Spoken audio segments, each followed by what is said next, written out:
factually incorrect. And I don't want to hear it. Okay?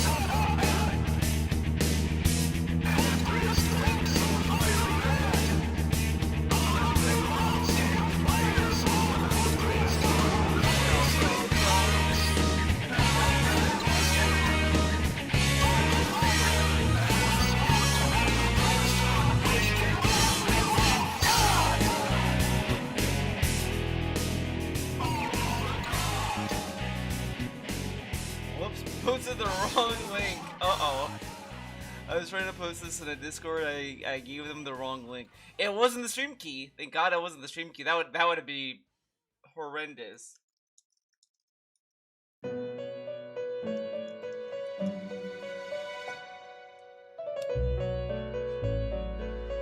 Hopefully no one caught what I posted in that Discord. Hopefully. You know what I mean?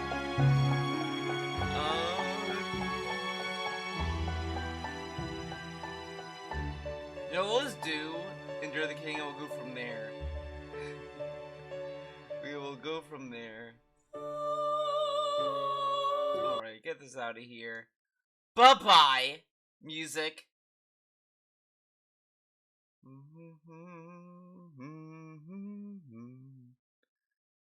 Da, da, da, da, da. Da, da, da, da.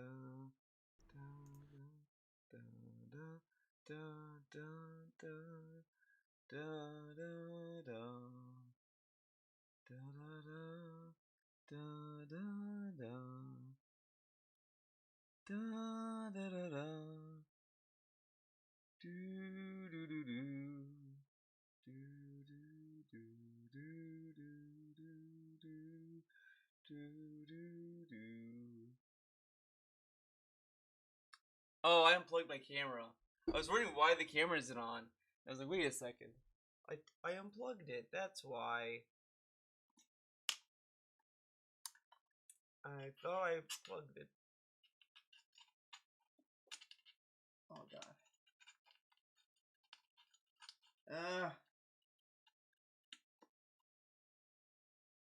Oh my god. I hate that noise. I hate that fucking noise when I'm like trying to plug something in behind my computer and I just scratch the back of it. Ugh. Fucking garbage. Fucking garbage, man.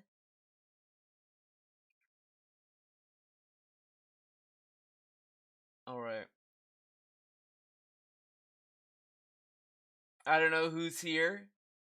It doesn't look like anyone's here. No one's talking in chat. I'm being ignored, guys. Can you fucking believe that? I'm being ignored? I shouldn't be getting ignored.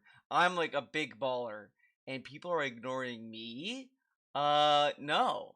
Okay, enough of the jokes. Let's get going with Endure the King, everyone's favorite video I do every time DSP does Ask the King. I would probably argue, obviously, that I think my stream of Endure the King is way more popular than his Ask the King. This actually has more of a legacy than, like, his Ask the King show, Okay, enough. Let's get into it. Oh, wait, wrong window. What is up, everybody? Happy Christmas Eve, ladies and gentlemen. I'm Darkside Phil, and I welcome you here to Ask It's not the Christmas King, Eve, by the way. 89. I know I'm doing this really late, but it is what it is. We are getting up there in the amount of episodes. However, if you haven't noticed, over the last couple of years, the frequency that I put out these episodes has slowed down dramatically. I used to do it every month, and I used to do it every other month. Now we barely do it every 3 sometimes. Mostly because I'm an interactive streamer and content creator now. I'm an interactive streamer. There isn't necessarily as much of a demand for me to be doing a Q&A show like this. But when there's a holiday or when there's a lot of stuff to talk about or whatever, typically that's when we would do the show. So welcome to the show. Thank you, Gabriel KO, for that super chat. Might as well get him up on the leaderboard. Get him up there. Here. Type him up. How does the show work? Well, every 2 to 3 months, I answer all of your questions from my forums online, from my Twitter account the day Twitter of, makes you look and Evil the new Universe thing CEO. that actually has become the thing that took off. With Maybe this I show. am. Maybe I'm Evil Members, Universe. people who are channel CEO. members down there, okay, they get their questions answered in priority, and I'm not even going to exaggerate. Half the people this time are from the members. You see? So when you guys ask me, oh, what are the benefits of being a member? That's one of the huge ones. If you want to get a nice dedicated time to get your questions answered, yeah, you used to do that with Ask the King, Patreon. that's a great way to do it. No, you know what? You know what's fucking silly about this? That now, so members, it's like $3-4 to get a question answered, right? But Patreon it's been $20, and he never lowered it. I think a few times when he was asked if he would, he said, "I can't lower it. If I lower it, then it'd be too many questions." But he did it for the members. But he can't lower it on Patreon. Like, what's really the point of Patreon? At this point, it's just free money to him. He should just get rid of it. Like this is what's insane. You know what? The more I think about it, the more insane it is. This dude could have made it a Patreon goal, just a straight Patreon goal, to buy a PC, whatever price that he could talk to his fans behind the scenes, ask him how much would it be to get a PC I'm looking for, whatever, and the guy could tell him it would be this amount. He can make that a Patreon goal, and then he can make the extra money on his tips, his super chats, his members. Like, he could just do that. It just infuriates me now that I just realized that he could just use Patreon to just directly pay for upgrades, because he's making money through memberships, super chats, and tips, and of course he's gonna give the meme. Well, I don't want people to be torn between Patreon and excuse me, Patreon and Patreon and members and YouTube and tips. I can't do that. Okay. Now, also, if you are a patron of mine, at a certain tier level of $20 or more, you're guaranteed to get an in-depth question answered. However, I'm going to be honest with you guys, that's kind of fallen by the wayside, and in the last year, I'm not kidding, only one person even did it. One person. The Patreon stuff is there. It's nice. The Patreon is there. Patreon.com/DarkSidePhil. It's a way that people can contribute to this content behind the scenes and not really have any interaction on the. It's so fucking bummy. Behind the scenes, no interaction. You don't get interaction. DSP, your Patreon, like, your rewards give them interaction with you. Whatever. The streams. And that's how most people do it. They like the stuff. Maybe they watch the stuff on demand on YouTube. They're not necessarily into being on the stream. That's a way that they contribute. So that used to be a major way to do it. Now almost no one does it. Now people are doing it being members, which is awesome because that actually helps DSP Gaming channel as a whole.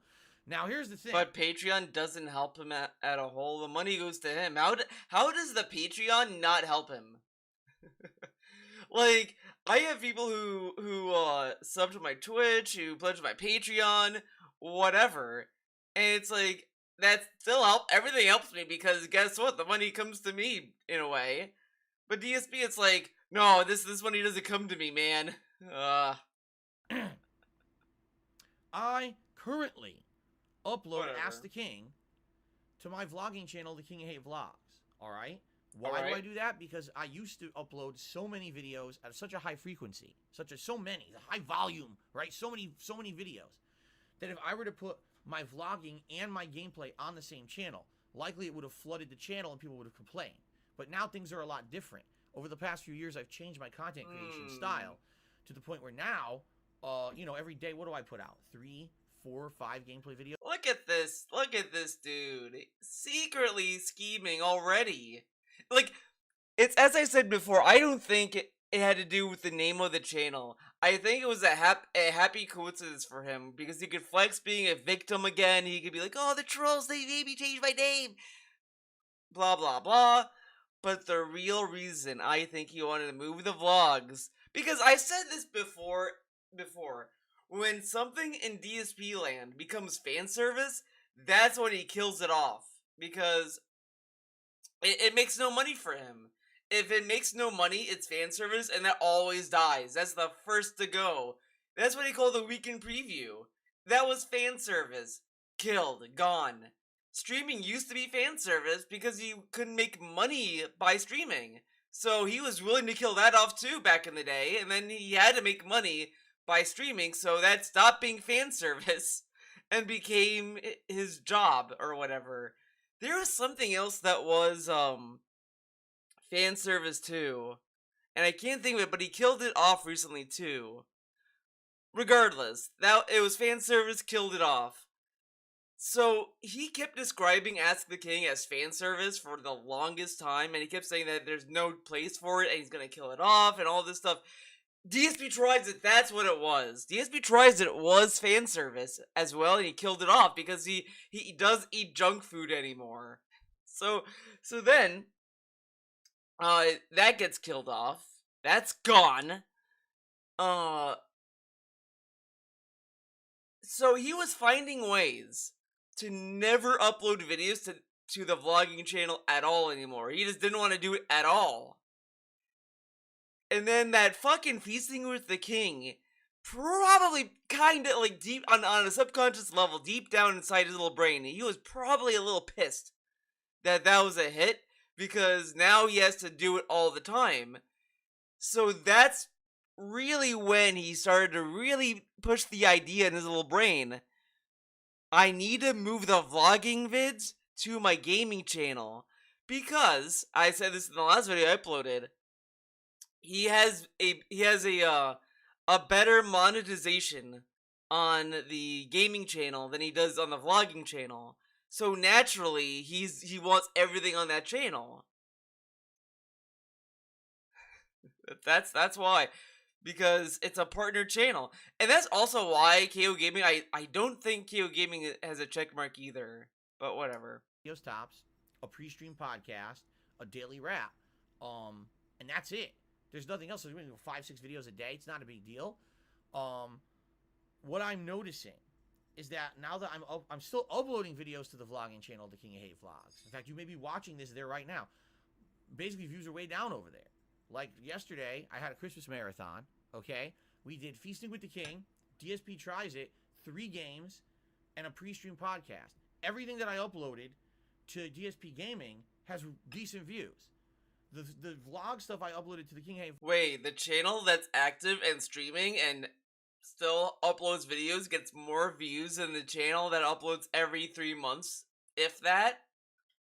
Well, I'll be. God damn. Vlogs like almost no one's watched because they think that like if you're a longtime Theo fan, if you're a longtime fan of my work, dude, you know what I mean?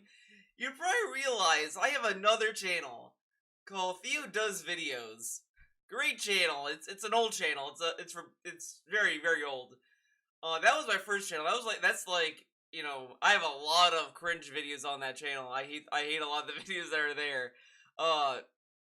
That channel used to get like 20 views. Now guys, it gets like 1 view, 2 views.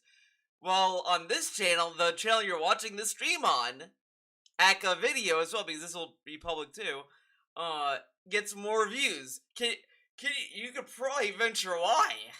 Probably. You could probably realize why, like, the gameplay videos I upload here, the game club videos I upload here, these videos I upload here, do better than my original channel. It's probably because I upload more here. And on top of that, I upload DSP content from time to time, which also gets views. Because it's the guy. I'm watching his YouTube. they think the channel's dead, and I don't blame them. I almost never upload there. It's only Ask the King, Feasting with the King, DSP Tries It. How often do I upload that stuff? It's so scarce, right? Being late. So some people are actually of the impression. Oh my god, what the fuck, all dude? my content to DSP. My bitrate's going crazy. Like I did at one time. At one time, everything was on one channel. Okay, now it's green. I fucking hate. This is probably why I stopped streaming on YouTube for so long. It up. I even had a fighting game exclusive channel at one point when I used to upload a ridiculous amount of fighting games. Fighting game. So I'll think about it. I would like the reason why he had all those YouTube channels was because of copyright bullshit. By the way, that guys, let me know. Moving forward, would you like to see me put everything on DSP Gaming so it's all a one-stop shop kind of a deal, or do you still like the fact that the channels are split? Because it seems like it's just not getting a lot of attention anymore. You know, it's a shame because the shows are still good. People tell me they're good, but It would be nice if people would watch it. You know what I'm saying? Okay. But you have people watching them on Now, ladies stream. and gentlemen. So this is another thing that's kind of dumb. He really believes that there's like this two hardcore set of audience people. People watch it on stream, people watch it on the archive, whatever. Which, sure, it's true. There's some people that can't catch the stream, so they wait for the archive. That's definitely the case. But if but I would probably argue that for a streamer like the guy, he probably gets a majority of his views off of streams. And then whatever he gets on the on-demand side of the on-demand side of things is probably the views that he would have gotten if they were able to catch the stream. Like I kind of feel in DSP land, in his little brain, he wants his viewers to watch the stream and then watch the videos again, which is dumb. Like, no one's gonna do that. Maybe like over time they'll do it, but they're not gonna. Like, I watched the Mega 64 podcast. I'm not gonna rewatch episodes like the week after I watch it. Like that'd be insane. Like what's the fucking point? I might watch ones that are like old and stuff that's from like 2010, but not stuff that's like I watched like within a week. Even though this is a Q&A show, I'll be answering all your questions right here. People will be contributing, I'm sure. And I'm going to give shout-outs for those contributions in between the questions, all right? I'm going to try not to derail the stream too much. What I like to do is record it in 1-hour segments, so I'll probably talk to answer questions or ask their questions live, and I can answer them on the fly. Oh my god! We'll see if we can get to that. Has to explain to my usual time, which is 4 how he answers questions. So we'll see you how guys much, know he answers questions over the next 3 hours. Fair enough. Fair enough. Any contributions are appreciated. I talked about this on the pre-stream, but very briefly for the show. We do have goals. Raising $50, I'll put on a pair of Gunner glasses. Don't ask me how that benefits me when I'm doing a vlog. Holiday sweater of your choice. Gaming, who says love and support, Merry Christmas, and did a nice super chat. Thank you, Europe Gaming, for that. And then let's get into the questions, shall we? All right. Did he say Let's do it, my friends. So, first, we're going to actually start off with channel member questions. Whatever. Who cares? It would have been nice if I had that ready. I didn't. Channel member questions. People who are members and who ask questions, and now I'm going to answer them. So we start off today with Jones to Bones. What's going on, Jones to Bones? Happy holidays to you. And Jones to Bones. That's what he used to do back in the day. You ready? In 2016, when he went to Twitch, when he got back to Twitch, that's what he used to do. He used to just do his little stream, whatever. And then when he would go on break, he'd be like, alright guys, I'm gonna go on break, but first let me say thank you for this cheer and the sub. Okay, I'm going out for a break, whatever the fuck. He uses that all the time. Now he doesn't do that anymore because he's an interactive streamer. If you could create a sequel to a cliffhanger game, or maybe a game and Chestnut, the squirrel, what would it be, and how might the sequel play out? Well, obviously, for me, oh, I got a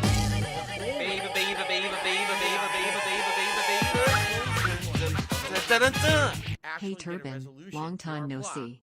You look more white than usual today. You feeling okay, brah? I'm feeling pretty good, dude. Don't worry about it. It's the I don't know how to play the joke. I'll just say thanks for the tip. I couldn't think of a joke. Damn it! But thanks for the $10 tip, dude. I almost thought it was a super chat, but it was a tip. Just the tip. I'm looking through my entire history of content creation, all disappointed. Wait. How might the sequel play Bones? Ask the following. You ready? Because this dude, wait a second. Someone did do timestamps. Here we go. If you could create a sequel to a cliffhanger game, what game would it be and how would the sequel end up? If you could create a sequel to a cliffhanger... But there's been really no game that ends on the cliffhanger and never gets a sequel that I've played, at least. Fuck,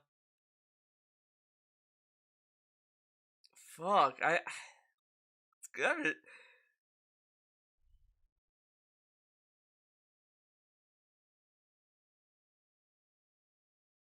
I don't know. I can't think of it. So I have nothing on for that. Ready?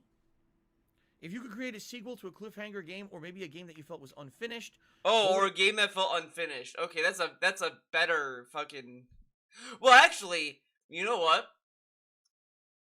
It's gonna be kind of a meme answer, but MGS5. I I like the game. I do like the gameplay of that game. I think the story's on the lighter side. If I were to make a sequel to that, I would honestly just follow what was going on with the real big boss at the time. Like, show what's going on with him, and I would have that end because I think the snake that's in MGS5 that one ends up in Metal Gear 1, and then Metal Gear 2 is the real big boss. So I'd probably have like the that sequel game kind of end there. Kinda. I don't know. Maybe not. But it'd be something like that. What would it be, and how might the sequel play out? Well, obviously, for me, the game that always ended on a cliffhanger, and I was so disappointed that we could never actually get a resolution to our plot. You know, I'm looking through my entire history of content creation all the way back to 2008. All right, I'm racking my brain about this question. All right? All the way what back, could it dude. be? And I finally realized I had it. The game that we need to continue. Ladies and gentlemen,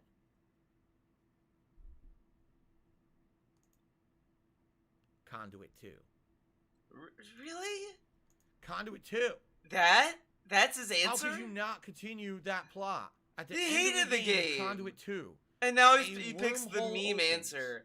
Oh Abe my god, Lincoln this is and other fucking presidents garbage. from the American past walk out of the wormhole with giant space Dude, weapons. look what ready to Jasper combat did! invading aliens. Oh my And god! the game just ends. Dude, Jasper's opening the closet! Duh. He's Your boy Lem says, I don't know what that is. You don't? You never watched Oh, my God, Conduit 2 he's not- playthrough? Well, it was before I did direct capture. It was before I ever live streamed. It was ugly as fuck. He's not gonna only address because I that was using Jasper the camera literally pointed at just television, opened the but closet. also because the game was ugly as fuck. Conduit He's 2 not gonna bring that is up. a Wii exclusive first-person shooter. Both Conduit and Conduit 2. The door moved? Oh my god, there's a gremlin! He Jasper literally went inside just the realized closet. that. He literally figured out, like, the door moved. Yeah, Jasper went in the closet. Anyway, so actually the camera's crooked. Actually, the camera's I guess the camera zoomed out a little bit more. It looks fine. Anyway, It looks fine. Okay. but yeah, Conduit 2, it's a terrible game. It really is. At the time, it was a running meme on the internet how bad Conduit 2 was.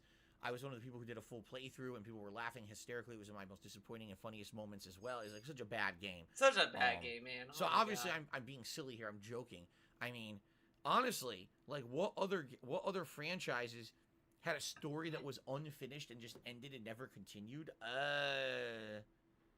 I don't know. Nothing comes to mind. I would think that any of the ones that were good and warranted a continuation of the plot got it. You know what I mean? Yeah, like there's games MGS that I wish there were more 5, sequels to, right? or the franchise continued, but it wasn't that the ending was unfinished and it was a cliffhanger. It was more like, I just want that series to continue. You know what I'm saying? What about MGS5? That had a cliffhanger. Honestly, most of the games that never were continued sucked. That's why they were never continued. The games that don't get continued suck.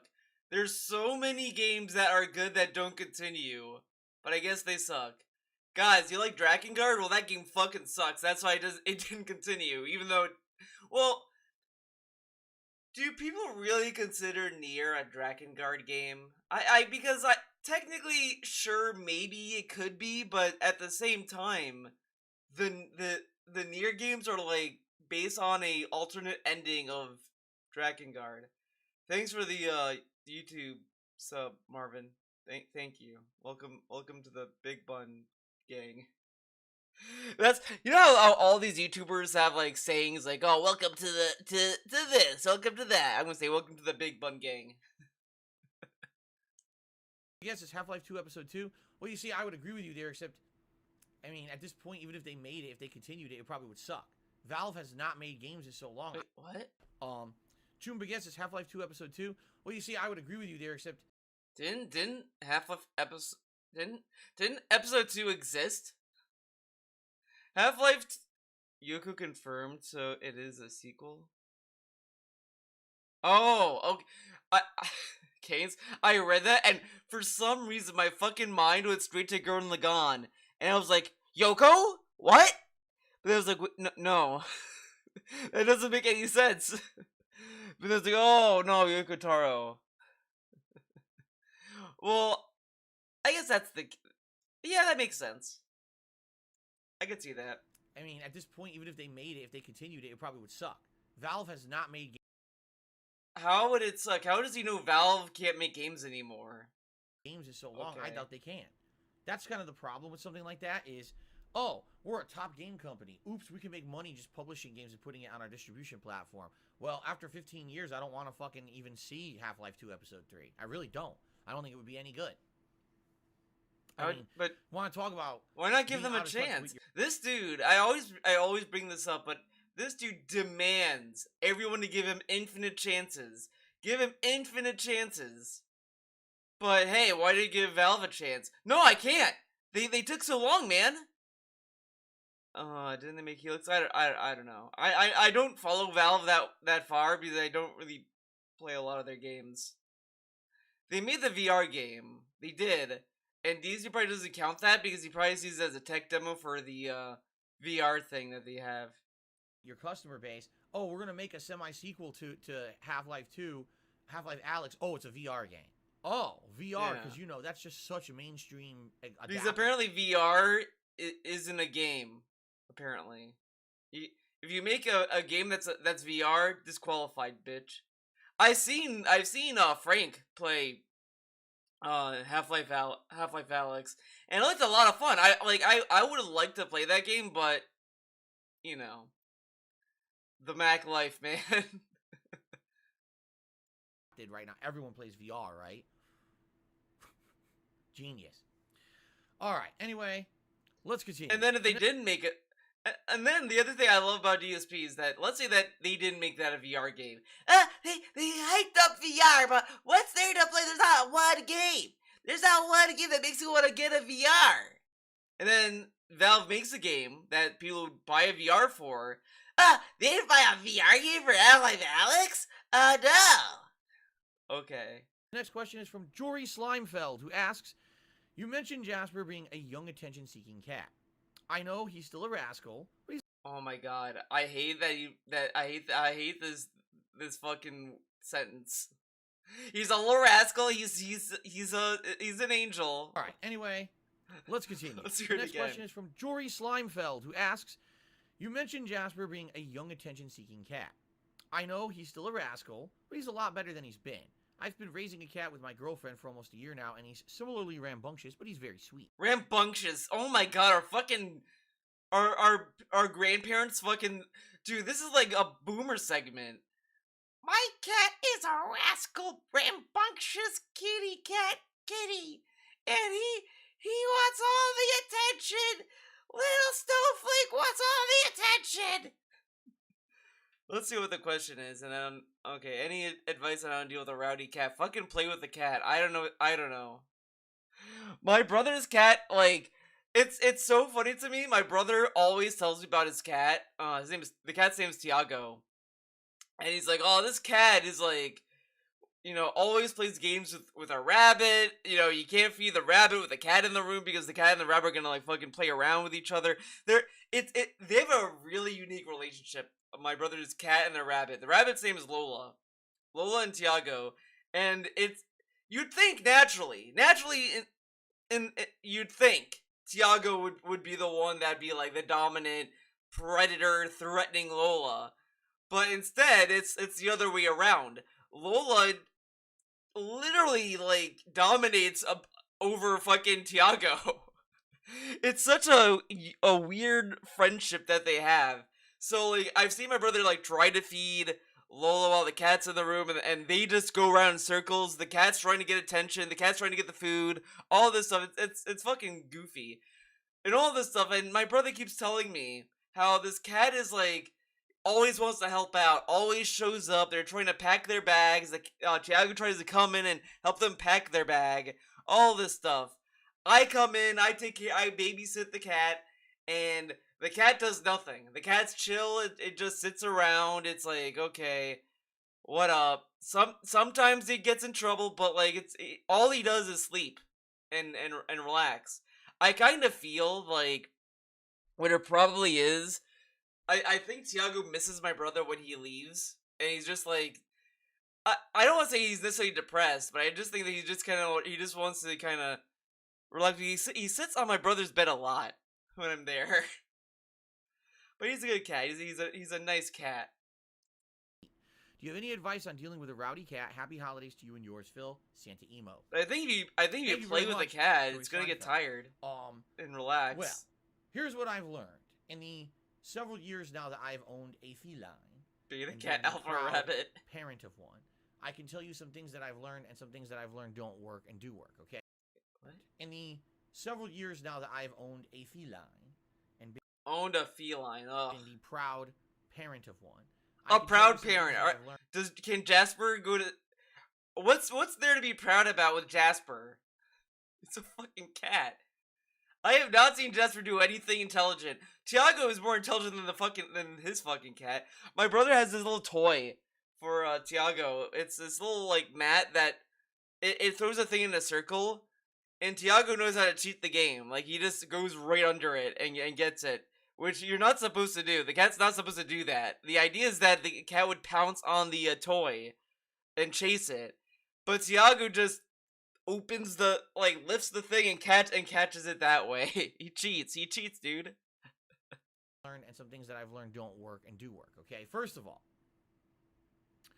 cats do not usually understand negative reinforcement. That doesn't mean that negative reinforcement won't work in the short term. They don't understand negative. Yeah, they do. If you do it enough times, the cat's gonna kind of understand what. Like the reason why Jasper keeps jumping in front of the TV and all this stuff is literally because DSP pets him. He like picks him up, puts him down. He doesn't spray him anymore because he probably is afraid that the internet's gonna make fun of him for spraying Jasper. Which is like whatever. I mean, honestly, like I believe every fucking cat owner I have seen has usually a spray bottle, and they usually spray their cat if they're doing something bad to get them to stop. It might not be like a long term. It might not like be permanent, whatever, but it does enough to get the cat to kind of understand. Hey, maybe I shouldn't do this. Doesn't mean they'll never do it again, but it will do it less frequently. But DSP literally pets him every time. I can't be too bad at Jasper, so I pet him instead. I give him a little pet. You're giving him like a positive reinforcement for the thing you don't want him to do. And then he wonders why. He wonders why Jasper acts like an attention whore. That's probably why. Cat. Thanks for the color for the mustache. I wish the bad behavior stopped doing that. The rest of the beard. And you spray him with a bottle, or you yell at him, you chase him. The cat doesn't understand that you're saying, oh, this is a bad behavior, stop doing the bad behavior, okay? What the cat will associate is, oh, water bottle means if I go to that area you don't want me in, I'm going to get wet, and the cat doesn't like getting wet, so it won't, or it might not go to that area anymore. But the cat, it doesn't understand. You see what I'm saying? Like, oh my god, this is so stupid. Of course, animals are not abstract creatures. They don't have, no animal fucking understands the concept of the human language or anything like this or any conceptual fucking whatever the fuck. They're fucking animals. Like, I thought Cleo was fucking smart. Doesn't mean that I'm like, that she's able to fucking understand the human language. Like, it's not like the cat is like, oh, I know what I'm doing something he did. wrong, and I'm actively him and Panda Lee, and then they died of old age. The cat doesn't get that, okay? What's actually been found in what's actually been found with felines is positive reinforcement works way better than negative reinforcement. Okay? So when your cat is doing nice things, when your cat is doing the right things, reward it. Okay? Never reward bad behavior. But he rewards bad behavior. He gives his cat a treat every day. Daily treats. Even intentionally reward bad behavior, the cat will now think that behavior is good and will repeat the behavior. So I'll actually give you some perfect examples here, okay? Jasper loves jumping in front of the TV when I'm trying to play games and stream. Why does he like doing that? Because usually when he does that, my wife is at work, he wants attention. He can't get attention because I'm playing a game, so he says if I block what he's doing, he'll give me the attention. So what would happen is he's in here, I yell at him, I stand up, he jumps down from the TV. Sometimes I pet him. That's bad. Sometimes I pet him. No shit, that's Honestly. bad. That's giving him the attention he wants. By actually reacting to what he's doing, that gives Jasper a notion of thinking that he's going to get what he wants if he continues to do that action. So, I don't mind when he jumps on the chair, so I would never yell at him, and I would never try to get him to stop jumping on the chair. I think that's I hate cute. his collar, by the way. But when he blocks my TV and it's so fucking lame. Yeah, that gets...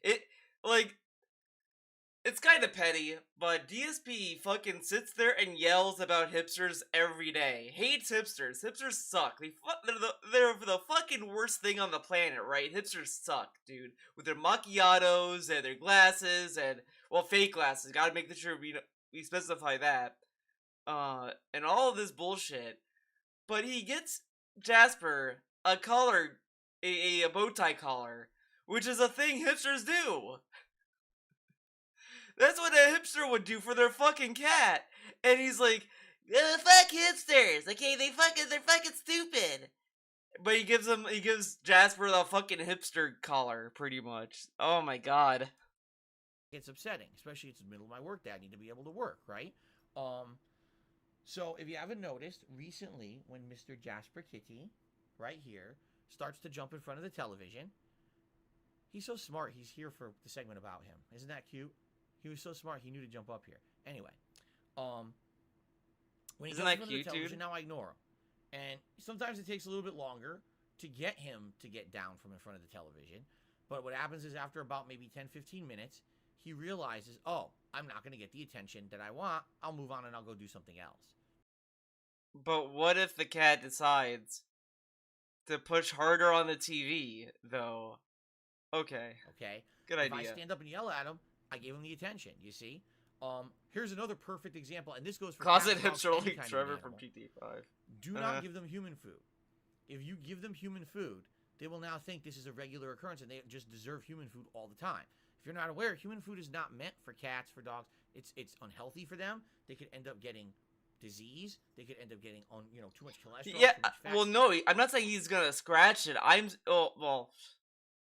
I guess pushing is out of the question. Cats never push anything, right? Theo grew it overnight. He's Superman. Wait. Fourth Musketeer. Oh, okay. Yeah, I grew it overnight, guys. Just ignore the videos I uploaded in December. Calories, sodium, all these things. You could give them something that you didn't even know, but it's poison to them, right? You might not even know it. They should not be eating human food. I think dogs probably have a better tolerance with some human food, but it probably depends on what you're giving them, though. Because if you're mixing food with other chemicals or whatever, like, sure, it might be bad, but I don't know. DSP acts as if giving like a cat human food is gonna turn into like a fucking gremlin. It's gonna be like the movie Gremlins, dude. Where it's like, oh, don't feed the gremlin past midnight, and then they become a fucking monster. That's what's gonna happen. You give your cat that, bad shit's gonna happen. Okay? If you're eating dinner and you have a cat or a dog that tends to come up to the table and beg, if you have a cat or a dog that jumps on the table, wants something, and you give it food, you have now enabled the bad behavior. You understand? You have to say, no, we're not going to do that. You created the monster. We're not going to do that, because the moment we do that, now that animal is programmed in its head to think cause and effect. I do this, I get the reward that I want, that I'm seeking. You see? If you don't do that, then all of a sudden, after a while, your cat or dog or whoever will say, oh, I'm not going to get that reward when I'm up there no more, and it's not going to do that anymore. You see?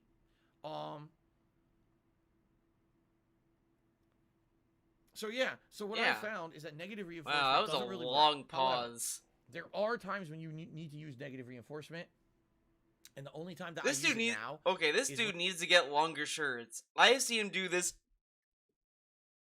all the time, and it's like, Get a longer shirt. This dude has all these shirts, and every shirt, it's like it's small on him.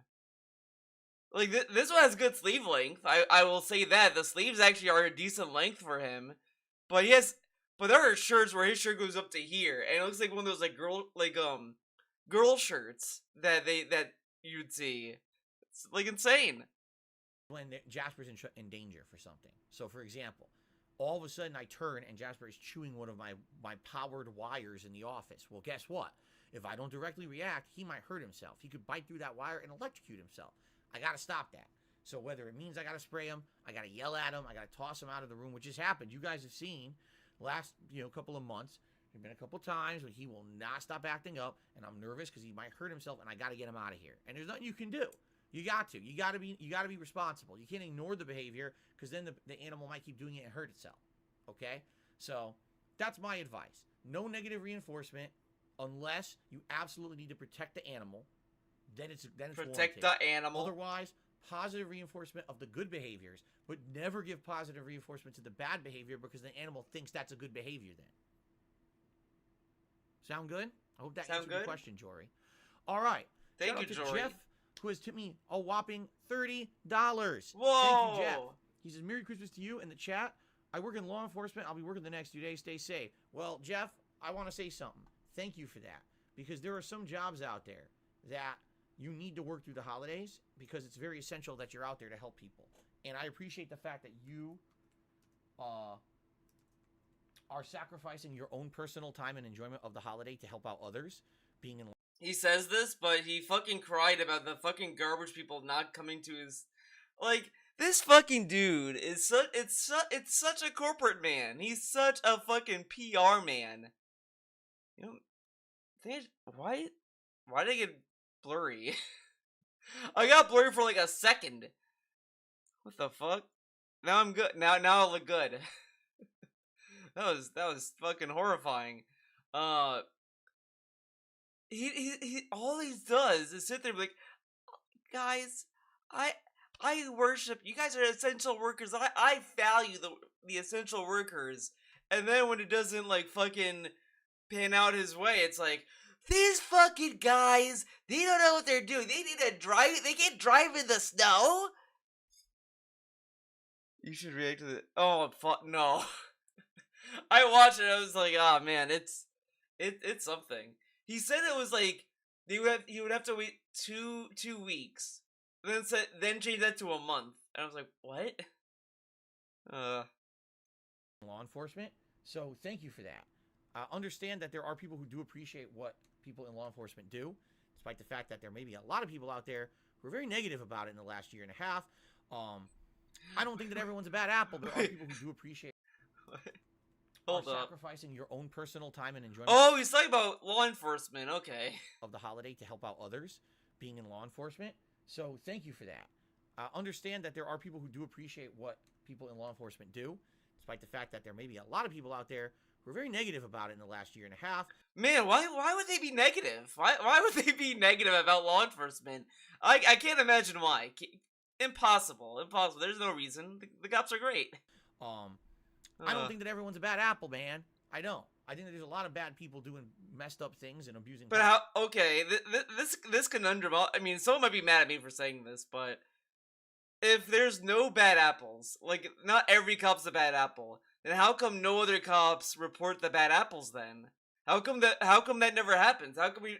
And there are stories I've seen, at least like this through the timeline, about how like there was a cop that there'd be a few cops that would actually report on bad apples, and then those guys get in trouble. Not the ones that they're reporting. The ones who reported them get in trouble, which is like, why? Why would that be a problem? So it's like I'm not even gonna get into like a whole like cop debate, but it's just that the like. Sure, I would argue that of course, like the idea of like having someone to come to a scene of a crime and to report a crime to, etc. Like, yeah, that's a good idea. Like, yeah, of course, I feel like a lot of people are just kind of steamroll the debate, but it's like no one's saying that we shouldn't have someone that would like get people like, usher in like fucking crime or whatever the fuck. But like you also can't have cops that just go off edge and shit. Because unions, I know unions like there's issues there too, but I mean it's a complex situation that I don't think we need to get into on the But stream. that's not everyone, and people who are legitimately doing the right things and sacrificing of themselves to keep Ugh, people safe and keep society, it's a mixed bag a safe topic, place to live, yes. basically should not be treated like villains. And I hate that people have villainized every single person with generalized beliefs and things over the last year to year and a half. And I respect law enforcement tremendously, and I thank you, Jeff, for what you do. And I hope that you're safe out there in the next couple of days. Thank you very much for that tip. And with that tip, we have hit the first goal of the stream. Yeah, they'll work for free. And then they'll stop going to work within a month. And then people are like, where's the cops? I don't know. We need a new cop. So who's gonna pay their tax? I got it. If we have DSP mods, like that whole scheme to be cops, it's gonna be the people who pay the most in taxes. The people who pay the most in taxes become cops. And then they'll stop going to work within a month, and then it's like, oh, we need to find a new cop. And then you have once in a while you have a rogue cop because the cop's gonna say fuck you, and then it's gonna do some crazy shit. No, the cop that'll go rogue is gonna expose more shit about the government, and it's gonna be a bigger issue. You know what? I kind of want that to be a reality. That would be a better reality for the cops than what we have right now. Fuck what we have right now. The SP mods will actually be an improvement.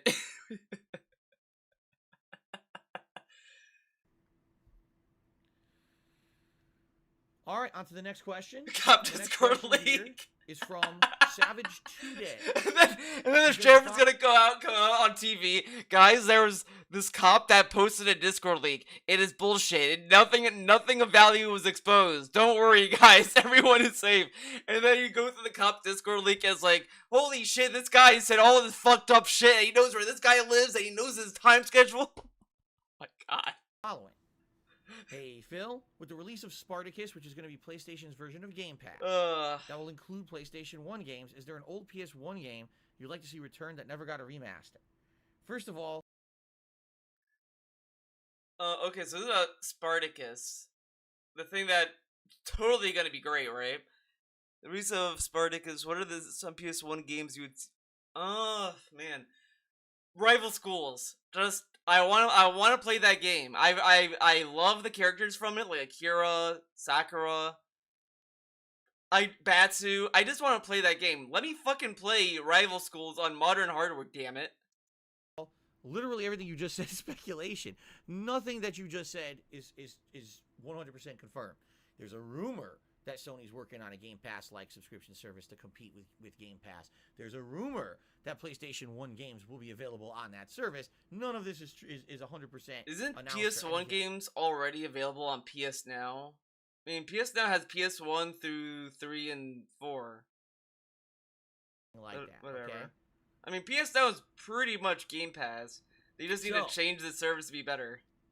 There you have it. Now, if all of these rumors are true, okay? Is there any PS1 game I'd like to see returned that never got a remaster? Yeah, there's a ridiculous amount. Seriously, there's a ridiculous amount of PlayStation 1 era games that you have to play them on the original console. For example, Dino Crisis, right? The Suikoden role-playing game series.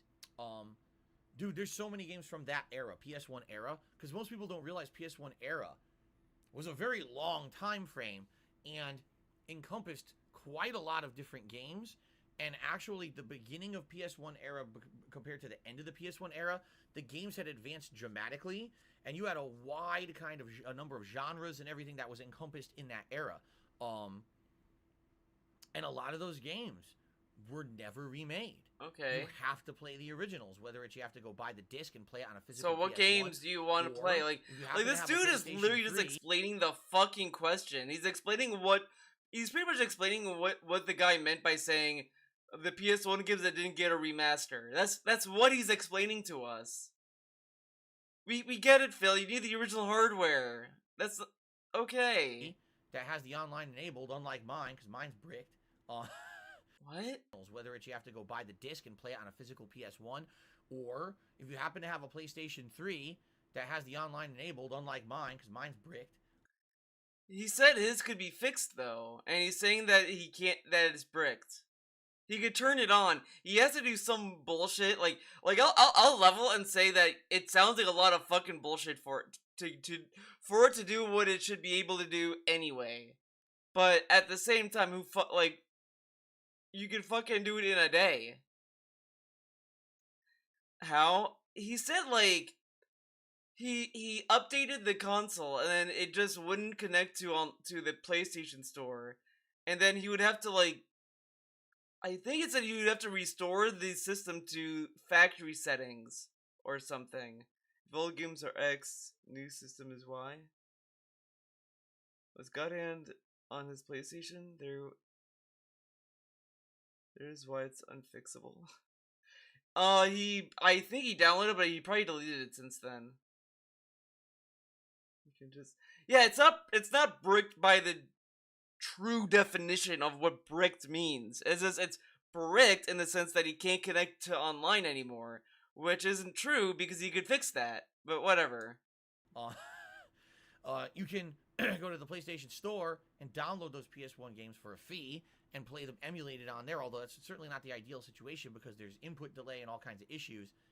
Still, there is input delay! Holy shit! Guys, the reason why, I don't know if you guys probably never watched my Persona 4 playthrough that I fucking did, that I suffered through. There was fucking input delay! But then again, it's coming from DSP, but I feel like there was. There's no way there wasn't input delay. I fucking believe it. I played Persona 4. There was delay, okay? Old school games of the last 13 years as a content creator. I did. Persona 4 fucking sucks. I mean, there's tons. It's a terrible game. Just off the top of my head, Persona 3 is way better. But there's got to be a lot of games that were never remastered and ported that is from that era, which is why it was hilarious that when the head of Sony was quoted as saying something like, "Oh, who would ever want to play one of those old PlayStation games?" Like, dude, 100% you've proven you are completely out of touch with your customer base. Like, you are of a completely different mindset and mentality than the gamer out there who spends money on your product. Maybe you shouldn't be in charge. I'm just saying, if you're that out of touch, at least get yourself educated to what people want. People want preservation of games. People want the ability to play old games. People love to throw Jim Ryan around about that, but no company in reality cares about game preservation.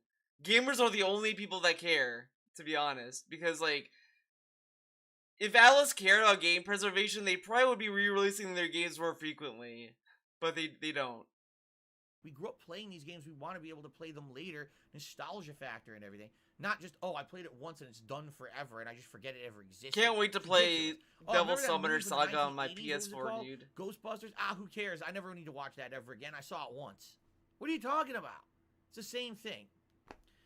Okay. On game code to fix what issue? I'm sick, you say to me and Kev and Cat Gust, please? Jade, I'm sorry. If you were saying that you're sick, I don't really play a lot of PS1 games. I like the option. The option is nice. But I don't really know what you're saying. I'm very confused. Jose Martinez is in a super chat. It says, happy holidays. Thank you very much, Jose. I appreciate that. Let's get that up on the leaderboard.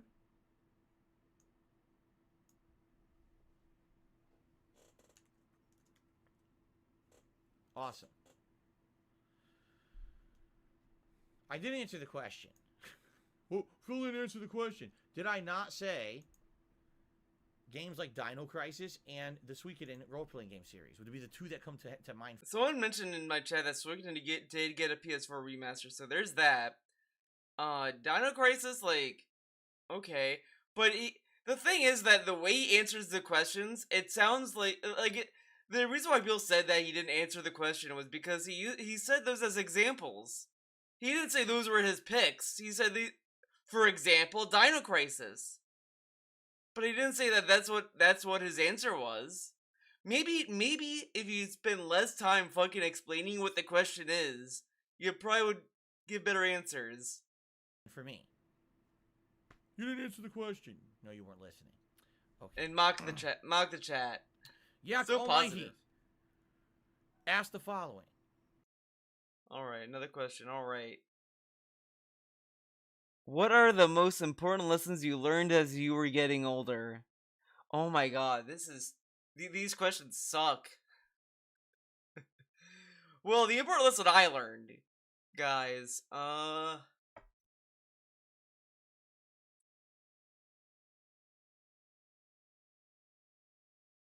life sucks. I don't know. Like, maybe, probably, like,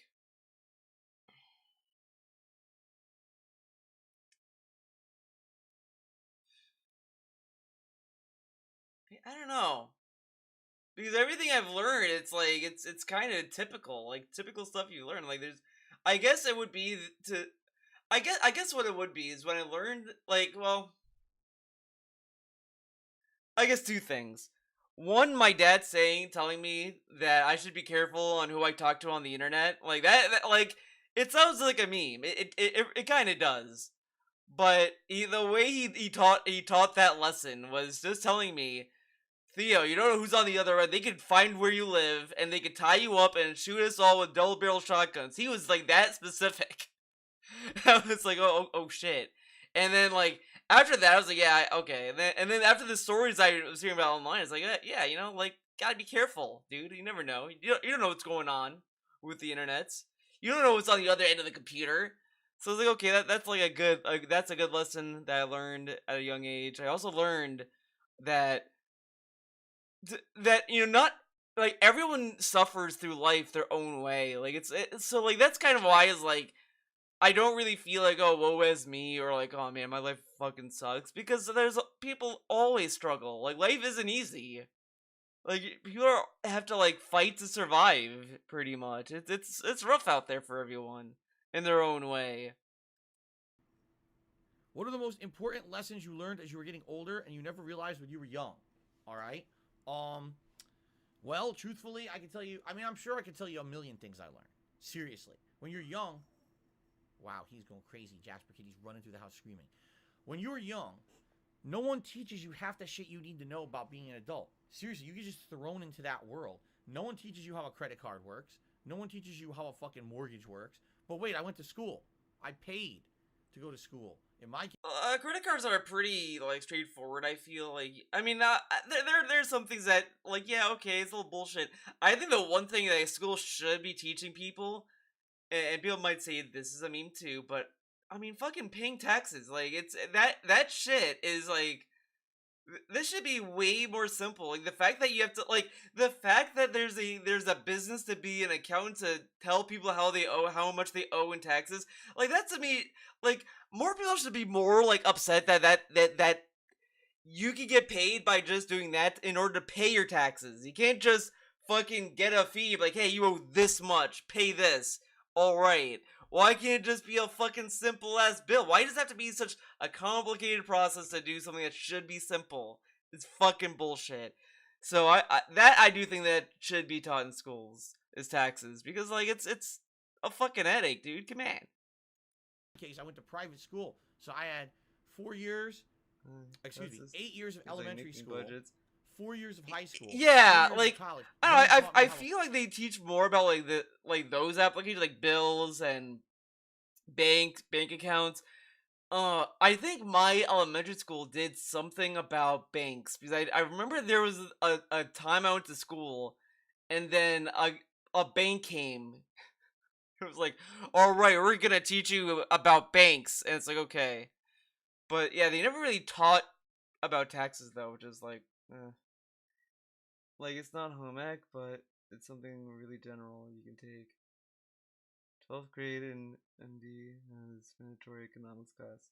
A fucking loan or a credit card or a mortgage or nothing works. But Connecticut's kind of fucked up. I paid you to educate me, and you taught me about all this bullshit that I'm never gonna need to fucking use. Algorithms and fucking mathematical equations, all this shit about ancient history that no one gives a fuck about because it doesn't apply to modern day. Okay, I love that he brings up ancient history, right? DSP made it a campaign over the years to say, you can't ignore history. You can't pretend it didn't exist. You have to acknowledge it. You have to learn from it. And he literally just said, why did I have to learn about ancient history? It has nothing to do with today. DSP, just doesn't believe anything he says. He just says things and then doesn't and forgets it. He literally yells at people about ignoring the past. And now he's telling us, why would I want to learn about ancient history? It has nothing to do with modern times. Even though like, if you pay attention to history, you'd probably see a lot of crazy parallels, dude. Uh, like, sure, like learning fucking the path. Oh my god, I can't remember the name of this fucking algorithm. It's like sort of the fucking P, and you learn in geometry. I fucking That's how often I use. I don't even remember the name of it. It's like the Pythagorean fucking theorem, whatever the fuck. That shit. How many times have you used that? Like that shit. Sure, it's like not useful for anyone. Pythagoras. Yeah. The Pythagorean, Pythagoras. Oh my god. But yeah, like that shit. Like I feel like the school teaches all of that, so when you go to college, you'll like be able to like kind of go anywhere in any major because like if you go into like architecture, that might be a thing you might need to learn. If you go to engineering, you might need to know that. Whatever. And it's like sure that's a good idea, but I mean, like, come on. But I needed to know about that and not how to fucking pay my credit card. The triangle thing, yeah. Right? The thing with the shapes and the letters. Our educational system is pretty messed up. I would say every single person should have some kind of a basic education on how finances work and stuff like that before they get out into the adult world. Sadly, that's not how it works, and that's exactly how these companies prey on you because they know when you're old enough to start getting that stuff, you don't know shit and then you overspend. Okay? So number one, learning about how all that stuff works again and again because man, one day. Well, one day I think it's a no-brainer. Like, I don't think you need to be a fucking genius to understand if you have a credit card, you shouldn't buy everything you see. Like, yeah, you probably want to like have enough to like, you know, whatever, but you're probably not going to take a credit card and be like, all right, let's buy a PS5, Xbox Series X, an iMac, an iPhone, iPad Pro, a Wacom Cintiq. Let's get a fucking high-end gaming PC. Let's buy a fucking Mercedes. Let's buy a mansion, baby. Like, yeah, of course. Man. How worse then. Next thing you know, oh, I can't even pay my fucking bills right now, right? I think everyone's serious. I remember that fucking skit. That's a good one. The thing that I have learned the most as I gotten older. This is the Iraq. This is something that I say all the time. Oh, I want to watch that again. I'll say it again, and it applies to many different situations of life. Okay, guys? The world is not black and white. There is no overwhelming good and evil. There is no... Oh my god, that fades. Hold on. Okay, guys? The world is not black and white. There is no overwhelming good and evil. There is no, I'm 100% in the right, and you are 100% in the wrong. That does not exist, and never will. It doesn't exist, and it never will. So, Hitler was not 100% wrong? America was not wrong for owning slaves? That's not wrong. Well, guys. I mean, if you look at the back and back then, they said it was okay because they need farmers. They need people to do the plantations. Okay, like, but that's still like 100% wrong. Slaves is fucked up. It's free labor. It's bullshit. Like, this is such a fucking stupid ass point to make. Like, I know why he said it, but it's not applicable to everything. Not everything is fucking black and white, or not. It's not everything's not everything. There's things that are like objectively wrong. If it works, life would be so simple, right? If everything was just, oh, people are doing the right thing and the wrong thing, life would be incredibly simple. Oh, no. What I learned to do. Well, actually, technically, if you think about it, the people who do his emotes, the people who do his thumbnails, the people who do the animations, they're pretty much slaves. They're doing stuff for free. But it's volunteer work, so it's different. Is to try to see things. Well, I mean, it's not just America. I mean, when I say, oh, America had slaves, it's evil, I'm not saying, I'm not absolving other countries for having slaves. I do want to make that clear. Any country that owns slaves, is like, would they be right? No. Like, that's the point I was making. Okay, that's the point. Perspective that isn't necessarily my direct perspective, but I want to understand it. I want to know why someone thinks something that doesn't immediately make maybe logical sense to me. Why would they think that way? Why would they feel that way? Because a lot of the times in life, it's not about logic, it's about emotion. What? Something that doesn't see things from another perspective that isn't necessarily my direct perspective, but I want to understand it. I want to know why someone thinks something that doesn't immediately make maybe logical sense to me. Why would they think that way? Why would they feel that way? Because a lot of the times in life, it's not about logic, it's about emotion. What's causing that emotion? Causing that emotion? That makes people behave in a certain way. I used to be absolutely terrible at that. I was a jerk. I was a stubborn asshole. I thought it was my way or the highway. No one had any right to say anything other than what I thought was right. And if you disagreed with me, you were wrong and I was right. That is the worst possible attitude. And those are the same things, RC. Feasting with the King and DSP tries it is the same thing. It's just he doesn't give a score at the end of feasting. You can go through life with. And for me, that is applied to like everything. That's applied to just common everyday life, interacting with people that I meet on the street. Okay, you know what? So DSP's saying all of this. Then why doesn't he empathize with people who call his bison hat the Nazi hat? Does he? He should understand the emotion behind why people were calling it that, right? Interacting with people that I meet at a job or in school. That's applied to the way that I see my worldview politically. That's applied to the way that I approach religion. You know, I was raised as a Roman Catholic, all right? In Roman Catholicism, you're taught certain tenets, certain beliefs. Shouts out to Moral Oral. I watched Moral Oral. It's a great show. I love Moral Oral. I cry that it's canceled. It's bullshit. That show should come back. I wish it did. I love the ongoing joke where they keep talking about Catholics as if they're like fucking evil people. It's like, well, like the first episode when Oral's raising the dead and shit, and he sings like he reads a book, he reads a passage from the Necronomicon, and Dowie says like, "This doesn't sound very Protestant, Oral," and Oral just says, "Well, it's not Catholic." It's like, it's great. And then there's an episode where they go to a part of town that's full of Catholics, and all the Catholics are like demonic. Like, oh, we're Catholic, and it's like devil horns and shit, and they're like terrified. It's great. Oh man, I love Moral Oral. Great show. Told that your way of belief is correct and everyone else's is wrong. Seriously, all right? In Roman Catholicism, to the way that I see my worldview politically. That's applied to the way that I approach religion. You know, I was raised as a Roman Catholic, all right? In Roman Catholicism, you're taught certain tenets, certain beliefs. You're also... I was raised as this, dude. Okay. Told that your way of belief is correct and everyone else's is wrong. Seriously. You are the I like it says it's Roman Catholicism that teaches this, but a lot of religions kind of teach that.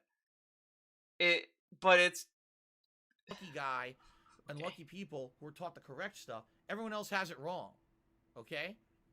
And the thing is, a lot of stuff in life is like that. You're told as you're growing up, oh, this is the right way to think. This is the wrong way to think. But at some point, you have to start thinking for yourself and try to make judgments for yourself and look out there at things and make your own kind of way to look at the world. And, you know, for me, in the last 10 to 15 years, especially since I became a content creator on the internet and I started talking with you guys, really, it was you guys and your judgments for yourself and look out there like that. You're told as you're growing up, oh, this is the right way to think. This is the wrong way to think. But at some point, you have to start thinking for yourself and try to make judgments for yourself and look out there at things and make your own kind of way to look at the world. And, you know, for me, in the last 10 to 15 years, especially since I became a content creator on the internet and I started talking with you guys, really, it was you guys and your responses to the things that I said, your shared views on things, your opinions, sharing your opinions with me, having this open forum that we have as a way of going back and forth, talking about video games, but then in a lot of ways, other things in life as well. I mean, we've been through a lot of shit in the last 13 years that's happened in the world, right? Through our discussions and interactions, I have learned to see things from another person's perspective. He learned this by making videos. I mean, I've learned to be more accepting of people just by, like, talking to other people and, like, just going out there and shit. You need a stream chat to tell him how to think, dude. Ugh. And not to say that I have to agree with that perspective, but I can at least understand why it exists. Like, I learned a lot by just, like, when any issue, like, with, oh my god, this is fucking starting political talk, but let's just talk with gay marriage, right? I feel everyone is okay with gay marriage. I mean, come on. But when that shit was going on, and that was trying to get passed in government, trying to make that legal throughout the years, whatever, at that point, I started to understand, like, not kinda, that's dumb, but I started to understand, like, why, like, you know, there's other ways of living, and, you know, and people deserve to be happy. You know, if they should be able to do the stuff that they want to do, and all this other things, and all this stuff, and from that, I just kept seeing all these other stories from other people. And I started to understand more from that, because I was generally curious about all these things that were going on in the world around me. But DSP has, like, it has no curiosity. He learns from his fucking stream chat, which is not really a good place to learn about the world. Oh, okay. When you start looking at it that way, you realize it's not black and white, and it's not, these are the good people. I know that was a very clunky way of saying that. Oh my god, these people saying how I look out at the world, good, but these people are the vile, you know what I villain, mean. evil, you know, no. At least I hope so. That's not a lot how it really works. Everyone does something for a motivation or a reason because they think that it's the best thing for them or their families or their own livelihood or whatever it may be. Okay, and by the way, I'm not saying there's not evil people out there. There absolutely are evil people on the planet. But oh my god, he literally said like 10 minutes ago, there's no black and white, good or bad. There's none of that, and there never will be. Okay, there were some evil people. It's like he just remembered Hitler was born. He just remembered that. Holy shit, I just remembered Hitler exists. Whoops. Usually it's not as simple or as simplistic as people would make life out to be. And that's one of the things that I've learned over time, that you need to really look at things. You know, like, there's a lot of memes about this shit, but this kind of talk, it would be fucking terrifying. Imagine if we lived in, like, fucking World War II era, right? And Hitler's doing his Hitler things, and DSP's like, well, you gotta understand, okay? That he might be doing his own thing, man. You gotta, like, think about what's he feeling, you know? Like, you know, let's hear him out. It's like, dude, this dude is committing genocide. Like, what's to hear out? Like, why would you want to listen to this guy who has fucking camps set up? Other perspectives, because if you don't, number one, living narrow-minded is not a way to live. It's not. Being a narrow-minded idiot is not a way to live at all. It makes you miss out on so much in life to have a narrow-minded perspective and not want to experience what other people are saying or doing or feeling. Let me give you some perspective here, and this is gonna be a very generalized and very narrow. Well, thing. Okay? I am kind of like skeptical of, like, sites like TurboTax, because doesn't TurboTax claim they'll do your taxes for free? Because if that's the maybe it's something else, but I don't know.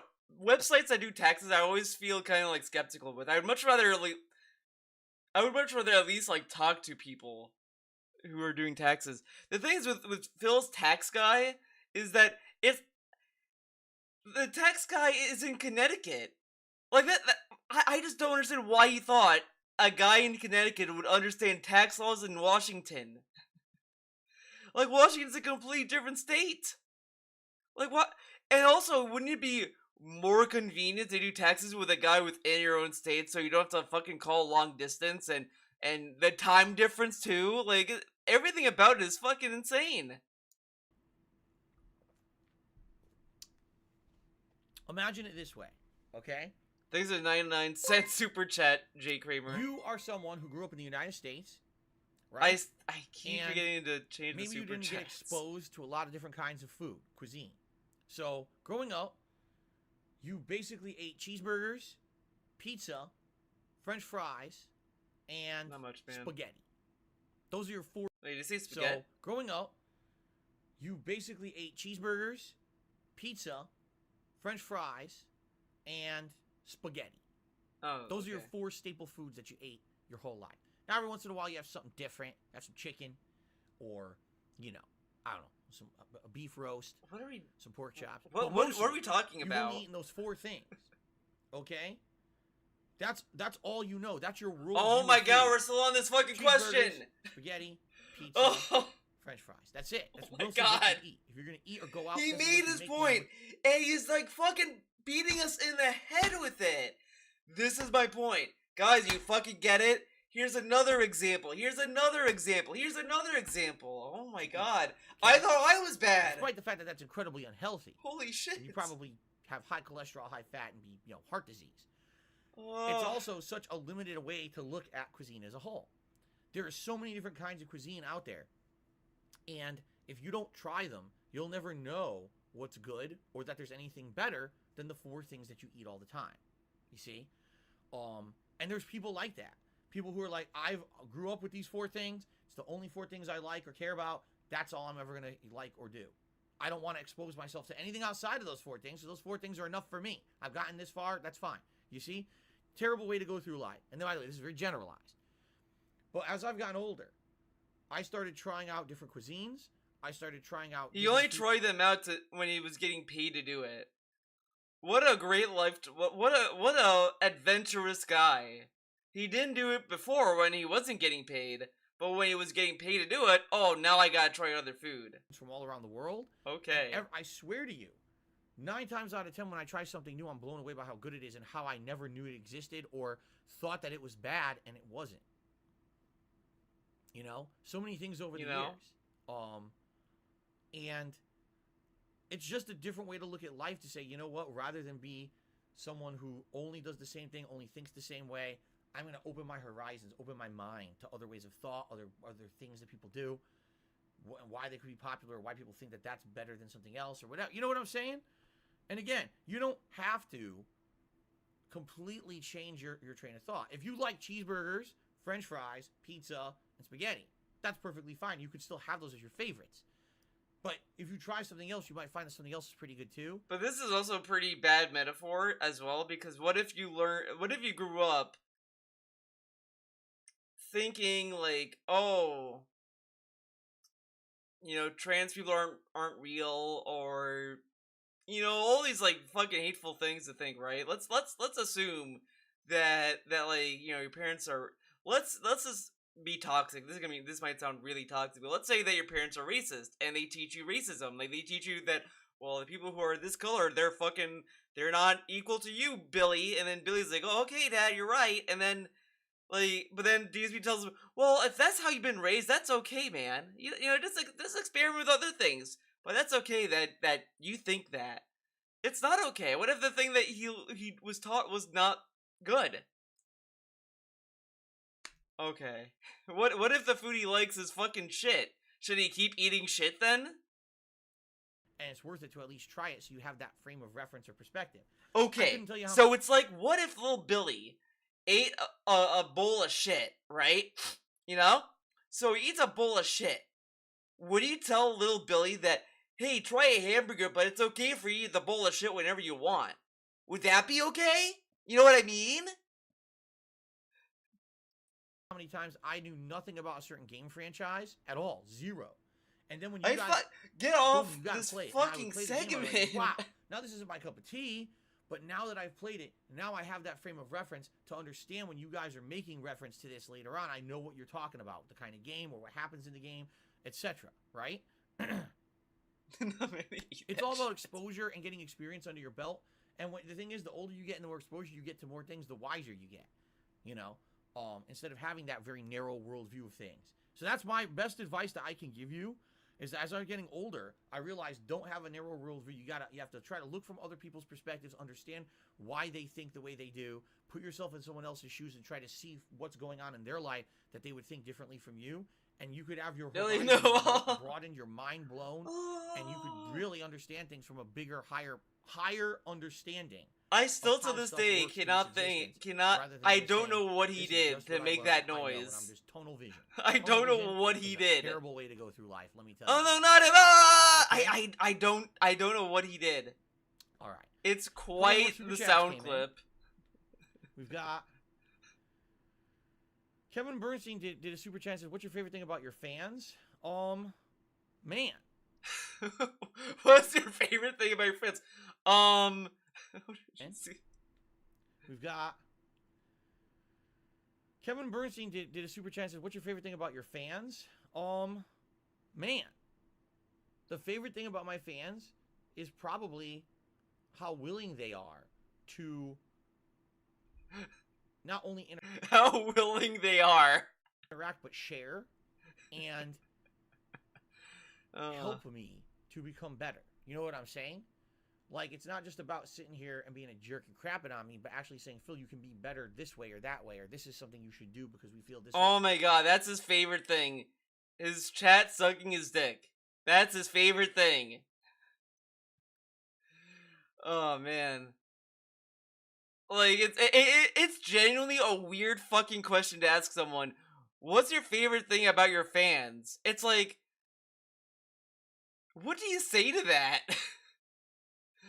Like, and this is coming from DSP, the guy who says, "I see you guys as people," and all this stuff. But that question is pretty much clumped them down to like one singular fucking entity, pretty much.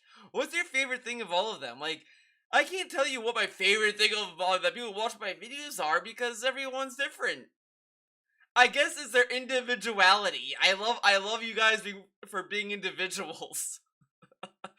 I love that I can play fucking SMT3 and people chill and see and hang out.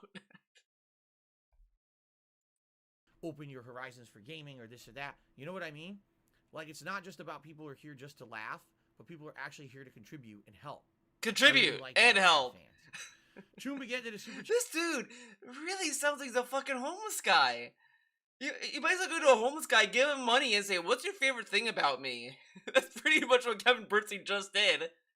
Like, he gave a homeless guy $1 and said, "Hey, dude, what's their favorite thing about me?" I love that you're interactive and you help me out. Chat says, "Merry Christmas, DSP. Have you ever gotten eye strain during your time as a streamer?" Chum Baguette, that question is in here. That's one of the questions you asked, and I'm going to answer it. Actually, it's here somewhere. I'm gonna answer. It's here somewhere. You can't find it. Here it is. Have you ever suffered eye strain? All right, you're gonna have to wait. I'm gonna answer your question. It's already here. That dude tried to cut the line. Thank you for that super chat. That guy tried to pay his way up in front. Happy New Year, Phil and chat. Thank you, Kevin. I'm trying to grow what I can. See Kevin on there. RC. What you see is what you get. This is me genuinely trying to grow a full beard. What time is it? That's how good I am with my facial hair. This is the best I can do. Let's keep going. Next question is from With Dre Day. And With Dre Day asked the following. If the channel was thrusted into YouTube popularity today, would you stream as much as possible, the same as now, or would you only stream when you felt like it? If my YouTube channel like became so popular, right, I'd probably want to do more with what I put out. Like, I'd probably I'd do a little bit more than I wouldn't just stream. Like, I want to do more with what I put out. Like that's kind of why I've been really pushing myself to finish my comic that I want to put out at some point. It's gonna be a shitty comic, whatever it is, but I at least want to put it out. I at least want people to read it. And I also made the announcement on Twitter, if you guys don't follow me there, that I was originally gonna have issue 0 be free for everyone to read, and then like the rest of the issues would be like Twitch subs and Patreon only people would get it. But I sat there and said to myself, you know what? I'll just make the whole fucking thing free. Fuck it. and patrons and Twitch subs will just get like bonuses, like concept art, progress, works in progress kind of stuff like that is pretty much what I'd be giving them, and I'll probably give them like downloads for the comics as well, etc. All this kind of shit. So that's there you go. Sound good? Well, the thing is, like, I mean, again, I always say to you guys, I'll be honest, because I want you to understand that, like, this is not me trying to spin it in a way that makes me sound better or worse than I am. But I'm being honest. This is a good way to start. Would you stream more or less? Well, honest, because I want you to understand that, like, understand. This is not me trying to spin it in a way that makes me sound better or worse than I am. But I'm being honest, like, I'm kind of worked thin right now with the amount that I stream. You know, every day I have a first gameplay stream, which is, you know, a podcast. He's worked thin, dude. But what does he do? Like, he acts as if like he makes edited videos and streams at the same time, and he doesn't. He just streams games. Like, that's whatever. 3+ hours of gameplay with a break in between. Then a little break to have dinner and do stuff around the house, and I'm right back on there with another 2-hour gameplay stream, and then I'm uploading afterward. And as I've told you guys, like, the thing that's also kind of silly is that a lot of people in the creative field that make YouTube videos or whatever the fuck, they tend to like push themselves to like really work and all this stuff. And DSP, every time that there's like a instance where he might have to push himself to work under pressure, it's like, no, I can't do it. I don't feel like I have enough time with my wife and my family. I just don't feel like I have enough time to spend with them. You know, he doesn't have enough time. He has a day off every week. He hangs out with Kat after his night stream. Like, I don't know how he could say that and tell us at the same time that after his night stream he hangs out with Kat. Like, how much time does he really want to spend? Like, he kind of makes it sound as if it's like a job to hang out with his wife. Like, I really have not met a couple that wanted to be that close to each other all the time. Like, he acts as if like he's afraid he's gonna be in the movie where you have the main character who works really hard to support his family, and the wife at home is like, I don't get to see you anymore. And then he's like, oh my god, it's my fucking boss overworking me every day. Like, okay. Don't forget he goes to babysits. He does that too, which is kind of silly now with the fucking YouTube Studio app, dude. I'm only have 1 day a week off, and that entire day ends up being running around doing errands instead of spending meaningful time. That's not good. He also claimed that doing errands was when he spent time with Kat.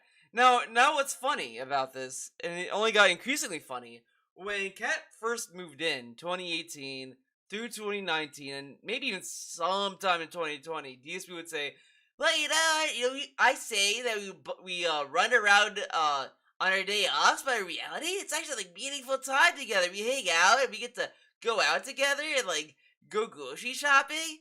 And then all of a sudden, that went out the window, and now DSP's doing all the errands.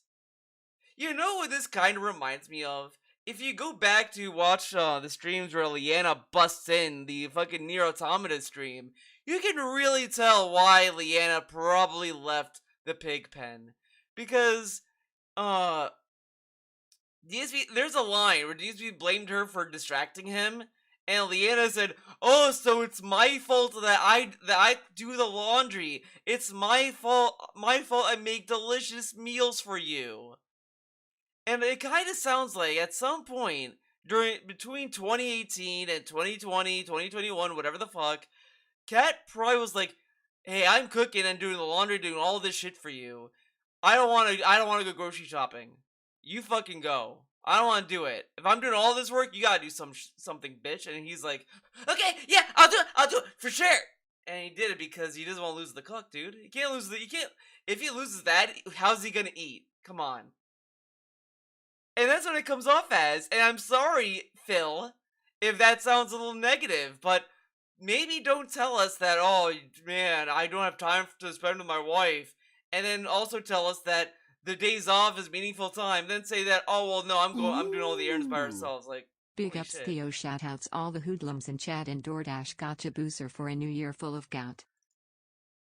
Thanks for the $6.90 tip, Hood Hustler. I literally thought, I almost read that. I thought it was like $90 or 90 euros. I was like, whoa, holy shit! But it was $6.90. Yeah, guys, that was the animation I've been wanting to show you guys all this time, and no one was getting the fucking amount. So yeah, that's the $6. Any variation of 69, you get that. Any variation of that. By the way, This week, $90 tip right school, now, guys. holiday week. Guys, if we get $90, I will. Actually, no, I'm not gonna say I will. I'll say maybe wear the hat. I might wear the hat if we hit the $90 tip goal. Okay, and I might show you a figure. Week is a special week for me every year. You want to know why? Because I already had Wednesday off to do all the business, to spend meaningful time. That's not good. This week right now, holiday week, is a special week for me every year. You want to know why? Because I already had Wednesday off to do all the busy work shit. Tonight, I'm not streaming and I get to spend time with my wife. We're going to have a nice meal together and then we're going to relax, watch Christmas stuff. Tomorrow, we have the entire day of Christmas together to cook and have fun and relax and do stuff together. And none of it is busy work shit for my day off. Now, by the way. No, I like how we'll never know what this fun stuff is. We just know it's fun stuff. But what is this fun stuff? We can't know, because if we know the fun stuff, oh man, let me tell you, we're gonna know he bought an 8K TV. I suffer for that. I'm not here tonight. That's a stream I don't make any money. And I'm he not fucked here up tomorrow. That's an entire They day both of fucked stream it I up. don't make any money.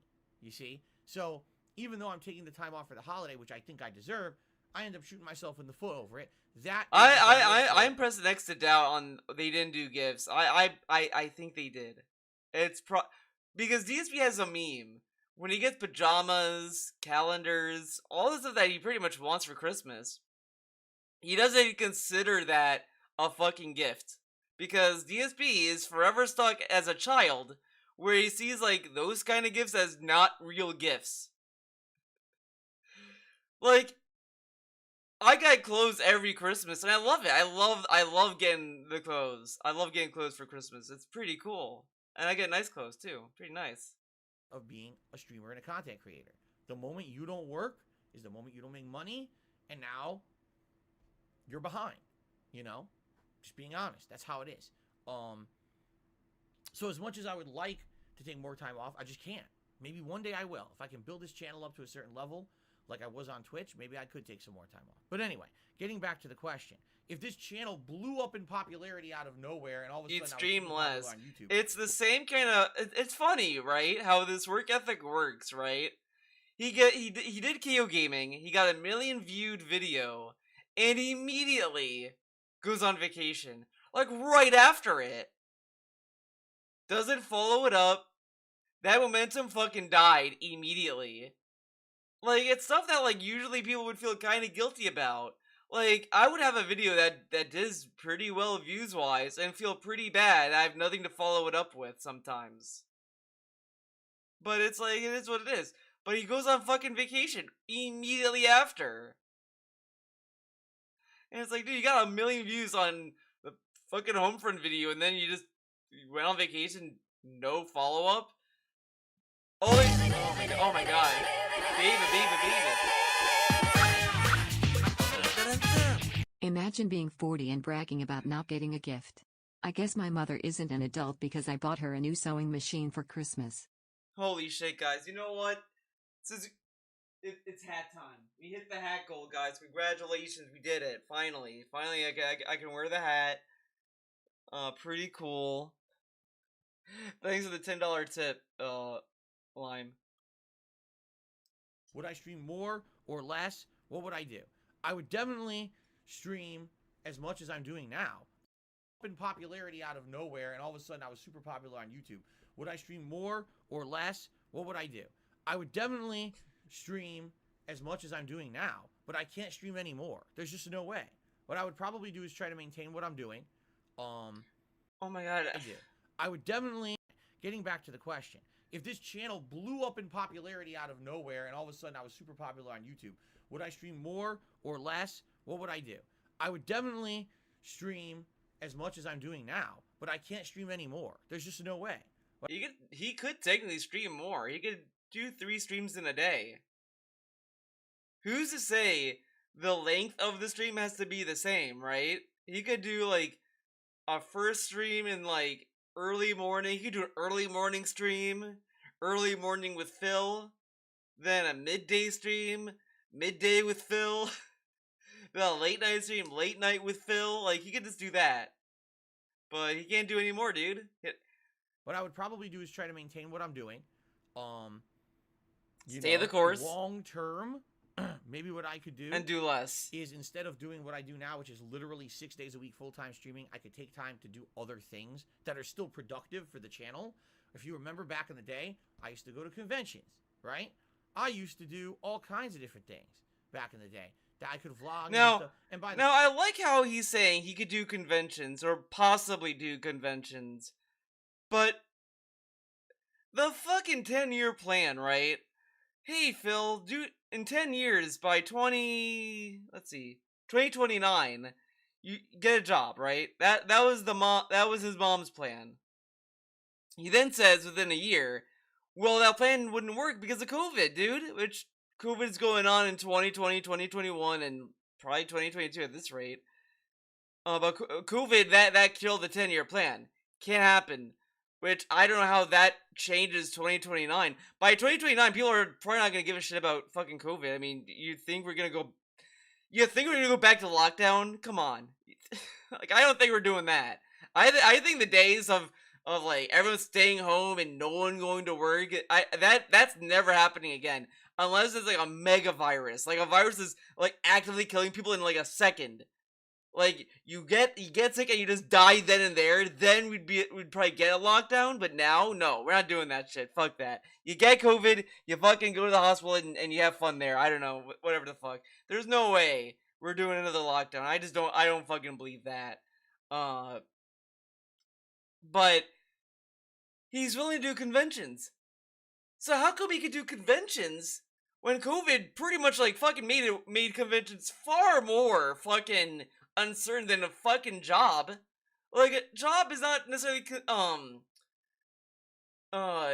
guaranteed to get like 1,000 people in your face, but a convention, you're all herding everyone into one building. But we could do that, but we can't do a job. That's impossible. COVID made it impossible, but maybe a convention. By the way, Okay. no, I'm not saying that I want to make my personal life 100% transparent and shared with you on every waking moment. I think that would be a bad idea. Experience has shown me when you share everything with everyone, sadly, there are people out there who are really messed up and want to hurt you, and they will use personal stuff to hurt you whatever they can. I know that sounds crazy, or, oh my God, Phil's just paranoid. Well, sorry, I've gone through it. I've had the evidence to show that it's very truthful that people are. This is bullshit because the transparency that he's talking about, like, the thing that people want to see is stuff that wouldn't get him in trouble. But the thing that he acts as if it does. The things he said in videos and shown is stuff that no one would show or talk about. You think people on fucking YouTube and Twitch is gonna just directly, plainly talk about their fucking taxes? Or their bills? Or their financial responsibilities? No. Why? Because the viewer doesn't care about that. But he goes on and on about that kind of shit. He, like, the house tours made no fucking sense. Why would he do a fucking house tour? Like, I don't really fucking get that. Like, okay, let's do a house tour, guys. Let me show you where I sleep. Let me show you where I poop. Like, come on. Out to get me. So that being said, maybe more variety in what I do rather than it just being full-time gaming 6 days a week. I could branch out and do other stuff again like I used to 10 years ago when I was so popular on YouTube. I was making so much money on ad revenue alone that there were entire days that I could take off to do whatever I wanted. As long as I was uploading something, it didn't even matter what. It usually was popular and ended up being, basically profitable. You know what I'm saying? Like, back in the day, I could play any game and people would like the playthrough. Back in the day, I could do a vlog of me going to a convention, driving in a car, eating a meal. That's how DSP Tries It started. And it would be very popular on YouTube. People would watch it, whatever I put out. I would take a video of me taking a shit and people would watch the video. Now, that never happened. Actually, He mocked a lot. He mocked streamers and saying, If they took a shit, they'd make a lot of money. but now he's saying that he's in line with that. So again, DSP admitting that he's everything he hates. take that back. There was one time I was Pretty pretending cool. to take a shit on a toilet. I do remember that. Wait, what? Taking a shit and people would watch the video. Now, that never happened. Actually, I take that back. There was one time I was pretending to take a shit on a toilet. I do He pretended to take a shit on a toilet. remember that. Okay. But you see the Okay. point I'm making. There was a time that no matter what I did, people liked it and would watch it. That's what happens when you get YouTube popularity. Literally, you're popular for the sake of being popular. It's not even the quality of what you put out. What? There was a time that no matter what I did, people liked it and would watch it. That's what happens when you get YouTube popularity. Literally, you're popular for the sake of being popular. What does that mean? The sake of you're popular for the sake of being popular, but how would you get that in the first place? That doesn't make any sense. Every time he says this, I always bring it up. It's such a weird statement he says, and I don't get it. It's not even the quality of what you put out, just you're popular. Now everyone wants to check out what you're doing. Because you're probably popular because they think that you have quality, though. Okay. On the flip side of that, once the negative bug bites you and everyone memes you into being something bad, it's the opposite. Now, no matter what you put out, no matter how good it is, people think you suck. And that's the situation I was The in for a very long negativity time. bug. I'm happy. Yes, the negativity bug happened, guys. He just... Poor man. The negativity bug got him. To say that I'm out of that situation, that there are people who like what I do and are here for positive reasons, and that's why I'm still here to this day, okay? Not saying that the common masses don't think that I suck because they're stupid. I mean, yeah, they do because they're uninformed, and it's sad. Wait, they what? are here for positive reasons, and that's why I'm still here to this day, okay? Not saying that the common masses don't think that I suck because they're stupid. I mean, yeah, they do because I'm not saying... there are people who like what I do and are here for positive reasons, and that's why I'm still here to this day, okay? Not saying that the common masses don't think that I suck because they're stupid. I'm not saying the common masses think that I suck because they're stupid. I mean, yeah, they do But I mean, yeah, they do. because they're uninformed, and Because they're uninformed. it's sad that they'd rather live a life of ignorance. And they live a life of ignorance. I'm not saying they're stupid, I'm just saying they're ignorant. That's pretty much the same thing, DSP. You're pretty much using an adjective. Is it adjective? I think it's adjective. But okay. Than actually checking out the truth about It's a fucking backhanded compliment content almost. creator. They just like crap on them because it's virally popular. Very nice. But I'm having a good time with what I'm doing, and if I were to become more popular, at the very least, what I would maybe like to do is branch out and do a little bit of other variety stuff because people might check it out and like it, as opposed to me just doing gameplay. Right now, anything I do outside of live Like at streaming this or gameplay- point, literally, if people are like hating on you, these aren't people you should be making videos for. Like, you shouldn't win those people over. You should just win new people over. Like, okay, he's saying this like, well, they should give it a chance. They're ignorant. Why do you care if they're ignorant or not? Why do you care if they have a preconceived notion of you? Who cares about them? Fuck them. If they're not gonna give you a chance, then why care about them? If they don't give you a chance, you don't give them a chance. Come on. or something like this, sadly, takes away from what I need to do to make a living. You know what I'm saying? So I can't really take chances. If I were to, one day a week I've decided I'm going to do a completely different kind of content. Well, guess what? If it ain't popular, it makes no money, I'm screwed. Can't do it. I'm kind of. But everything he does is streamed, and he does fucking the daily rap that gets like no fucking stream contributions. It does get ad revenue though, so there's that at least. But the thing is that he says every day, oh, not every stream can be a winner. Not every stream can make a lot of money. But when it comes to drawing new things, well, I don't know if I'll be able to make any money on it. I can't do that. It's like, okay, why does that get get the concern? Stuck with what I'm doing right now. But long term, I might be able to do other stuff, but we'll see. Okay? All right, let's continue. Kiernan asked the following question. These are all members, by the way. These are all channel members. Why does that name sound So familiar? if you, oh wow, this is cool. Phil's answering all these questions. These are all channel member questions that I'm answering because people joined as channel members, and I thought that the questions were interesting. This is a great opportunity. If you haven't been a member, you know, this is one of the major benefits of doing it. Okay. Okay. Okay. I saw some super chats came in. I'll shout those out in a moment. But let's continue with another question here. Kiernan says, one time I asked on stream if you would play the Surge series. You said no because of who the developer was. Could you expand as to why? Because I got the impression it was something to do with the dev team. Oh my god, this fucking question. I know it sounds like a troll question. No, it doesn't. Actually, it doesn't at all. Thank you for Why don't you give this game developer a chance? I never played The Surge or any games from that studio, so I your time and keep not up the my good work. not for me. The makers of the Surge copy the Wow. From Get outta Soft here. formula. A OBS, shut really up. difficult game with action but RPG elements, enemies that were incredibly challenging. Even little guys could kill you with 1 to 2 hits. Graphically, the game actually looked really nice, but when the game came out, it was garbage. It was literally full of bugs, full of gameplay programming errors. And I couldn't believe how bad this game was. It's called Lords of the Fallen, okay? When it came out for PS4, it was a broken, buggy mess. It was so bad that I made a montage video documenting how bad it was. I mean, an Is the enemy stream still attacking live? you, Is it attack still it, get it good? down to like a tiny bit of health. It turns around and runs away. You chase it into the next room. It disappears, reappears, I think and it's has I full think it's health. fine. I mean, now it's standing green. in front of you. Now the drop frame says it's 0. It went from like You know, enemies A literally crazy just number to disappearing 0. from the game entirely while you're fighting. oh, we're back. Okay. What? Trying to make jumps and you just So clip or weird. fall, even though it's instant death. You know, if you're gonna make an instant death Hold game, on. you have I to wanna make see it something. polished because people need to survive. I just want to see something.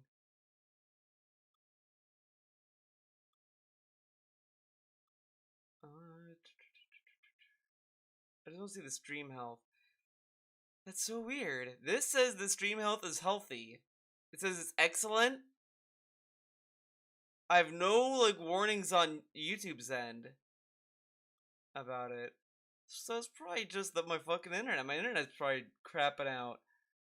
I mean, now OBS says it's fine. 0 drop frames. The only thing I do notice is that the source, the DSP stuff is kind of flickering, but I mean it is what it is.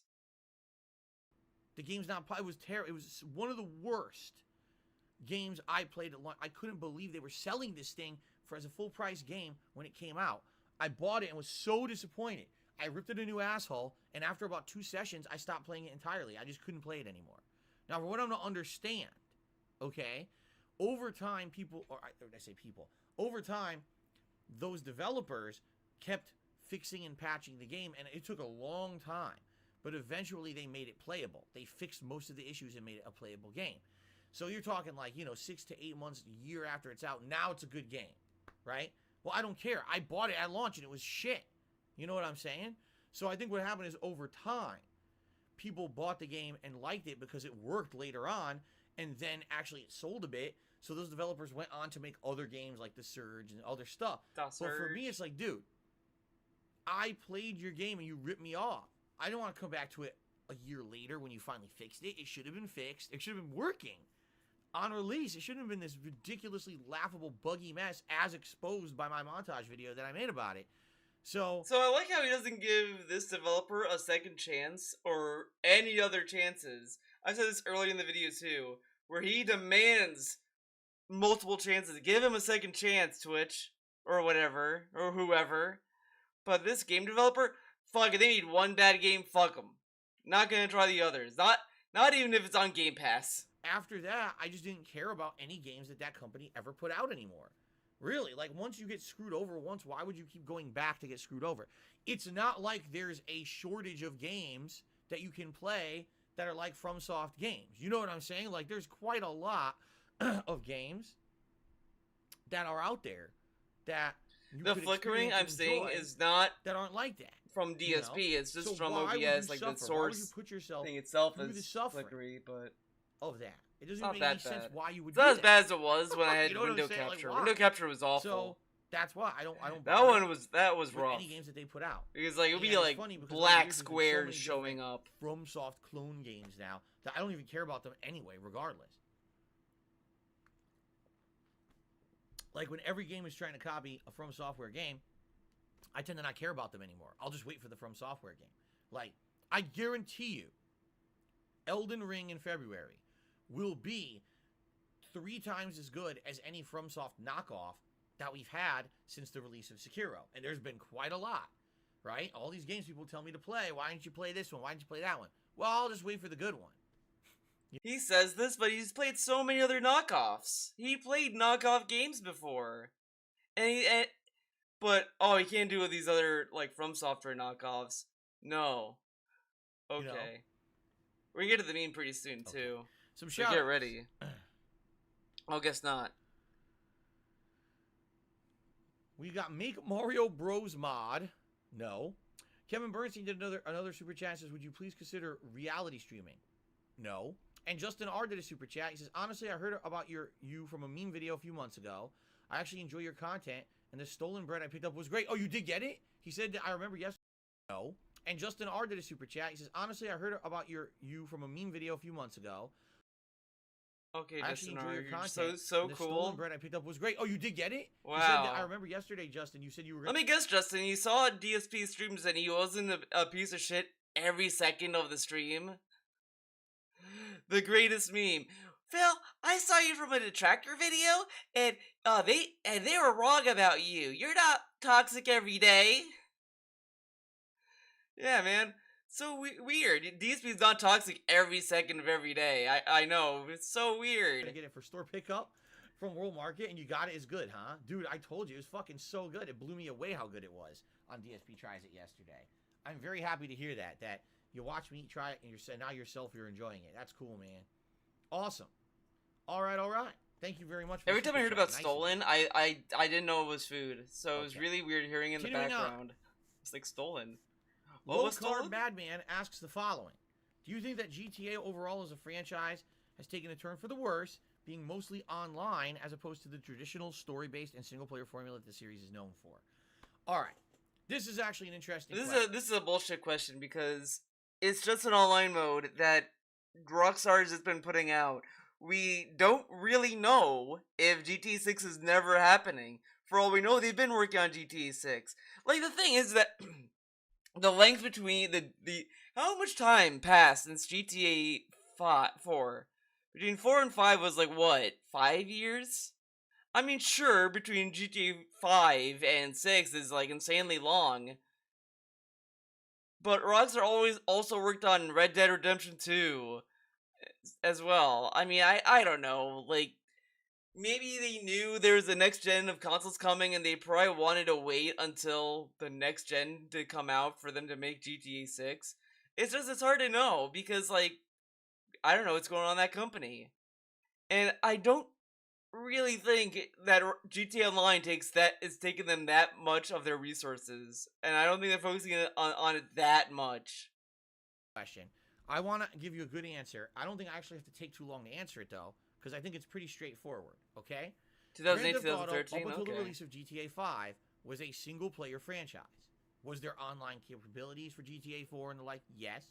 Was that kind of a part of the experience? Yeah, you remember even Red Dead Redemption 1, GTA 4 had online But play. like the other thing, Yes, the other thing to like also remember with GTA Online was that this is a thing that Rockstar really wanted to push and really wanted to show that they were going to support. Like, it was going to be a big deal for them.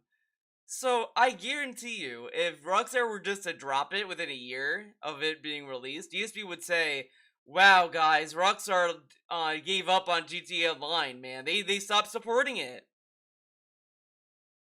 I talk about this about Street Fighter 5 as well, where he shits on it getting support, even though he would shit on it if Capcom dropped it too. Like, who actually, liked that a lot, but the focus of the series was a single-player, narrative-based game.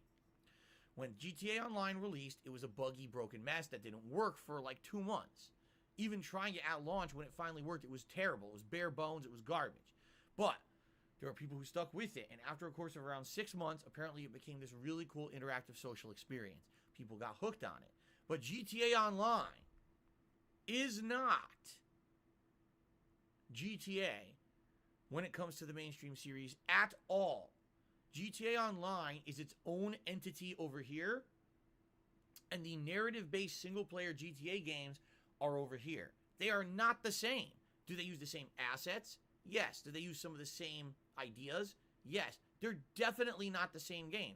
They're completely separate. Yeah, literally, sure. They're not the same because the single player of GTA is offline, has full cutscenes, and it's like based on like its own thing, whatever, sure, while the GTA Online is an online mode. Like, yeah, it's an online mode of the game that it came with. Separate entities. They were even marketed as such and promoted as such. You know, what was happening in GTA Online had nothing to do with what was happening with GTA 5 and vice versa. Now, what ended up happening was GTA 5 was a ginormous seller, right? Huge seller. But what happened? Well, after you sell an initial version of a narrative-based game, you have two choices. You can either try to develop DLC expansions for it and make more money off of that same formula, or you could try to do something different. So they said, we want to focus on GTA Online, and what happened is that new offering, that new product, that social aspect of hanging out with your friends, dropping a bunch of microtransactions so you have fly clothes, and you got a cool Fly ride, clothes. you got all the stuff you need to do a heist together. It became a viral sensation. People loved it, and it blew up in popularity to the point where GTA Online, as its own game, sorry about that, I punched my microphone. As its own game, GTA Online became just as mainstream successful. Well, GTA Online can continue the story from GTA 5 and then like have it story stuff too.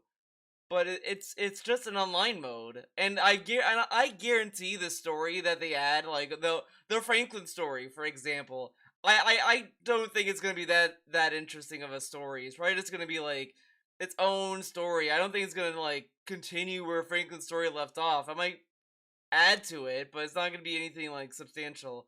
I don't know if that makes sense. Like, it's not gonna be anything that's gonna like matter in the grand scheme of things. It's just gonna be like a story that Franklin's there. You see how he is when he's older or whatever the fuck, and it's just a mode. As the single player, Like, it's not called GTA 6. Like, if Rockstar said, okay guys, GTA 6 is GTA Online, yeah, that's a little bullshit, but they didn't. It's just called GTA Online, and they've just been supporting it. Experiences themselves. Okay? So what did Rockstar do? They said, oh shit, we got a money printing machine over here. So we can either put more time and effort over here to make an expansion for this, which some people will definitely buy, or we can just focus on our money printing machine over here. Look, it's even glowing. Look, The thing that's silly about DSP mocking developers for doing this is that that's what DSP is doing. DSP will never do reviews ever again. He doesn't do game reviews at all anymore because he makes money streaming. So why would he put the time and effort to do reviews when he could play games on stream to make money? But how dare Rockstar spend more time on the thing that's giving them money than the thing that doesn't, or it requires more work to make. Fucking idiots, right? But DSP can spend time on streaming and not do any work for offline videos. Can't do that. That's stupid. Okay. Pretty cool. Machine here. It's like a giant fireball I'm holding in my hands on stream. Look at that. That's GTA Online. It's like nuclear white hot money-making capabilities with microtransactions. So that's what Rockstar focused on. Okay? And the more that Rockstar focused on that, the more people jumped on it. You see? So I compare this very similarly to what happened with Valve. At one point, Valve was a very popular game developer, publisher, whatever you want to call them. They made great games, right? Whether it was the Half-Life series, Portal, Team Fortress, These were amazing games, incredible amount of fan base, people loved them. But then Valve made Steam and realized, hey, we don't actually have to do any work. We could just make money. Here it is. Here's Steam. Here's Look, DSP it's Gaming, a the nuclear streaming. ball on the corner of my stream. Look, it's Steam. Oh my god, I'm squeezing the money. Money's shooting out of it. Wow. And I don't have to make a game? I could just squeeze this ball over here? DSP doesn't have to make a video. He could just squeeze the ball of streaming. Make a game? Oh, cool. Excuse me, and make money and not make a game. And that's kind of the same thing that happened is here's a company that's known for making amazing AAA games, but they found another way to make money that's easier, so they just jumped on that bandwagon. Okay? Now, here's the thing. There's nothing wrong in my opinion. By the way, this is my opinion. This is not fact. This is my opinion. There's nothing wrong. I love it every time he tells us this is his opinion. He has to clutch his breasts, dude. My opinion. Like, is he gonna like fucking rub his nipples next? When you are seeing that something that you're doing is working and is popular, there's nothing wrong with going for the easy way to make some profit, to keep your business afloat, or maybe to even expand your business. It's fine. But this is the really important thing that these companies did not do. Okay? Rockstar, Valve, they did not remember the people who made them popular to begin with and made it DSP did not remember the people that made him popular. to have them find that way to make that money. You understand what I'm saying? Rockstar got to the point they were at through the support of millions of fans around the world who loved and purchased over and over their single-player narrative-based experience games. Okay? The moment that Rockstar realized GTA Online could be more popular than their old formula, they abandoned it. Right? Now, in the last decade, how many narrative-based games did Rockstar release? Can you answer that? Because I can answer it. One. Red Dead Redemption 2. That's it. Now look at Rockstar's history, historically. How many games in the 2000s did they release in a 10-year period that were narrative-based? A ton. There were like 3-4 GTAs would come out within a 10-year period, plus other games like Bully and stuff. What it was, they realized all the money can come out of GTA Online. And by the way, it's way easier to develop for GTA Online because they're not, all they're doing is tweaking it and adding little microtransaction features, little missions here or there. Way easier to develop microtransaction features game with a new engine and everything. Just keep tacking onto the same shit and making money. It's literally printing money. Okay? Oh my god. But when Printing you money. say, well, we're going to focus solely on that, you're abandoning everyone who made you popular to begin with. All right? It's just messed up. It really is. It's just a messed up mentality that because now we found something that makes more money, we're going to abandon the people who got us popular to begin with. Right? How fucked up is that? You know? And by the way, this happens with a lot of people, not just these game companies, content creators. Like right? you! They start off Like as one you. kind of person, one kind of content creator, then all of a sudden they go virally popular for something, and that's who they become. And they I just love DSP is so unaware. Oh, I know what he'd say. Well, I'm not one kind of streamer. I'm a variety streamer. abandon all the people who were fans of theirs up until that point. They just don't care. I don't care. But that's what he kind of did. Because before he'd make isolation booth videos, dude. And then when he became a live streamer, he abandoned all those fans. Fuck them. They get tossed off the cliff. And now he's just doing nothing but streams. So what about that? They're not making money, so why do I care about the old school fans, right? It's the same deal. It's a really bad mentality to have, and basically it shows that you are completely ungrateful. But then again, DSP never changed until he did change, but he didn't change. He's the same guy, but he isn't the same guy, but he is, but he isn't.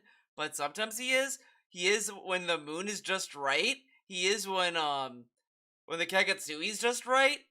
Okay, like any success that you had before you were white hot popular, and you don't care about those people at all.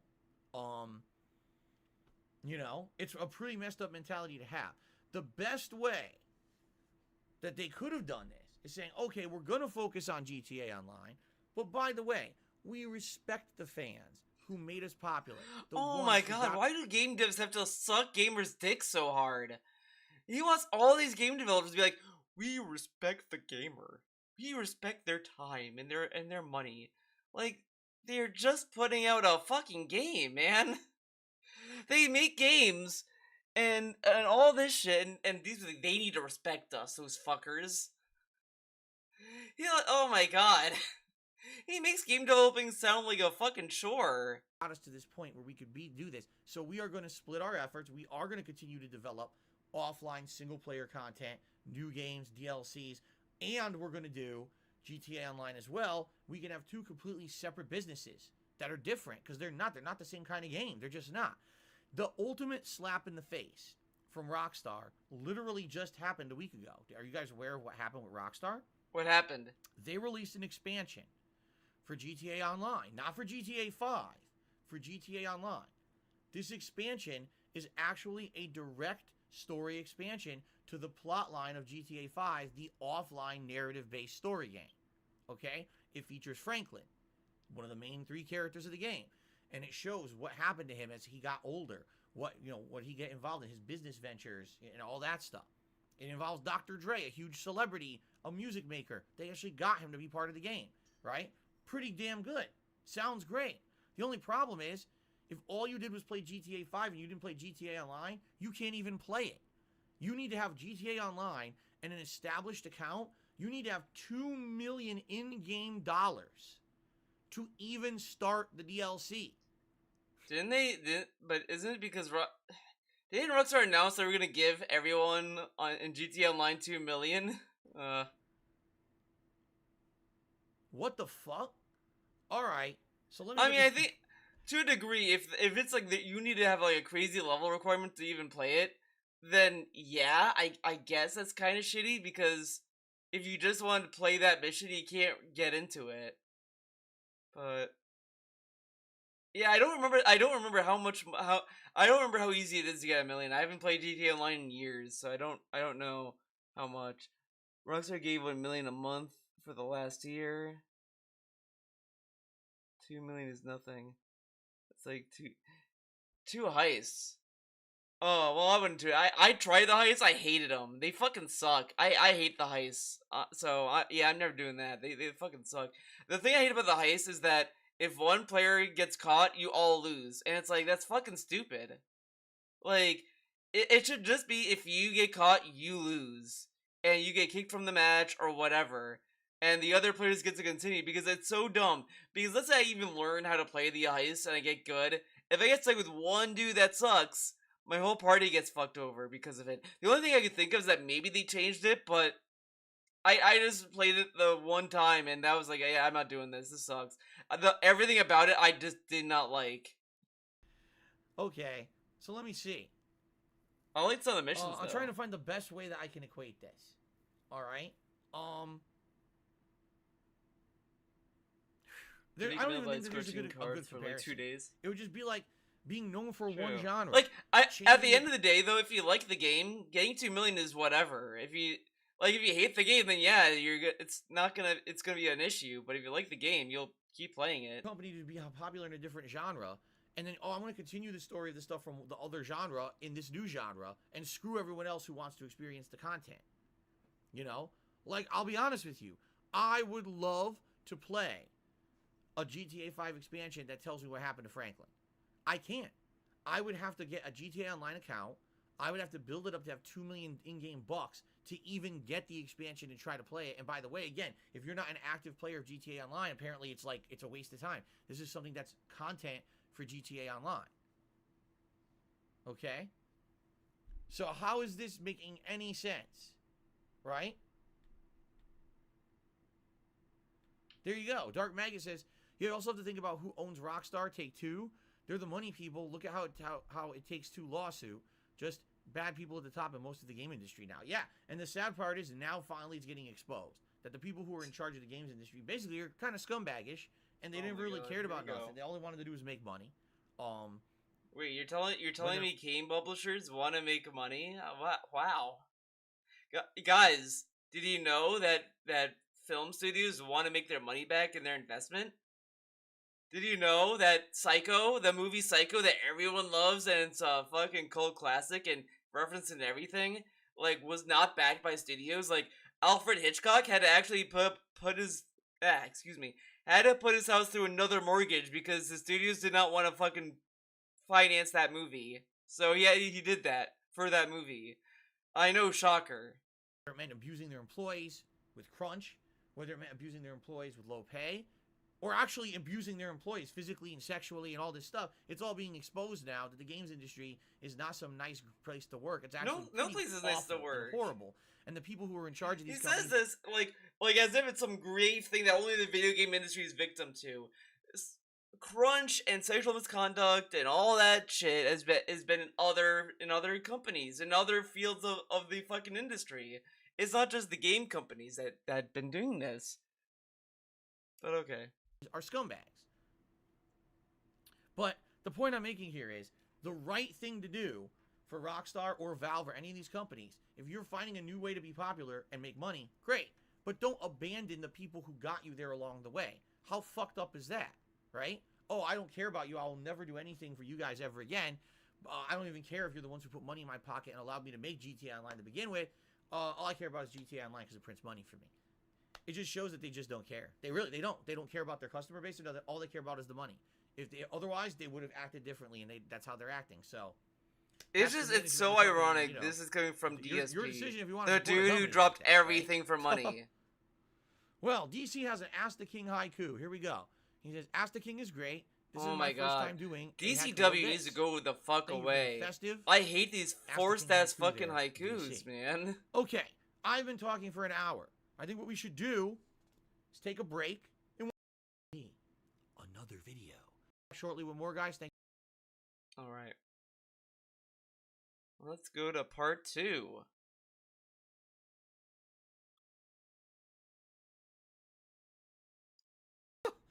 Welcome back to the holiday edition of Ask the King. It is Christmas Eve 2021. I'm Darkside Phil. I welcome you to part 2 of Ask the King episode 89 because part 1 already went down. If you're watching this on demand on YouTube, go find it. It's there. It's live on the King Hate vlogs already. Lots of good questions that were answered so far. And during the break, some very generous contributions came in. We hit the second tier tips goal, which means the Let's Get Lit hat Let's goes get lit on for the final time because after today, no more hats and no more Christmas sweaters. Today's the last time to do that when I come back on Sunday. Why can't Let's Get Lit? Lit Be appropriate to be wearing that stuff any further. be appropriate? I mean, so thank you for your contributions. I mean, sure, it's technically Christmas themed, but thank you. who said it has to be? Without further ado, let's jump right back in because we have many more questions to answer on this holiday edition of Ask the King. How does that sound? All right, let's do this, my friends. All right, and by the way, I do see that some people are leaving. I knew some of you would during today's live stream. I said I know people will be busy with holiday stuff. Santa hat. For all of you who are taking off, have a very Merry Christmas and Happy Holidays to all of you. I hope that you're safe and have a good time, and hopefully I'll see you after Christmas. All right. All right. Okay. Continuing on. Zane asked the following question. We're still in member questions. I'm not kidding. We're an hour into Ask the King. Shouts out Zane. Questions. If you're not seeing how big of a benefit it is to become a channel member and what priority you get to get your question answered, I don't know. Thanks for the $2 super chat, Rydrake. Zane. Great day to you. Asked the following. You made some massive changes to your channel this year on YouTube. YouTube is planning to change up their YouTube gaming for the next year with massive changes like gifted memberships and more discoverability. With that in mind, how do you plan on building your channel and audience up for the following year? It's a good question. What a good question. Well, I mostly stream on Twitch, so if you want to see my gameplay streams and shit, check that out. I have nothing planned for the changes of YouTube. I just kind of, I'm gonna stay the course, make videos, have fun, flop around. I don't know. It's a valid question. The only problem is I can't really answer the question yet until we actually see concretely what YouTube actually does. And the reason I say that is YouTube has... I just love the question is, what are you going to do when all these changes come in? Well, I don't know. When do these changes come in? I can't plan for that. DSP, the question was, what would you do when they're implemented? To promise something, and then when they go to deliver it, they either take forever to the point of by the time that it's actually delivered, it doesn't really matter anymore, or when they deliver it, it's not functional, or when they deliver it, it's half of what they had actually said it was going to be. You see what I'm saying? Like, I would love to tell you right now, oh, with gifted memberships, with new discoverability, here's my plans, and then it all turns out it's nothing like they promised. Well, he's not gonna do anything. Gifted memberships, okay, what's he gonna do about that? Oh, he's gonna have a members goal. Okay, cool. Wow, he's gonna do the same shit he does every month, but this time OIC will be able to hit the goal, right? Okay. What's he gonna do with discoverability? Just play the same games he's playing now. Like, there's really no difference he's gonna do. This question is a complete meme that really thinks a little too highly of Phil. Kind of a meme way. You see? So I don't want to do that. I don't want to get all of our hopes up that things are going to improve dramatically in one way or another way, and then it doesn't happen, all right? Here's what I can tell you. First of all, I know for a fact that I have some generous viewers who like to gift memberships. Or in the case of the previous... I just love that DSP and his chat, by the way, they both know. They both know once gifted memberships come, OIC is gonna go crazy. They both know that. What OIC must be so happy. That's his reputation in his chat. Not that he's a cool guy or that he's so friendly. It's that, hey man, he's gonna give memberships, guys. Oh my god. Site I used to use, gift subscriptions. Every year around this time, there was 2 or 3 people in particular, and it wasn't, even though there's one person that everyone always brings up. Yeah, because he gifted the most, dumbass. Like, there's been other people that yeah, they give like 5 to 10. Fucking OIC literally gifted like 1,000 subs. And he's like, well, everyone only lists one. Yeah, because OIC, like, gave a lot. If it almost really sounds like the trolls give OIC way more attention than Phil does for the amount of money he gives him, which is kind of funny to me that I think about it now, is that it's just so funny. OIC dropped like thousands of dollars on Phil, and Phil just wants to bury that so fast. Like, yeah, he gave me a lot of money. Yeah, man, okay, you don't have to talk about it. But the trolls are like, oh, I see, gave a lot of money. Oh my god, look at that. Right? There were other people as well around the holidays time. They say, man, I'm feeling festive. Well, I see gave more I actually want just outside the holidays. So, I mean, with Phil's streams, I want to help the whole community as a whole. Yes, this helps Phil, but I like the idea that I'm helping the whole community as a whole. So what I would like to do is actually give well, that's cool. I would say that, but OIC has said many times he's done with DSP to just come back. So OIC saying I'm done with Phil is nothing. Like, he'll literally have to be gone for me to say that, but I don't think it's gonna go anywhere because OIC gets off to helping Phil out, dude. That helps everyone. So, you know, they would drop a 20, 30 sub bomb on the stream chat. All these people now would have subscriptions. It would help me out. In the long term, some people would actually like the subscription so much they would. I mean, it's fine if OIC wants to support Phil. I think that's whatever. He can do whatever he wants. Level of their subscription, or even upping the level of their subscription long term, because I just think DSP reacting to it is just fucking so it's funny stupid. Some people say, oh, when memberships or subscriptions are gifted, that's not true support. That's not long term growth. Wrong. In a lot of cases. See, this is why like feel like OIC is kind of hurting Phil, because not in a financial way, but he's not growing. Like, how many of the subs that OIC gifted resubbed? Like, a lot of the names were like fucking suspicious names. Like, the names came off as bots. So it's really hard to sit there and be like, wow, it is growth. Hold on, I'm gonna turn the lights. It's getting kind of dark. Guys, the sun went down, and it's like really dark in here also. I'm gonna turn the lights.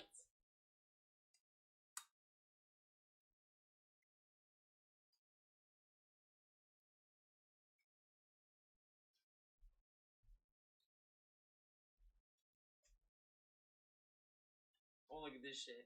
Look how cool this book is. Studio Trigger, The Art of Studio Trigger, pretty cool. Great book. Great character right there. It's if you want to know the name, it's Space Pirate Lalico.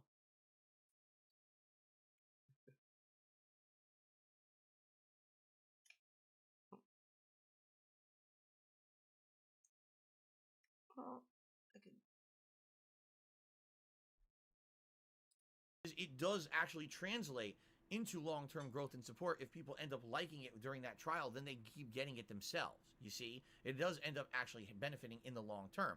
Remember, when I started on Twitch back in 2017, I had about as many as I got right now when it comes to subscriptions, right? I think And you what have less happened? than that, actually. Slow growth over the years, people gifting, and every time that there was a holiday that came up and they had September or a holiday Christmas event on Twitch. But the subs he would have floated around 300 to 400, usually organic subs.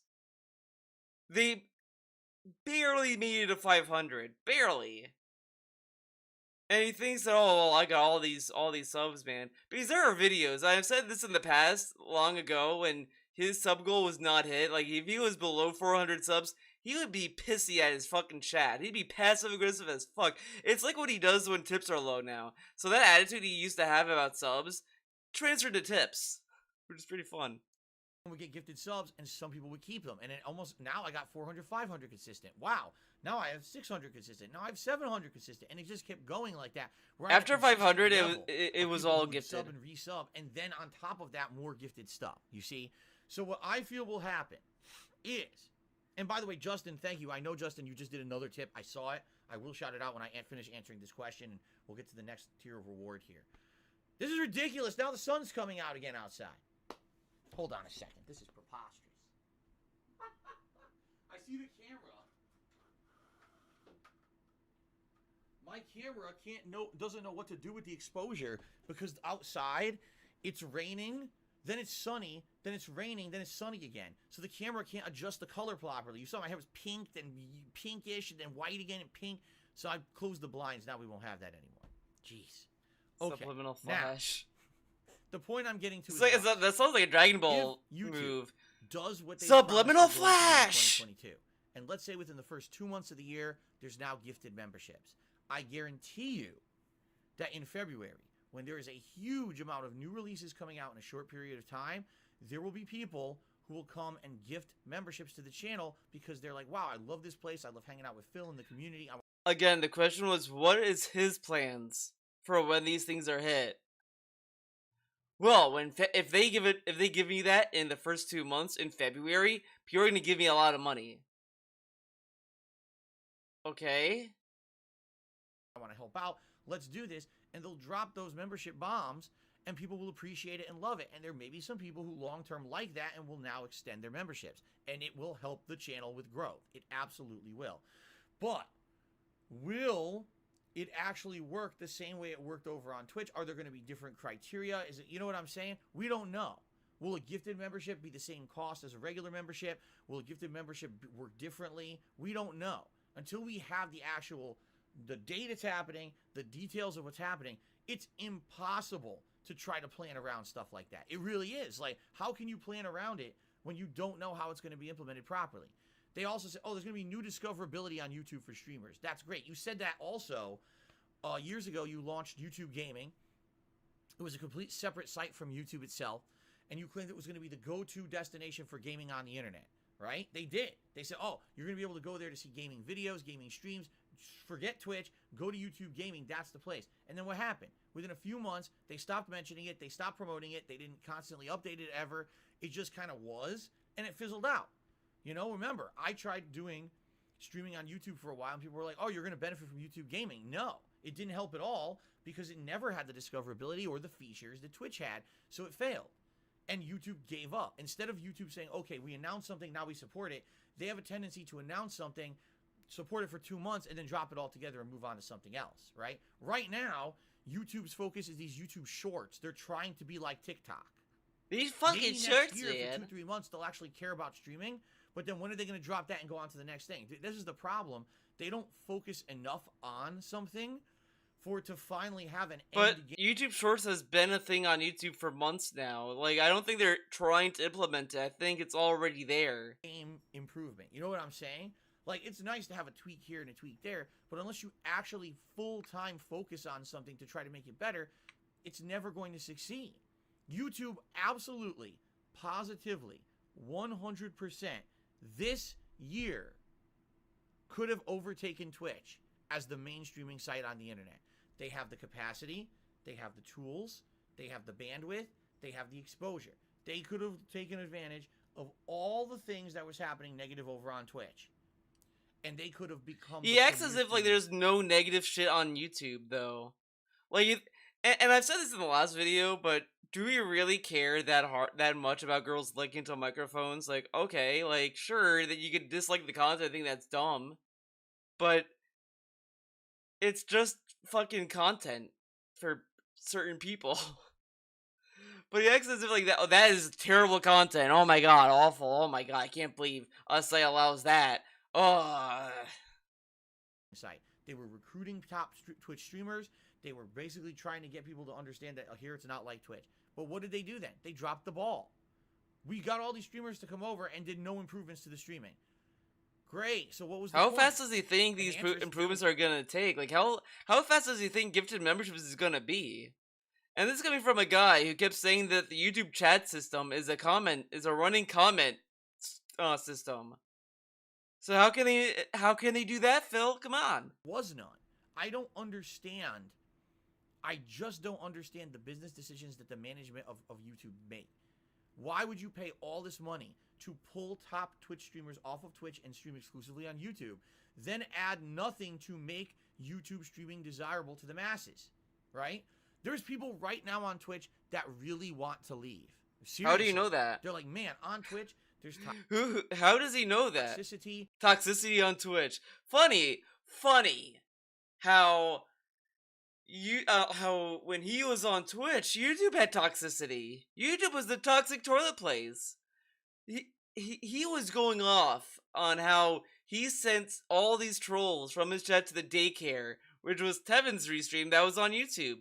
Oh, the people who get banned on Twitch for being toxic, they go to YouTube. But now Twitch is toxic. I'm sorry, DSP, but toxicity isn't site exclusive. Toxicity, like, yeah, as if like toxicity is exclusive to certain sites. Toxicity is everywhere. Every website I've been to, I have seen people claim that this place is a fucking hell site. I've seen that for people from people on Twitter, Facebook, Instagram, Twitch, YouTube, TikTok, everywhere. There has not been a website where I've seen people say, guys, there's no toxicity here. It's a heaven. There's no toxicity. I've not seen that place. I've not seen that website. There's hatred. There's all kinds of bigotry and nonsense on there. The site promoted... How can Twitch allow bigotry if they have a ban where if it just registers the N-word, it just auto-bans you? So how can it allow it? To leave. Seriously. They're like, man, on Twitch, there's toxicity, there's hatred, there's all kinds of bigotry and nonsense on there. The site promoted girls taking off their clothes and doing sexual... Girls taking off their clothes? To what? Only their bathing suit things. Bathing suit things. Bathing suit areas, dude. They're wearing bathing suits. Like, who fucking cares about, like... Again, you can say that content's fucking stupid. I'm not telling you it's great. I'm not gonna say it's fucking great content or anything. But who fucking cares? Like, I keep seeing this every time when Twitch is brought up, and I'm just like, I don't give a shit. I just watch the streams that are there that I follow. Like, I get it, but it's like, okay, like, whatever. With something like memberships, YouTube needs to make sure all goes well because it does involve people's own money. If there's something wrong, yeah, like, they don't want people to lose their money through bugs and have to go through the process of refunds. But it's just so dumb to sit there like, oh, they take off their clothes. He gets paid to put on clothes. It's like this. It's the reverse principle, and he thinks that makes it better, but it's still the same kind of idea of just getting paid to do stuff with clothes. What if they're doing it to pay their bills, Phil? They got bills to... You know what? These female streamers that take their clothes off, they're paying bills. Yeah, they have a family to feed. What if they have a cat, Phil? You want their cat to fucking starve? How could they buy cat food if they don't make money, and if the only thing they can make money is taking their clothes off. Who are you to say they can't? Acts for a public audience as some kind of thing that's good, which is not. It's Wait, what? nonsense on there. The site promoted girls taking off their clothes and doing sexual acts for a public audience. Sexual acts. Licking microphones is sexual? I mean, sure, you could say, well, Theo, it's like sucking a dick. But that's on TV. There's so many shows that, like, simulate that with fucking popsicles. And no one's fucking freaking out about that, but oh, a girl licks a microphone, that's way too far. Like, again, it's stupid content, but who fucking cares? Oh my god, they're licking a microphone. Holy shit. As some kind of... And you know what? This is the same guy that licked a... Did he lick it, or did he pretend that he was not going to? Like, there was a meme where everyone was licking the fucking Switch carts, and I don't think DSP did. I think he was going to, then was like, nah, and he faked everyone and said and didn't do it. But that's smart content. Him saying, "Oh my god, ah!" is smart content. But man, a girl licking a microphone, fucking evil content. Thing that's good, which is not. How? And then he assumes that Twitch thinks it's good. He's like, oh, I want to hear that again. Nonsense on there. The site promoted girls taking off their clothes and doing sexual acts for a public audience as some kind of thing that's good. He thinks just because that they promote a stream, they think it's automatically good. What is Twitch promoting now? Let's go to Twitch's homepage. For some reason, Chrome still links me to Darksvidil's channel. It's a pretty cool channel. Look how cool it is. You got the Monster, you got Derek, you got ZK, Super Blindman, and Brian. Not Kekken. Kekken is no more. But let's go to the front page. What's it gonna promote to me? Okay, Kathleen playing the guitar, alright. Pretty cool. I mean, hey, that's pretty artistic. What's this? Is now live, come hang out. Oh my god, is she actually doing the meme? I feel like my microphone is kind of low. Oh no, she listens to fucking music and just talking. Wow. Okay. We got this guy. This guy looks familiar. Alright. Piano, alright. Pretty cool. Persona for Golden on the top. Shouts out. Just chatting. Art. Okay. We got What's Hot. Grand Theft Auto 5. Escape from Tarkov. I don't know what the fuck that is. I guess it's a game. Slots. DSP would love this. This is a channel for DSP. Just chatting. We got. Looks like they're cooking. Okay, so they're cooking. Guys, shouts out Ludwig World Order. He's chilling. But where's the hot tubs and the microphone licking? I feel like I was lied to. I really thought there was gonna be fucking girls in jacuzzis and fucking the naughty stuff, guys. But couldn't find it. Fucking bullshit. Which is not. It's vile. There were children watching it. You know what I'm saying? Like, oh, children watched it, but when trolls say children watch Phil, which has more evidence of. I don't have children watching my streams, you fucking idiot. My viewers are all adults. But no, only fucking only the bathtubs get kids. they did all these terrible things this year. There's people who don't want to be there anymore, but they're deathly afraid that if they leave Twitch and come to YouTube, they will fall into a black hole of oblivion and never be able to be seen again because no one will be able to find their content. And they're right. Because YouTube's algorithm is so bad. So, YouTube's algorithm is so bad, and yet DSP been bragging about how people were able to find his Resident Evil 4 stream on YouTube. But it's bad, dude. The algorithm is bad. Well, I agree. If they're fighting his fucking playthrough of Resident Evil 4, I agree it is pretty bad. Because my playthrough of Resident Evil 4 has been pretty good. Oh my god. That unless you're making drama content, seriously, you cannot be found. You can't. If you're the content creator, you can't be found. Someone making a video about you in a negative way can be found, but not the original content. You know? So, yeah, until they change all that. Right? Right? I don't see how any kind of tweaks, any kind of improvements that YouTube is claiming they're going to do in 2022 is going to help. Oh, we're going to improve discoverability. How? You said that years ago. You created YouTube Gaming, and then after 3 months, you dropped it. So everyone who wanted to stream on your site basically got screwed, right? Yeah. They're like, Yeah. well, I'm here, at least my following watches me, but I can't get anyone else to find my content. And they've done nothing in all these years to fix that. It's the same thing. So until they fix it, I don't know how they're going to do anything. So that's what I mean. Like, would I like to do big plans for 2022? Oh, man. When gifted memberships launch, we'll do this. When discoverability improves, we're going to do these things to try to get more discovered by a common group of people on YouTube. We don't know any of this. We don't know how it's going to work. We don't know when it's happening. We can't even trust YouTube to do it right. They've let me down so many times over the years. I can't trust them to do anything right. I'll be honest. I just can't.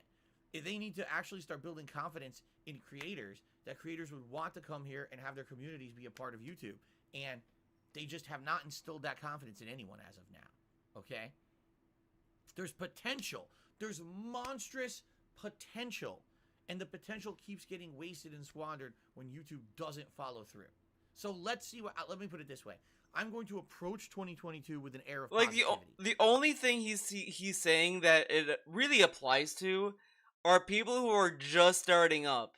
Like, if you're just starting up a channel, yeah, it's gonna be hard to get noticed on YouTube because you're a nobody. Like, that's just how it is. There's so many people doing it, you're naturally gonna be hard to find.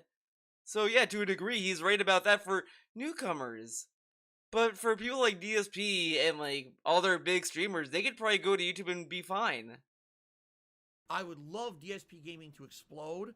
I would love DSP Gaming to improve and become bigger than it is and actually have more people checking it out than ever before, because I think this channel has that potential. But we have to somehow shake this air of negativity off the channel because YouTube promotes the toxic content over my content. How do I fix that? I don't know, because I don't run YouTube or the algorithm. So I can't fix that. I'm putting out... Why do we matter for his business? Like, it's as I said before, when you're making anything, you should do it because you want to do it and do things that you think you should do. Don't make videos for people who hate you. If someone says you're fucking stupid, don't worry about that guy. He's away. He left. He's gone. You're not gonna get him back. Fuck that guy. But this person who came in, hey, he came in. He's sitting in the room. He's watching your shit. That's cool. So let's focus on that. Why focus on the person who left? Out positive content. People are telling me you're not toxic like you used to be. You're fun to watch. It's personable to watch your streams and have interaction with you. You're not like what everyone says about you. I low-key kind of feel these people are giving him all these compliments are saying this so he doesn't change. That's probably what it is. They want him to stay the same. His chat, the way it is now, is that one guy, that one friend you have that doesn't try to help you improve as a person and all this stuff. He just wants to like smoke weed every day or whatever. He doesn't want to do anything else and all this stuff. It doesn't do anything. His chat's that. They don't want him to change, so they say, "Oh, you're great, man. I love your work." But the people who are like, "Well, Phil, you could do this better." How can I do any better? Huh? Yeah. Okay. Shut up. That's great, but how do I get people to know that when YouTube only promotes the content of the people who are saying that about it? I don't know. Why did that matter? That shouldn't matter You when will you're find out making the when you fucking finish, video. right? So Justin did another $41 tip and says, I won't be out tipped by the 1 minute man. So let's get Justin Finally, up here now. He has finally, now been guys. 1 minute man. It's been a long time when DSP streamed where 1 minute mans finally get to be deleted from the leaderboard. There's been so many streams where 1 Minute Man just fucking sits on the board the whole day. And no one bothers. No one bothers to beat him. And finally, Justin R beats him. The $41 tip, that jumps us all the way up to $171 in tips, which means, ladies and gentlemen, yes, you get to now vote on the final festive Christmas sweater of 2021. This is the last time you will see a festive Christmas sweater on my streams. Let's do a poll. Slap that mic. Licking the mic, disgusting. Which Smacking the mic, final pretty cool. Sweater is you choose. Junko is Love says, ooh, it's a tip fight. Are you going to take that 1 Minute Man? 1 Minute Man doesn't, I don't think he's going Are you gonna take that 1 Minute Man, the guy who tips only one time and never comes back? I doubt he even watches the stream. He probably just watches someone else or is at work or whatever. He's like, oh, what time is it? Oh, it's tip time. Time to tip Phil. to play that game. And just being honest, like I've told you guys, 1 Minute Man is someone who likes to support kind of behind the scenes, doesn't interact with anyone on the stream or anything. And when I'm on a stream where I haven't hit a tip, I just love he has fucking whales that don't want to talk to his fans. What a great fan base where your supporters don't want to talk to them. really contribute in a big way, which is very appreciated. But I've never seen 1 Minute Man actually snap back at someone and be like, "Oh no, I want to be top tip" or anything like that. I don't think that's happening. Okay. People are voting right now on the sweater. Thank you so much, Justin, for all the tips and pushing us over this goal. Thank you very much. Now, guys, just so you know, anything above and beyond that tips goal would help. The fact that I'm not doing a second stream tonight, I'm not streaming at all tomorrow. Filthy Rich. Anything else still helps. Don't think, oh, he hit his goal, he's fine. It would help. But the fact that I'm not streaming for the next day and a half, and it's much appreciated. Thank you, guys. Okay, let's continue. Nathan, Mr. Nathan Smith, the regular and a big supporter of this channel, asked the following. Mr. If you Smith. could choose one game series to come back, what would it be? Welcome, Mr. Smith. Welcome to the Matrix. What is the question? If you could choose one game series to come back.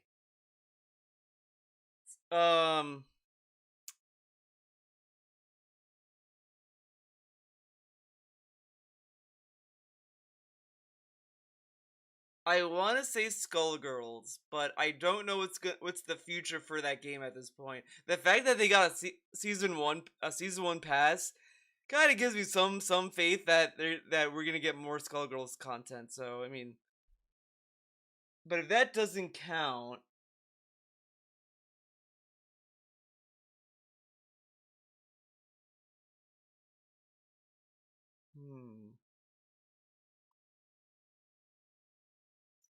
I would say, okay, if No More Heroes 3 is truly done, I would want No More Heroes back. I love No More Heroes. I've thought about this, and I was thinking about all the game series that I've played in the last 10 to 13 years that I've been a content creator, all right? And thinking about that, I was like, man, I really wonder... Stuck on level 1 for 13 years. Franchise, I do like, by the way, that he didn't answer the question. The guy's question was, what's your plans? And he said, I don't know. Pretty much in a roundabout way, I don't know. But I plan on getting money. Bioshock, and then actually, if you guys didn't hear, Bioshock's coming back. They're making a new one now. Okay, so that's not... Mass Effect. Oh, Mass Effect's coming back. They're making... Oh, okay. But the one that I feel was, like, abandoned, that I don't understand, because I think that the series was great, and only really had one... Perfect Dark is coming back, bruh. ...was Infamous. Infamous 1 and 2 were giant, very successful games. Hugely successful. Good. Okay? Infamous Second Son. Not as much. Oh, I know. I know. Metal Gear Acid. I love that game. That game got me into Metal Gear. And it stopped at 2. I would love more Metal Gear Acid games. But we only got 2. Still, people talk about it to this day and say they liked the game. I personally liked it. I didn't love it. I thought that Infamous 1 and 2 were better. But the thing I think they're making a new Perfect Dark. I don't know about GoldenEye, but Perfect Dark, I remember hearing that they're doing a new game. And then after that, it just ended. They never tried again. And it confuses me that they did that, because I really feel that that franchise had potential, especially, it's been so many years since Second Son. It would be perfect to, like, reboot it. I don't want Infamous anymore. I'm sorry, the Marvel stuff kind of tainted Infamous. And this came out at a time where like cape shit wasn't a fucking thing, but now everything is a superhero game. I don't. I think like Infamous would just be lost in the shuffle. Holy crap! Another tip has come in, ladies and gentlemen. Santa Claus. Claus himself just tipped me $42 and said the following: "Ho ho ho, my friends! Santa wishes you all a Merry Christmas." And I think they said that GoldenEye might also be put on the Nintendo Online thing too. Thank you, Santa Claus. Which is Straight a from the good or a North bad Pole. thing, depending on how you look at it. Support. And so now Santa Claus becomes the top tipper of the stream with a $42 tip. That jumps us up to 200 and. He just has to compete with Santa Claus now. Wow! Thank you guys for that support today. Very appreciated. Thank you, thank you, thank you. Thank you again. There's our better tip Okay. more to Thank you, beat Santa Claus. fucking Santa Claus. Appreciate that. It's fucking fat All right. ass. Get him out So of the here. poll's still going. Please keep voting, guys. I'm going to leave it running for about another minute or two. Right now, 76 people out of 260 have voted. That's not even a third, guys. More people need to vote. Right now, It's not the even a various third, top guys. 80s, Step up. Fucking and vote. it could flip if more Come people vote. on. Okay?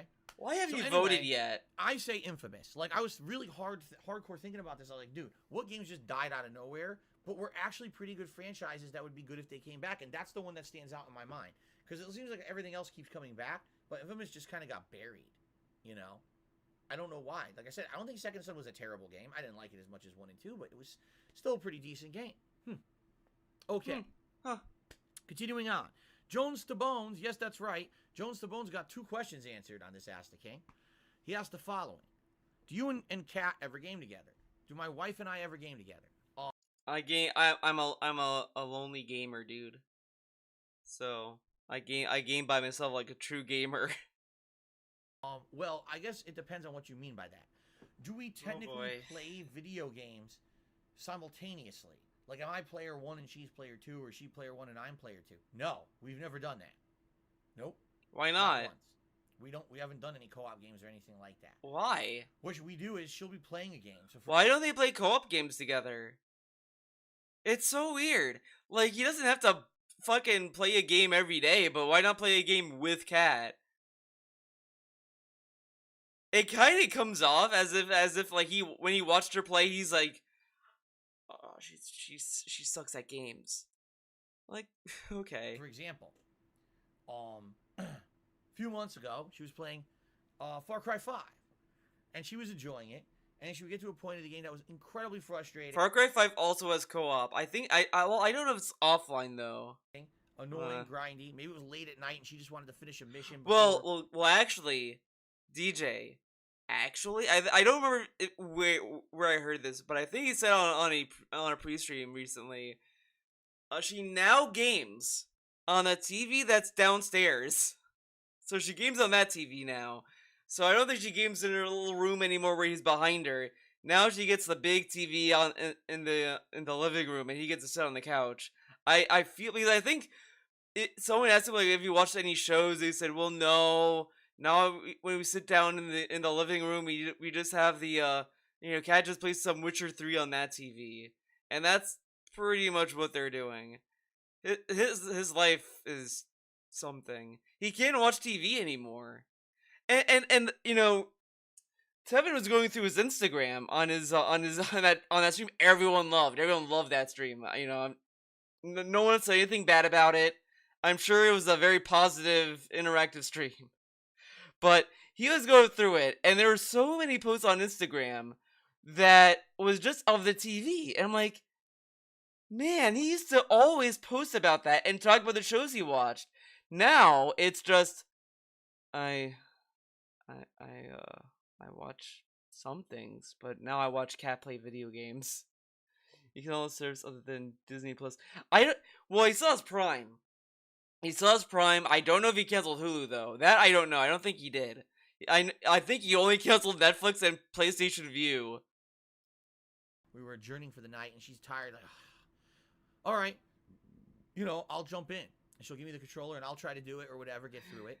Yeah, I'm not gonna talk about that stream. I like that stream in general, but I mean that's certain systems and things to her. Like she didn't know what happened. that you could craft the runes. She I'll thought just you say could I only kind of find got them where in the world Tevin and was buy coming them. I was from. like, I'll no, just say you can that. actually craft the runes by buying the diagrams, and then you can go to certain blacksmiths and they'll fuse the runes together for you to make better runes to put on Holy your weapons moly. and armor. You see? I also explained to her that you need to find the master. Oh my god, hold up. I should have you been paying could attention to this. Craft. Right now she's playing Witcher 3.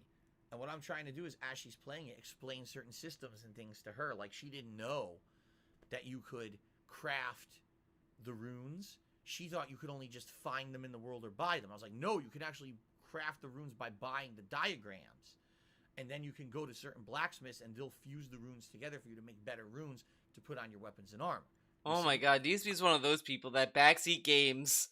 The cat's doing something. Cat, wait, no, wait, hold on a second. You can do this. Go here, do that. I also explained to her that you need to find the master blacksmith and the master weaponsmith so that way you can do the high level stuff, because without that, the whole game, you're suffering trying to craft armor, trying to buy weapons, repair kits and shit, and you can't do it. And it's a big slog until you find them, so it's important to find them right away.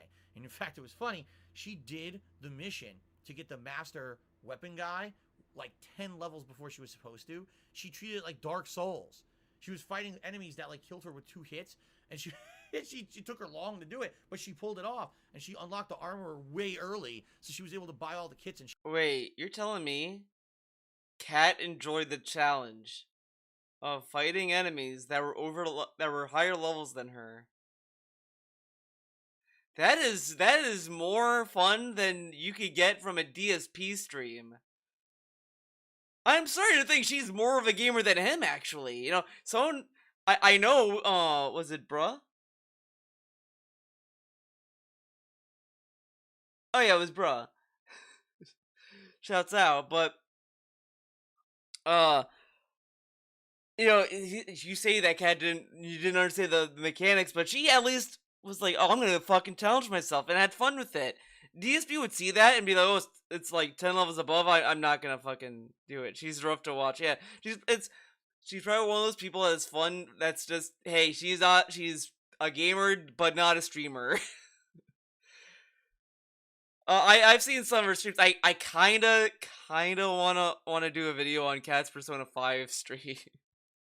Oh, hold on. Let's just watch her play Persona 5. Let's see if we can watch her do a dungeon crawl of Persona 5.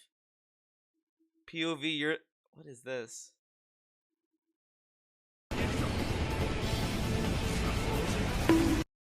That's pretty funny. Let's see. Chaos Realm. Alright, we're at the Chaos Realm. I am scared one day I'm gonna come to this channel and it'll be all deleted. like that Leanna channel. Oh my god, she didn't name anything. I'm 23 minutes into this. Well, that worked out. That worked Yeah, out. maybe safe is a little too easy, but oh well. First thing I hear is that worked out. I mean, I didn't even have to do anything, literally. I didn't. I just stood there and they did the rest. Alright, there's like no challenge, but... She sounds like a character I knew from what I was getting Fargo. into when I did that, when I put it on safe mode, so...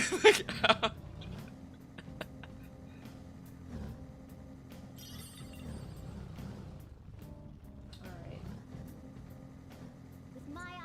Oh, I forgot there's no random encounters.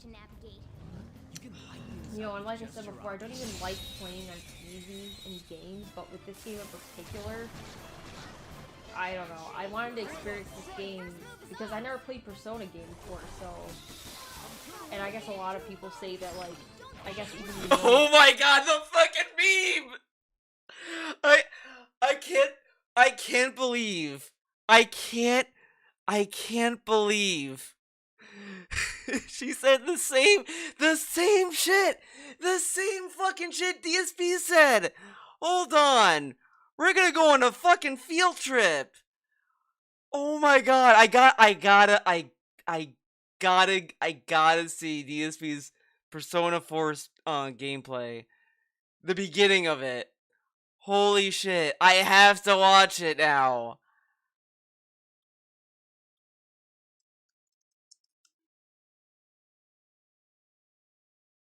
Oh my god. What?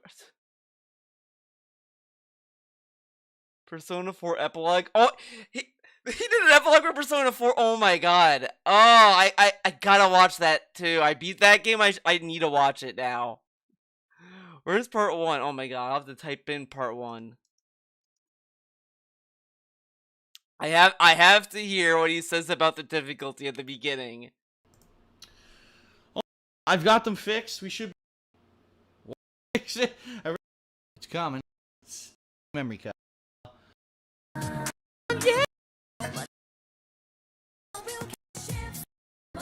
You know what's sad? Come on. This is a better intro than So I Golden. lowered the volume significantly there. Button. Happens. Full screen? You playing full screen? That was really... I want the screen to be off. Alright, we don't want smoothing on. That's going to make it look, you know... I think we'll just leave it as the original. What? Option on. I don't know. Auto... Screen off! Difficulty level in battle. So here we go, ladies and gentlemen. I've said this. I'm going to go on beginner. It's very simple. Because I've never played a Persona game before. Because I'm not going to be grinding in this playthrough. This is how we're going to tackle it. Some people are saying now to make the volume louder again. You know what? Fuck you. He should have played this on normal. Oh my god. I would have loved to see him play this on normal. The fact he played this on beginner and then Persona 3 on easy just fucking pisses me off. So the intro cutscene was too freaking loud. Now the game's too low. Of course. Alright, I upped the volume a little bit there. Okay, beginner. The setting is intended for less... I am less experienced. Okay. Difficulty is slightly more challenging than in most other games. Persona 5 is the easiest game, and she played this on easy. It's sad. I've never played a JRPG at all when I played Persona 5. And I played that on normal, and had no issue. Like, it was hard at some points, but I was able to get through it. But Kat, who played more games than me, dude. Actually, no, I don't know. I don't know how many games she played, actually. I lied. I guess, Okay. Persona 4 is not a hard game to play on normal. Yeah, but it sucks, though. yeah. I mean, I was struggling with that Madarame boss fight, like... She was struggling. Well, no, actually, no. That Madarame fight does suck ass. I hate that fight. That fight is garbage. Hardcore. I was on normal difficulty, and it was just... Oh, Beating she my ass. started on normal, bumped it down to easy, then What? stayed on easy. Of course. Playing JRPG on easy, you may as well just watch the cutscenes on YouTube. Yeah, especially a game like Persona. She actually got high-level stuff, like, right away. That was a Which is really fun cool. little But- detour. Do I actually play the game physically with her? No. If I need to take over to help in a part, I will. For the most part, I just like watching and commenting and helping her when I can with knowledge. As opposed Knowledge. to actually jumping in and playing the game with her. See what I'm saying? Yeah, I'd rather hold her hand than play with Alright. her. Continuing on, Because the she sucks Danimal at games. asks the following question. Another channel member. He's like, I'm not gonna play games with you. You fucking suck. Alright, what's the next question?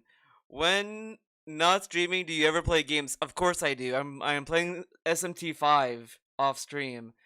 The game's pretty fun. I'm grinding in that at this point. I finally got Eden.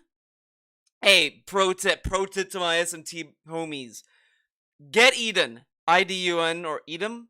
The Little Red Riding Hood looking character. Get her. She's a great healer. She has pretty much a healing move and a heat riser. So it's like 2-in-1 for the party as well. Great character. I grinded her to be level 93 with me, so I could take her into a few of the final battles with her. So a little pro tip. Shouts out to Yoshi for giving me that pro gamer strat. There are better demons as well that I have with me, but Eden's a good healer. So I've been kind of pumping her up through with grimoires. I've been pumping her full of vitality incense, health incense, magic incense, everything. So she's becoming a beast of her own, kinda. So that's pretty cool. Being that streaming is your full-time job, do you play your Xbox and PlayStation off of your streams, or is it something that you only do for streaming? Outside of watching my wife play or assisting my wife play, I never play anything at all in this office unless I'm on a stream. Never. Because it'd be That's a right, business yeah. violation. That's right, Jasper. That's right. If he games, Right, buddy? the IRS will come for him. You heard him meow? Did you hear him meow? Yeah, never. This is my work. This is my job. This is what I do for a living. It's my hobby. Listen, I love gaming. I wouldn't do it if I didn't love it. But, you know, when you do something for a living, the last thing you want to do is then do it off stream. You know what I'm saying? And it's funny because when I first started on YouTube as a content creator, people would say things to me like, oh, well, who do you watch? And I'm like, who do I watch? No one. I'm on YouTube making content all day. Why do I want to watch other content? Why would I watch other content? I make content on YouTube. DSP literally has said over the years since Kat moved in that they've been watching YouTubers. And now he's saying, I don't watch YouTubers. I don't. Creators do the same kind of content that I'm doing. Okay. What are you talking about? What are you I wanna talking about? When I'm not doing my work, I want to do other things outside of what I do for work. So my games are... So what does he do? He lounges on the couch. He plays with Jasper. It really sounds like he's in a prison. Like it's just when he's not in his little this is like his recess. The gamer office is like his little recess. And then when no, actually I got that reversed. No, this is his prison. This is his jail cell. This is a jail cell. Then he gets released, and what he does outside his little jail cell is like his little recess time. He gets to walk around. He gets to sleep on the couch. I don't. work, so I don't want to play games. I mean, it's nice watching my wife play games because it's different. It's a different perspective, different skill levels in different games. Actually, she's better at some stuff than I am, and she's not as good at some stuff as I am. So it's different. It's interesting to see someone play the same games that I've played and stuff. And also, I like seeing her different choices when she plays a game, different from what I did when I played them. But that being said, He digests. I want to unwind and unplug from all of this when I'm not on stream. You see what I'm saying? Like, to me, it's more relaxing to say, okay, I am not going to do this stuff when I'm offline. Let me go do other stuff. Let me watch. No, he's talking about this, but the thing is that gaming can be so relaxing even though you play it. It's just I just think he has shit taste. Whatever he's streaming, his games he'd play anyway. Sure. Like, I play a lot of games that I probably wouldn't stream, like, whatever. I mean, I probably would stream, though. Whatever. Television with my wife, listen to some relaxing music, play with Jasper Kitty, watch my wife play games. You see, that's what I like to do when I'm not doing this. I need time away. If my entire existence was games, then I would likely get burnt out on games and not enjoy them. But with the fact that this is my gaming experience right here, that's good. That way I don't get burned out. He looks burned out when he plays games, though. Choom Baguette. Now I will answer Choom Baguette's question from earlier when they asked, have you ever suffered from eye strain? Yes. There's different kinds of I don't know if eye I strain you can have. get. Sometimes my eyes burn. And Is usually that what my eye eyes tend to strain burn is? at two different times. Number one, when spring first starts and all the pollen is out. Because I just do gotta have look away from pollen the allergies. screen from time to And time. Man, that first week of spring or 2 weeks of spring can get real bad because I have postnasal drip. But it also affects my eyes bad to the point where it's like if I touch my eye, it'll swell up and be pink and burning. Like, shit. Okay? The other time that happens is during the very beginning of winter or fall when we turn on the heat. So now you have dry air and dry heat in the house for the first time in many, many months. And that dry air actually also affects my eyes, my membranes. Oh my god, It my makes it membranes. irritated. In fact, I would say Oh the first my week of God. air and dry heat in the house for the first time in many, many months. And that dry air actually also affects my eyes, my membranes. My membranes. What the fuck? It affects my membranes, dude. I feel that cellular change. I feel the nucleus in my cell. They change, man. It makes it get irritated. And in fact, Oh my god, I just remember there's this. Oh my god, this is a little embarrassing for this one person in my health class. It's pretty. This is a pretty rough story. So I was in health class. This was I would want to say high school, like ninth grade, maybe yeah ninth grade. I'll say ninth grade. Fuck it. I was in health class, and we were talking about the reproduction stuff. You know, like sperm, eggs, all that fun stuff. And this one girl, I just can't believe this person asked this question, and I just don't know why. I just it's a wild question. The question she asked was, Oh my god. The question was I can't. Like if someone was to ejaculate on your face, would you feel the sperm moving on your face? Everyone in that class just laughed. Like it was a pretty embarrassing question. It was a pretty rough question. And the teacher said, No, but it it shouldn't go there." Like it was a weird fucking situation that happened. And I was just saying, I was like, I just couldn't believe it. I just couldn't believe that was a question I heard, and I was like, I really don't know what to make of it. I couldn't believe it. And every time I hear alien speak from Phil, I just think of that. That's so bad. He would say that's inappropriate. Oh my god, I just can't believe that was a question. What? I I don't know. Well, I'll be honest, that might have been all I remember is that she asked if you could feel the sperm move. I don't remember if she said face or like what. I just remember she said, "Could you feel the sperm move?" And I was like, I just thought that was kind of dumb either, as well. In high school, yeah, high school. Can you fucking believe that? It was rough. It was rough. She had plenty of experiences. The week or 2 weeks that we had the heat on like a month or two ago was bad, and then I kind of got adjusted to it, and now I'm okay with it again. So now strain in particular, have there been days when I actually had a full-on eye strain playing games? Yes. I'm happy to report it has not been a major issue. When I first started doing this job full time, I bought these, the Gunner glasses, Which he never The used. reason I bought them was because I actually felt that if I did, He fell for the marketing gimmick of gamer glasses. videos like this full time, played games full time, it might actually hurt my eyes. Okay? So that's why I bought these Gunner glasses. And then I'm not even kidding you, I forgot they existed. I did. I completely forgot that the glasses existed, and I proceeded to never use them. These glasses sat in storage for 8 years, because I just started using them this year, right? Or was it last year? I can't remember if it was last year or this year. Whenever I started using them, it was the first time I used them regularly since I bought them. They just sat in their box in storage that long. So I thought, oh man, one day my eyes, I'm going to have eye strain, and I'm really going to need, help with my eyes. And I never did, luckily. It never happened. My eyes never really got worse or anything to the point where I'm like, oh man, now I really need to do something to help my eyes. Let me put on the Gunner glasses or whatever. Not, they've been fine. So it's funny now though, because this year I started wearing the Gunner glasses, and some people have actually asked me, hey, what do you think of the Gunner glasses? Do they help you or not? I can actually tell you I think they do. I don't think. Yeah, you know what's kind of funny? I've necessarily been kind of noticing this on some Twitch streams that a lot of people are starting to suddenly wear glasses. That's been a thing lately. Everyone's wearing glasses now. And then DSP just suddenly starts to wear glasses at the same time. But he has to get paid to do it, so it's like a paid thing to make him join the fad.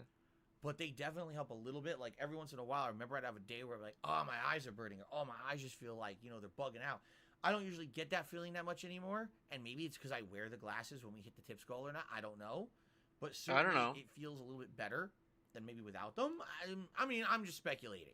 But yeah, I'm thinking they must have some kind of a positive effect. Okay? But do I get total eye strain? Do I have major issues? Luckily for me, I can answer no, I don't usually have that as a problem. Okay?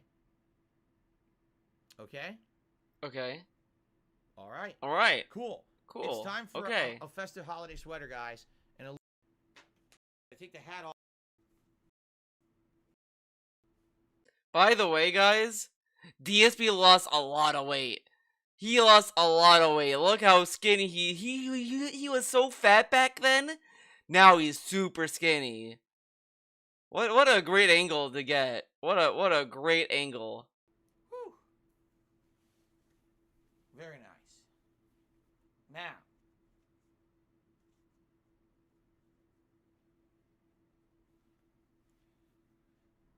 Some people seem to be notably upset in the chat that I'm going to wear this sweater. They wanted to see the other sweaters. Okay? Merry as fuck. Some negative effects of sweater of the season selected. During the stream, if we get like sweater, this is upsetting to me. I wanted the kitties or whatever. So there you go. You gotta pay up, bitch. All right, you ready, guys? Ready to continue? All right, here we go. The final question from channel members. Yes, finally. Here we are, 90 minutes. Kenny, when you typed that, I literally read that in Chris Chan's voice. He even covered my Buddha belly. Oh, man. To That... Ask the King. Man. And finally, we're getting to the end of the member questions. From BWT56, he asked the following. Have you ever gone through a stint where every game is just boring or not interesting to you because maybe you have other stuff going on? Maybe you're just not feeling games at the moment? Oh, boy. If so, how do you get over it? Because I'm at that point and I hate... You just don't play games. Phil literally just said he doesn't game off stream so he doesn't get burnout. Hate it. I want to play and enjoy games, but I find myself getting bored quickly or not caring about the game at all, no matter what game it is. Oh, this is such a lame question. Just fucking do something else. Because I'm at that point and I hate it. I want to play and enjoy games, but I find myself getting bored quickly or not caring about the game at all, no matter what game it is. Like, I literally don't play games for more than, like, an hour. Sometimes, too, if I'm, like, really, like, wanting to beat it or get through a part or whatever. But I usually just play, like, for an hour. I barely play longer than that. And then when I do, I put something else on. I put, like, a stream on. I put a podcast on. I do whatever as I'm doing something. I don't just sit there and be like, oh, man. Whatever. And then when if I get bored, I just do something else. Really, like, this is kind of dumb. Well, a few things. There was one time when I was actually getting bored with my job. Now, my job... He loved his job every year, by the way. It was back in 2015 to 2016. I felt that just doing the full-time content creation of just putting out gameplay. Dude, he literally said in 2015, if I was bored, I want to keep doing this. Getting stale. That's when I decided to diversify what I was doing, and I was going to do KO Gaming, which was the channel with the Like, when people said DSP was bored, he yelled at them about it. People said I'm not engaged with the commentary. People said I'm bored with the game. I'm not bored. I'm engaging. I'm enjoying the game. It just seems my viewers are fucking lazy. He called his viewers lazy because they called him bored. Style content rather than just pure gameplay. I'm not bored, you're lazy.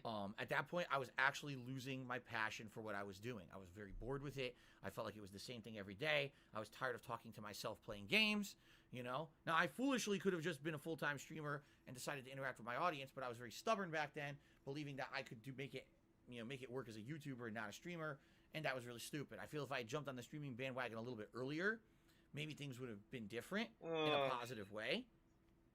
But instead, I jumped on the streaming, the full-time streaming bandwagon. The interaction is just window dressing. He still makes videos as if they're for the YouTube audience. Like, they're still for the on-demand audience. That's why they're in perfect hour increments. That's why he has little intros like, okay, everyone, let's go. And if you haven't noticed, ever since I started doing it in 2017, I think things got better and better for my content, for us in general, right? But gaming in general, for me, it's hard for me to say that, and here's why.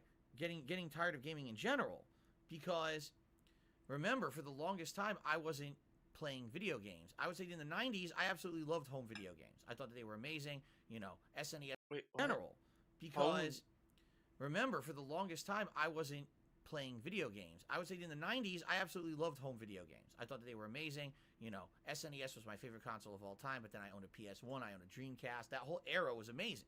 Then I got into competitive Street Fighter, and competitive Street Fighter basically took up any free time that I had outside of having a full-time job. And yet he was able to play Suikoden, Lost Odyssey. I think he also played Blue Dragon. I could be wrong about that. He played a few RPGs during all of that, but apparently he didn't. School, college. And so, because all my time was put into competitive Street Fighter, I basically stopped playing video games outside of Street Fighter. So that's not a video game? From 1999 all the way through 2007, 8+ years of my life, I stopped playing console video games entirely and just played Street Fighter. There's a few exceptions here and there, but mostly it was just all about Street Fighter.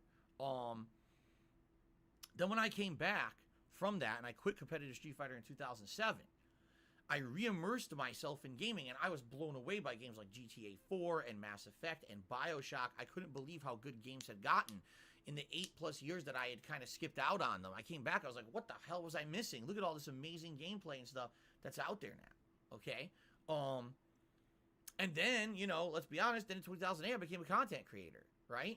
And the thing is, the reason that I feel that I really enjoy what I do and I don't get burnt out. You know, I is feel like because, what number probably one, happened, because you're saying we grew up in a ghetto and all this stuff, Bridgeport was probably a nice place in Connecticut for a long time, and then, like, it just went to shit, probably around the time when he left. And then he's like, I grew up in the ghetto. Because Bridgeport is probably now pretty shit. Because I have not seen anyone where I am say Bridgeport's great, or oh, what a nice place Bridgeport is. Everyone does not want to go there. I'm an interactive streamer where we have fun social conversation every day. That social aspect allows me to enjoy what I do a lot more than just playing the game itself. It's hard to get bored playing a game when you're talking with someone and hanging out with them when you're playing it, right? But in addition to that, there's also the factor that I'm a variety streamer. I don't just play the same style of game over and over and over. You understand? Since I Is Jamie play like a posting wide like links or variety some of shit? games, Because like it's not English. Like Vor, like what the fuck is that? Command. Sorry, my thing. We're my screen English here. glitched. I reloaded This it. is Now it's English working again. Okay, that only freaked me out stream, for a second. dude. What happened? Okay, since I play such a wide variety of games, right? For example, think about what I'm playing right now. I just started Skyrim. I just started Resident Evil 4. I'm doing Grand Theft Auto 3 Definitive Edition. I'm trying to finish up Lost Judgment on the late streams. It's I'm a doing bot? Halo Infinite Alright. multiplayer, and I'm doing old school. Guys, I All gotta at do a once. lean in. So because I'm doing that variety of stuff, it's hard for me to get bored. I don't even feel like I'm playing the games enough. You know what I'm saying? Is this the right guy? Yeah, that should be the right guy. Like, Guys, I it's wish so hard. It's so hard to. I had more time to focus in and play on the games that I'm playing, but I'm playing so many I don't. You see? It'd be like, if I'm playing a game, man, I play this one so much I'm tired of it or whatever. But I never we really go. get to get that feeling. Guys, you gotta because I'm a lean in variety manual content ban, creator, dude. Okay? So, no, actually, BWT. Get that as bunnied. Games burned me out. I feel that, like, the content creation aspect of playing the games by myself. Oh my god. I'm doing Grand Theft Auto 3. Play. Sorry, my screen glitched. Sorry, my chat glitched Okay, too. that freaked me out for a second. I was like, what happened? Okay, since I play such a wide variety of games, right? For example, think about what I'm playing right now. I just started Skyrim. I just started Resident Evil 4. I'm doing Grand Theft Auto 3 Definitive Edition. I'm trying to finish up Lost Judgment on the late streams. I'm doing Halo Infinite multiplayer, and I'm doing old school Street Fighter, all at once. So because I'm doing that Not variety all of at stuff, once. it's hard for All me to week. get bored. I don't even feel like I'm playing the games enough. You know what I'm saying? That's not his question though. His question isn't are you bored with the games you're playing? It's I'm bored. How do you avoid it? I don't wish know. I had more time to focus in and play on the games that I'm playing, but I'm playing so many I don't. You see? It'd be like, if I'm playing a game, man, I play this one so much I'm tired of it or whatever. But I never really get to get that feeling because I'm a variety content creator. Okay? So, no, actually, BWT, I've never felt that games burned me out. I feel that, like, the content creation aspect of playing the games by myself burned me out. So, actually, if you think of it that way, that's kind of similar to what you're saying. You're playing games by yourself. You're not a content creator, right? You're playing the games by yourself. You're trying to enjoy them just on the face value of being a game. You're not sharing that experience with the world. Playing games by yourself, you're not out. So, actually, if you think of it that way, that's kind of similar to creation, variety content creator. Oh my god. Okay? So, I'm having a hard time actually, following BWT, this. I've never felt that games burned me out. I feel that, like, the content creation aspect of playing the games by myself burned me out. So, actually, if you think of it that way, that's kind of similar to what you're saying. You're playing games by yourself. You're not a content creator, right? You're Oh playing my games by god. yourself. I can't. This dude is awful. Phil, I am bored with playing games. I can't beat him. I have no desire to beat him. How did you get around to beating him? Well, let me tell you about when I did like he's telling him what he means in a context that means nothing to him. Oh my god. Fucking sitting there like, oh well, when you look at it like that, yeah, you're not a streamer. No shit, he didn't say you. Oh my So, god. you're trying to enjoy them just on the face value of being a game. You're not sharing that This experience with the dude, world. man. You're not a streamer. You're not putting it online, man. Yeah. I think he knows that. You're just playing it for yourself, and you're getting bored with games. Yeah, I would say I've been there. 2015, Oh my 2016, god. I This dude is absolutely terrible. was getting completely bored just playing the games. I needed a change, you know? So, there you go. And I did. Oh my changed for the god. better. I can't stand this answer. This is the worst answer he has done for this show and ever. He didn't even answer the question. That's like, hey Theo, how do you? Oh my god, I just can't believe he fucking. That's his answer. It was just a roundabout way to it was. Oh my god, I can't even speak. He talked so much like a fucking con man. He fucking conned him. The dude gave him money for an answer, and instead of him giving the answer, it's like he danced them in a circle as like, there you go. Becoming an interactive streamer, and that actually reinvigorated everything for me. And I have not been bored since then. So, all right, ladies and gentlemen, That's not an answer. How is he supposed to apply that to himself? Play 1,000 games? That's gonna make it worse. I would argue if you're struggling with one game, I think playing 1,000 games isn't gonna be any better. I would probably say it might be the game. Like maybe move on to another game. Go to a backlog. Take a break from the game. Oh my god. we now get to move on to forum questions. Yes, finally, Yes. forum questions. First question from the forums is from Eternal Napalm. Oh my god, what a terrible answer. I can't believe that answer, man. I can't. Let's see. Are there any boss fights that stick out in your mind as exhilarating or exciting? Man,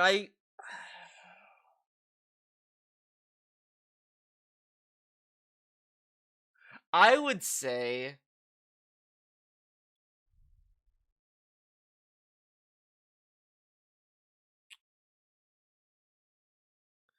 I kind of like the end. The boss fight of the end was pretty fun to like either snipe him or to like track him down. Like you could track him through the the environment, and that was a lot of fun. I like the end boss fight and the idea of it. So that one, I like the Lucifer fight in SMT3. That was a good fight. I but I don't necessarily believe that was a fight that was like planned. Oh, I mean, there's not a lot of strategy to it, but I like that. Dude, I was just thinking MGS3. Yeah, MGS3 had a lot of good boss fights I liked. But I like the Lucifer fight in SMT3. A lot of the Devil May Cry fight bosses I liked. I like the Virgil. I love the Virgil fights in Devil May Cry 3. Those were really good fights. I love those fights. Great. Those were great. Are there any boss fights that stick out in your mind as either exhilarating, challenging, or super fun? What makes a great boss design? What makes a good boss design, I think, and he's gonna say the same shit as I'm about to say, that it tests your skills. But I also like ones that are just like. I like the boss fight in, let's say, Persona 5, and even Royal. The Royal's final boss I like too. That it drums up your emotion, where it's like the stakes are high. It's like the value, like it's like the final episode of Gurren Lagann. If you guys ever watched that show, that ending part was fucking awesome. and also in the movie, the Lagan Hen movie, the Stars in the Sky Have Names or whatever, the Lights in the Stars or whatever. That's also a really good end sequence when they're fighting the anti-spiral and then they have their own little mechs and all this shit. They have that version of Fight the Power, like it has this version of it which is really good. Giga Drill Breaker was rad. Yeah, every time you did a Giga Drill Breaker was pretty cool. Gurren Lagan and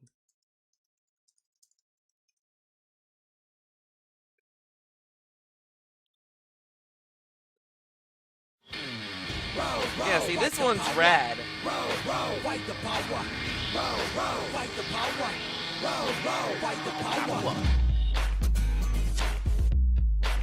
The movie version is the best.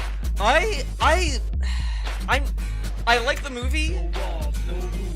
I think part 1, I like the ideas of it, but that felt really rushed and it just didn't really pan out. The one thing I did not like about the movies is the they did the Spiral King dirty in part 2. His whole fight sequence was like a second. Like you blink, it's gone. Fight the power. And I do low-key I'm not gonna listen to the whole video, the whole song, but I do kind of feel like a little bit is lost. Like in the show, a lot of characters die, and I think that adds a lot to the climax of it. It's like holy shit, like whoa. And in the movie, it's like only one person dies, and it's like okay. The movie overall is weak because it's all rushed and it doesn't give Rossio enough time. Yeah, the only thing that they did good with Rossio was just I like both versions of it. Like the show is I think if you were to ask me, the definitive way to watch it is the show. Watch the show. The movies I feel are more for fans. Like if you're a fan of the show, the movie is like a bonus little extra. But I think the resolution with Rossio is better in the movie, but I do like that Simone just comes in and says, "Let's see you grit those teeth." I do like that. It's the only ending of the second which gives me a better resolution. Yeah, I do like, but that fight, I will say, like, despite the not killing all the characters that I kind of enjoyed a little bit more in the show, I do like that it pays off, like with that big fight sequence where they play that song and they all have their own mechas, like. No, it was on that book. It's actually in this book, actually. I can show you this book. That Yo Yoshinari book I have, this one. In the Gurren Lagann segment, it has the movie. Yeah, see, it has, this is the movie shit. It has, Nia and her little mech right there. Which now has, like, more meaning for me, dude. And then it has like when the 4 generals combined, and that's pretty cool. Okay, back to lurking. This is a good book, by the way. I like this book. I did not know Yo Yoshinari did a Valkyrie profile, but look at it, yeah, Ava shit in there, baby. Where's the is that Poggers? The Ava Pogger? Ava Pogger. All right, back to this. Well, I would say the best fighting game bosses of all time were the ginormous cartoony ones. But the reason why I brought up Gurren Lagann is that I like boss fights that have that emotion at the end, like that energy where you're just like, yeah, fuck you, I'm gonna fucking beat you up, like that shit. I love that shit. It's great. Series, like I liked fighting a giant Apocalypse in X-Men vs Street Fighter, or a giant Onslaught in Marvel vs Capcom. Those seemed like larger-than-life fights. They weren't traditional fighting game fights, but they were big, epic set pieces with cool music and giant effects and stuff. Those were really neat. In general, like one of the boss fights that stands out for me is Champion Gunder in Dark Souls 3, because that one beat my effing ass. Okay? So hard.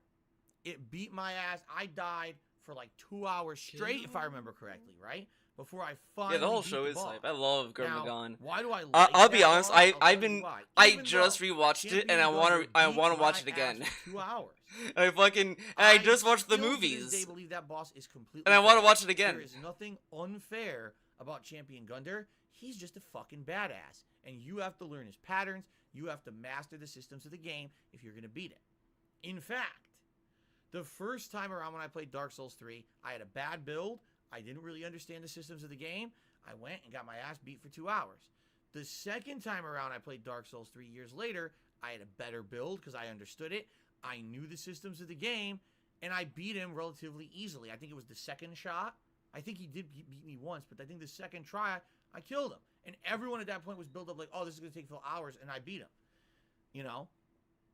To me, those are meaningful experiences because when you have something that you can overcome, Like, I will right? say, I kind of man, like so you Gurren see Lagann my more ass than or whatever, JoJo. and you can overcome And I ain't it, afraid to that say it. becomes synonymous with something great for me, and it makes me feel like something special happened in the game.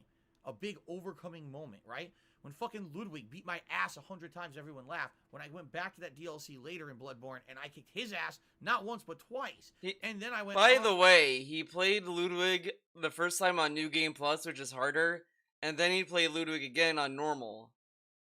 So this isn't really much of a flex that he thinks it is. to fight the Orphan of Kos and all that. That Kos? was really good shit, right? Is it Kos That's or some of the Chaos? best, coolest stuff that I felt like I overcame in many, many, many years. So that's what I would say. That's some of the stuff that I No feel problem, Sarah. was some of the most meaningful boss fights I ever did. Now, what makes good boss design? You know, fuck, I'm gonna put that song in the background. Challenge. The boss You isn't know a what? pushover, We're but doing the it. boss is fair. As long as you stick with it and you learn the abilities of the boss or the patterns of the boss, you basically can adapt to it and you can beat it. Whether that means react to what the boss is doing and counterattack it, or actually finding the boss's weakness and counter the weakness. Alright, what I don't like about a boss is a fucking puzzle boss. I've said it 4,000 times in my whole Hates fucking puzzle career. bosses. I hate puzzle bosses. A boss that everything you've learned up to this point in the game is meaningless. Forget all your abilities, forget all your weapons, they all suck, they don't do shit. You need to find a specific little thing to do to that boss in order to beat it that's only specific to this particular fight of the game, because that's how they programmed it. It doesn't matter how good you are at the game, you need to learn the secret of the boss and unlock the puzzle to defeat the Now, boss. every time he talks about puzzle bosses, it's really bosses he can't really fight. Like, there's like things the game expects him to do, sure, but these aren't really puzzles. It's not really puzzles, it's just, hey, you need to do this thing. Like, in Resident Evil 3, the whole thing with Nemesis is all a scripted fight. It's not really puzzles, it's just, hey, you're supposed to do something because it's a scripted thing. That, ladies and gentlemen, in my opinion, is bad game design, and in layman's terms, it's called something like bullshit. I hate it. He stole that from the nerd guy. Oh, I want to say Opinion something. is bad game design, and in layman's terms, it's called something like bullshit. I hate it. It's so Give me a weird. game where it's oh shit. Give me a game where it's tough because it's something that's a tough pattern you need to learn, or because you need to employ all of the skills and abilities you've learned up to that point in the game. Now, I hope you liked the game up to now. Too bad. Now the game is something completely different just for this boss. Fuck you. Waste your time learning just for this boss. By the way, after the boss, forget it. You'll never need to know that ever again. I hate that shit. Those are the worst bosses ever in gaming history. Dark Maggot, what's going on? Dark Maggot just gave me $20. Whoa, $20, fight the power. Shit. Merry Christmas, Phil. Thanks for all the good times and many more to come. Question, apart from Minecraft, what's the one game that you've enjoyed more than you expected? Hope you eat a lot and have a great time. Stay safe, everyone. I will. I'm going to have a lot of Chinese food tonight, that's for sure. Tomorrow, but, thank you for the tip. By the way, now we're $17 away from a sweater swap. When we hit 250, you guys can vote and we can do a sweater swap. Okay? Unlike, besides Minecraft, a game that I enjoyed more than I ever expected. Probably Persona Let's think 5 for about me, this. maybe. What games have I played that I maybe had no exposure to, knew nothing about them, and then when I actually tried them, ended up being very entertaining and ended up becoming ongoing sessions? I can tell you one just from this year, Microsoft Flight Simulator. I had never done anything like that before, a straight up sim of anything, right? And flying around the world, okay? I feel there was a game I did for Game Flying around the Club that world, seeing I all thought I these was gonna cool hate and I ended landmarks, up these loving different it. cities, learning the history and things of Maybe these areas Ghost as we Runner, but travel. I don't know. And having fun interactions with you guys, right? That was awesome. And it ended up being an ongoing chill stream for like 2 months that we did. That was really meaningful. It actually, I feel like that, if you watch that series, if you just watch my Microsoft Flight Sim stuff. All the Microsoft Microsoft Flight Sim is just him like you'll have a lot of chill fun with sleeping, my audience. pretty It's much. really special, right? Jeez, I mean, He didn't even bother learning the game. Here's the franchise. The game where tried to I teach played him, and he was like, let's fly. Sister, Bastion, and never did I think that in 2021 I would play a game from the same studio. I guess it'd be and it would be Hades. as good or as enjoyable of an Maybe. experience as it was. But man, I'm glad that I played it. I missed out on it last year. It was on a lot of other venues, right? It wasn't available until it was on Game Pass for Xbox Series X, so something really readily playable for me.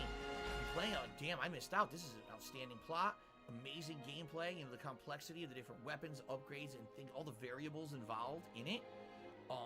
Boy, did it show me how a roguelike can be very entertaining. It really did. Isn't Hades a roguelite, not a It roguelite? showed me that a roguelike Whatever. can be super entertaining. When previously, my only other experience with roguelikes was like Returnal. Oh my god, is it? And I thought that game I know was there's so a video. Oh my god, we're gonna get Why you got your Jasper butt on ass. my Oh head? my god, Why DSP, you why got would your you butt show on us my head? this? No, he's not. He's No one wants to show their fucking cat ass, their cat's ass on stream. DSP, you gotta see it, guys. Look at Jasper's ass. Ugh. Oh, now he's rubbing his face on my beard. Look at this. Look at this. What's he doing? Oh, you're such a lovable cat. He's such a love bug cat. We call him the love bug kitty. He loves rubbing. Oh my he loves god, licking, guys. The anything cat else. loves Lovey-dovey rubs. cat. When he's in the mood, I've he never loves seen a cats. cat Every time he's love in character. fucking rubs. He's so cute. Okay. Never seen it. So anyway, yeah, Dark Maggot. Those would be some games just from this year. I'm sure. We're watching you're listening to this again. Fuck it. Flight Sim and Hades. Shout out to Alex from Phoenix who just did a super chat. He says, "Merry Christmas to you and your family. I enjoyed the Halo campaign playthrough with you spraying mofos and Jasper's multiple cameos. Thank you. You are welcome, Alex. Thank you for the super chat, and I agree. Well, I like Jasper's cameos, Jasper but not being this here on one. the This one was stream, pretty bad. As intrusive I as saw sometimes it things can be I with shouldn't plot have and television seen. and stuff, I feel like it's definitely a welcome addition, and it's something that's a nice staple of the streams to see him come by and be a part of everything. I really enjoy that too. So, okay, continuing on with the questions because we're actually going to go on another break in about 15 minutes. Let's see here. The next question here is from I Cured It With My Brain, and he asked the following: with Knights of the Old Republic now being remade, would you prefer that they keep the same plot, story, and characters and just I don't update care game about Knights of the mechanics Old and Republic. graphics? I never played those Or games. are Don't you care. open to changes to the story and plot and characters? Alright, let me put it this way. I am actually 100% okay with changes to the plot or characters of a classic game like that, as long as it is made clear up front that they are doing so. Okay? Allow me to give you the exact reference I'm making here. Final Fantasy VII Remake. When they said they were remaking the game, I did do a video. presented it, advertised it, and pushed it, saying they were literally I did remaking do a Final video. Fantasy VII with modern gameplay play elements and graphics. They never ever said they were changing the story. Their impression they gave everyone was this is a straight up remake. It's the same game, only now it's for modern audiences. It's better visuals and gameplay. They'll like it a lot more now, right? That's great. But now, we're changing the whole effing game. Now this isn't even the same plot because now this is a what-if scenario. There's an alternate dimension. This is a different version of those characters from another dimension, and they're crossing from dimension to dimension. And what if everything changed in the plot? And here's why that pissed me off, honestly. Not the fact that they did it, but because they didn't announce it, I couldn't prepare myself for it. If I had known that this is what they were doing, I absolutely, the summer before, would have played the original Final Fantasy VII as a playthrough. So I would have had the knowledge. Yeah, I think they did say they were changing it, and it's also called Final Fantasy VII Remake. I have heard a lot of people not like the ending though. Like I think because this is like I don't know. I kind of gave up on Final Fantasy VII. I might just watch the ending on YouTube to be honest. But I think does it end like I'm like, oh, this is like a potential reality, like an alternate reality or some shit. Like I all I remember hearing was Rocco say that it's like an anime ending, and he's like it didn't really need that kind of ending, and that was it. And it's like, okay, like, which I could kind of get that, which on the side of it, but Needed to understand all of the references and things in the game and understand what changed from the original game to the remake. But they didn't. They literally lied. They told everyone it's the same when it wasn't. So everyone goes into this game expecting this is going to be the same as Final Fantasy VII, and for the most part it is, until the end, and then at the end, the last few hours is completely different and changes the plot in its entirety, and you're like, what the fuck just happened? What am I playing? I will say I liked the entirety of this game was being Nomura wanted developed to and add the advertised. stuff from expanded Why universe. couldn't they have been truthful? I don't know if I like that, to be honest. Like I kind of get it, but I don't like. I feel like expanded universe stuff is like nice as like a side thing. I don't like when people are like, well, let's add everything. I don't know, whatever. Not, oh, I'm halfway through the game and now I'm confused as fuck because you changed stuff and I don't know what's going on. It was just a really bad way for them to do it. They literally could have just been transparent, and that pissed me off. I'm okay with them changing stuff as long as you know ahead of time. Okay? But I think I can open my blinds again. But what if like you don't get the reaction they want you to get? Like, what if that reaction is what they wanted? They wanted people to feel that way. Like, DSP, who claims he loves art and games are an artistic medium, doesn't get that. That might be like a reaction that they're looking for. Next question is from Dripster866. He asked, have you ever quit a game because of a boss fight was hard or you had to do mad grinding? Yes, there's two games that come to mind. Both RPGs. Oh my god, One another is the infamous Persona 3 bot. playthrough. Where Get I him didn't know out what I of was getting here. into playing Persona 3. I didn't understand that a lot of the mechanics were way more outdated than Persona 4. I had no idea that the final boss was an insane hour-long grind. I just didn't know that.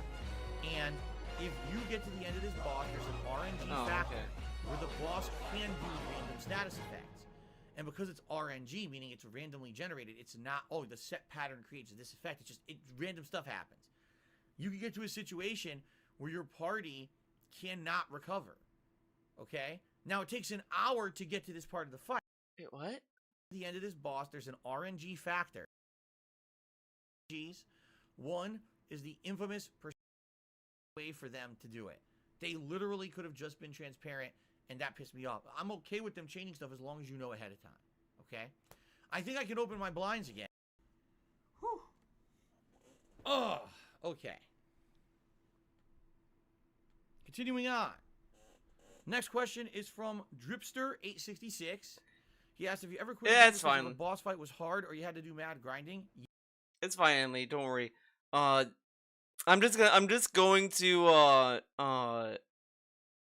I'm gonna dock your pay, dude. Now you're trouble buster. You're on thin ice. Let's see. What's the question? Ice Train. Are there any boss fights that stick in your mind? What game you like more? Nights. You know what? Oh, I guess he did answer that actually. As long as he knows, so okay. Have you ever quit a game because of boss? Yes. The fucking final boss of goddamn Yakuza 4. That final boss is garbage. I don't care if people tell me, Theo, you just no, fuck that fight. That fight is garbage. It's trash, stupid, fuck that. That alone just I did not give a shit about the story at that point. I liked the game. And then the fucking final part. Alright, there's infinite spawning cops. Oh, they all shoot you. The guy you need to kill is running around swarmed with them. Bye. Not playing that game anymore. Fuck that. That's fucking stupid. Fuck that game. And I made it so far too. And it's like, and then you die, you have to fight the whole thing again. And it's like, fuck this. Fuck that game. That game fucking is trash. Wasn't the last either. There's another fight after that. Oh man, I'm glad I dropped it. Every other Yakuza game I liked except for that. 2 is alright. The 2 was just kind of boring though. I didn't beat 5 yet, so I don't know how that game pans out yet, but I liked 6, I liked 1, I liked 0. But 4 is fucking trash. Fuck that game. Fuck that boss. Yes, there's 2 games that come to mind. Both RPGs. One is the infamous Persona 3 playthrough, where I didn't know what I was getting into playing Persona 3. I didn't understand that a lot of the mechanics were way It's more... insane he rage quit it, because Nyx is a fucking easy boss. And he played on easy. I just don't understand. He played Persona 4. And throughout that game, it never occurred to him that you could get items that protect you from charm. Like, you could get stuff that can protect you from charm. And he never once figured that, like, thought about that. He didn't think, oh, I should get something to protect me from charm. Someone had to tell him years later that Narcissus gives him a charm for that. And sure, that's good. I got a better charm. I think you get it from Abaddon.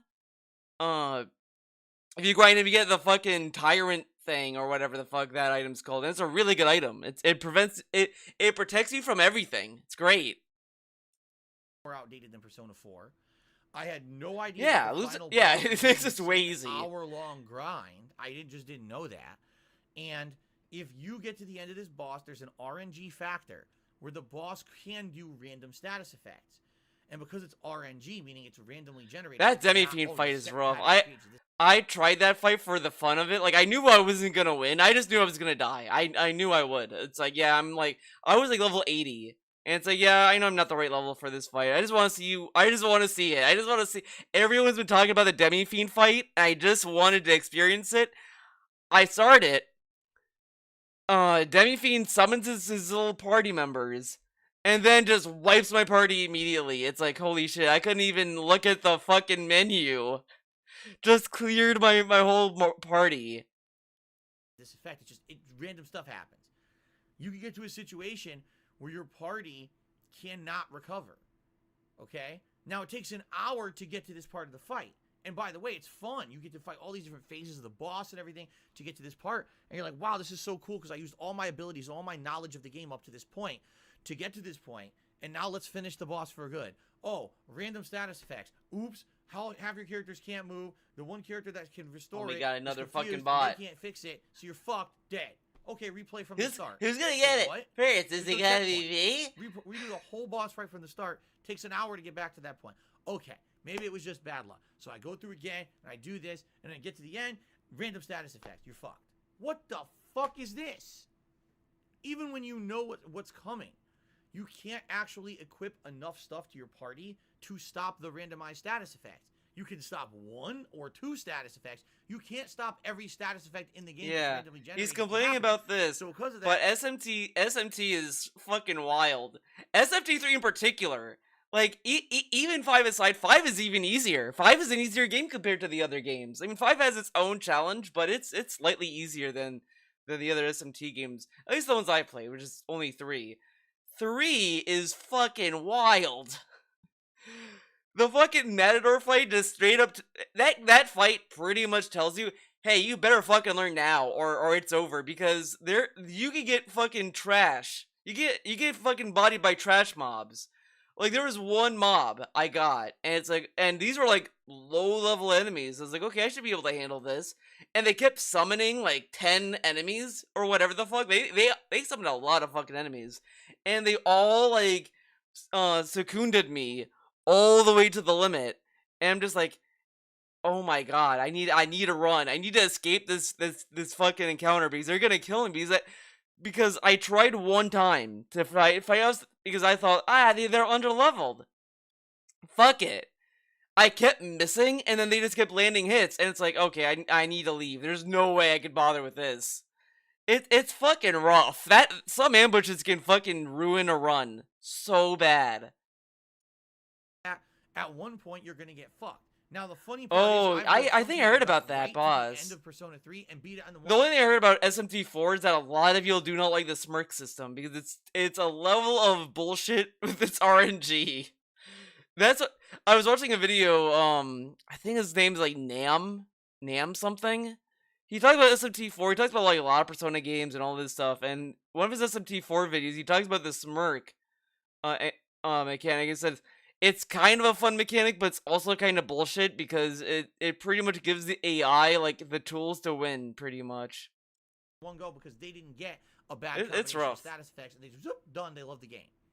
For me, it wasted so much of my time. It was an entire stream, 2+ hours of going through the boss fight again and again to get to the end and get screwed. I think he only quit. did it one time though. I rage quit.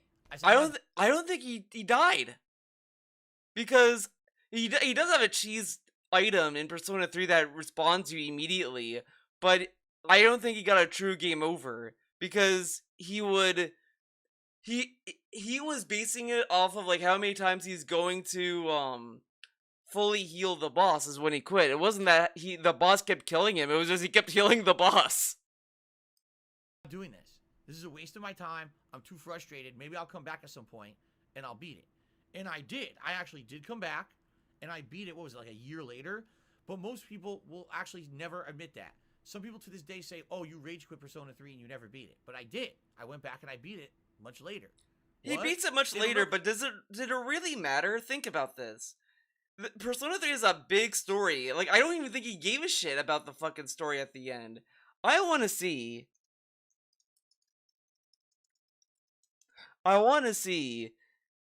his final thoughts on it. Like, did he even remember the story? Alright, so we're still doing the final boss. I've been fighting it almost an hour now, and we're still doing it. We're doing alright so far, but I gotta be very careful about what items I use in it. Here, your eyes feel heavy. Close your eyes. Okay then. Oh, he's...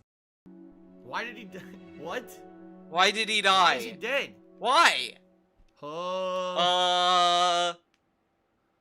Why is he dead? Well, Ornite Shooter says to get the true ending, you have to play the answer. What the fuck? I What waited the 2.5 fuck? years to see that? Okay, this was a mistake. This piece of shit.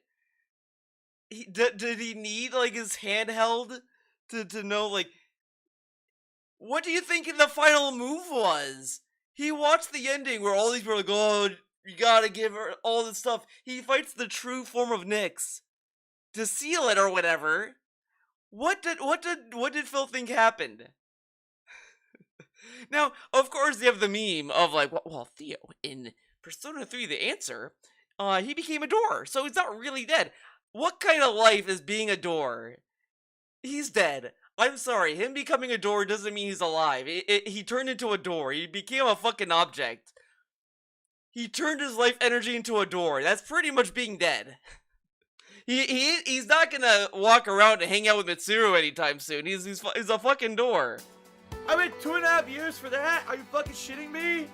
No definitive ending? No definitive What? ending. What? That's not definitive? Oh, the song is good. It's No not ending. definitive. He uses his life to seal Nyx. And everyone Oh. lives happily. They all love themselves. That's a shitty ending. Not fuck you. Oh my god, what a piece of shit fucking response. Fuck you, Artorius Phil. Shooter said it's because he sealed Nyx. It prevented the fall, but then he ended up dying afterward. Oh, how was I supposed to know that? Why didn't the main character say, I am now sealing Nyx with my life The energy? full version of the song. It's good. This is much better than the one they used in the game. This is cool, like J-pop. J-Pap.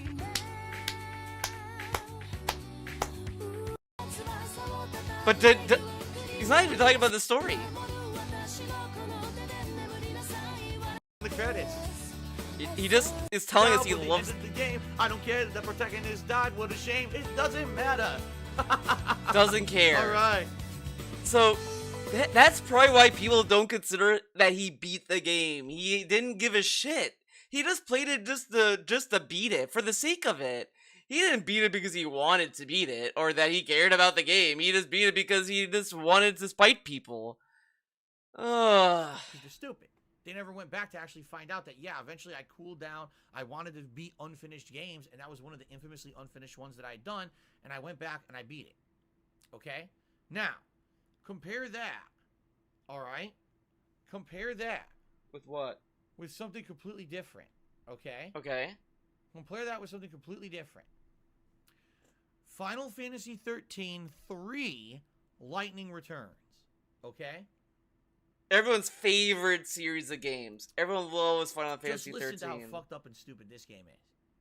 The entirety of the game, you can be playing a certain way and coast right through it, no problems. You get to the final boss. For some reason, excuse me, for some reason, just the final fight of the game is like a 15 to 20 level jump from everything else. I kind of want to in the play story. Final Fantasy 13. I just hated Just the that first fight. game. Nothing I like else. the style. I like the character So designs, everything you've but done I just up couldn't to get the into end the of the first game, game. You can coast through, and then when you get to the final boss, you can't beat it.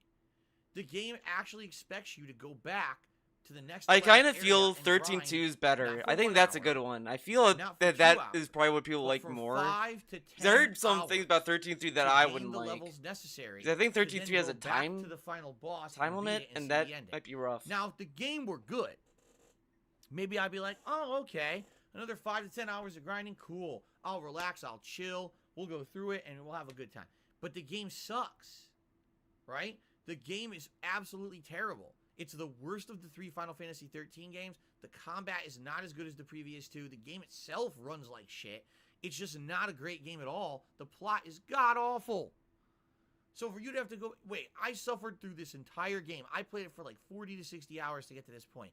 You expect me to go back and waste another 5 to 10 hours because you couldn't scale the boss properly to the rest of the game because you're a lazy game developer? Are you out of your Huh? mind? So Out of guess your what I did? mind? Crazy? I said, fuck this, and I watched someone else beat the game on YouTube. Live. He stole. Yeah. This dude yells about people stealing content. Oh, this guy, he's stealing my content. He's doing this. This dude went to someone else's playthrough of Final Fantasy 13 3 or whatever and watched the ending.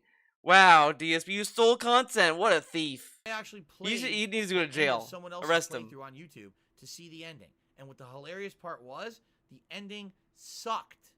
The ending was fucking terrible.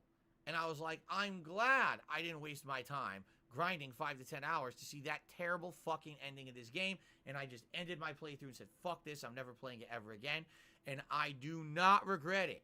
That game is terrible. Is it bad because it All ends? right, one I more think question, and then we're gonna go on a 13.3 break. The next question ends with pretty much telling Lightning like, hey, it's gonna happen anyway. Like the end of the world's happening regardless of what you did or whatever. And DSP just hates it because it wasn't a happy ending. DSP hates endings that aren't happy. is from Stefania Gaming, who asked the following. Hey, Phil, my brother and I went to take out the trash. No, wait a minute. Let's try this again.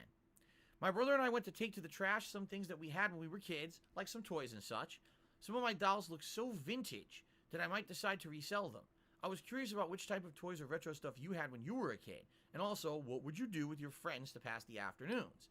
You know, like besides just going to arcades, did you actually play any sports or anything? What I did with my friends, it was just literally play games, watch movies. It really wasn't anything more than that.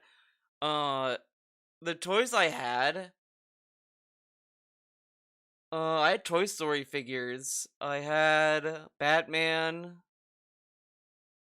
I had a lot of Legos. I don't know why. Like, I had that. I had a really weird like toy stuff. Like I was going through a lot of old stuff that I had as well.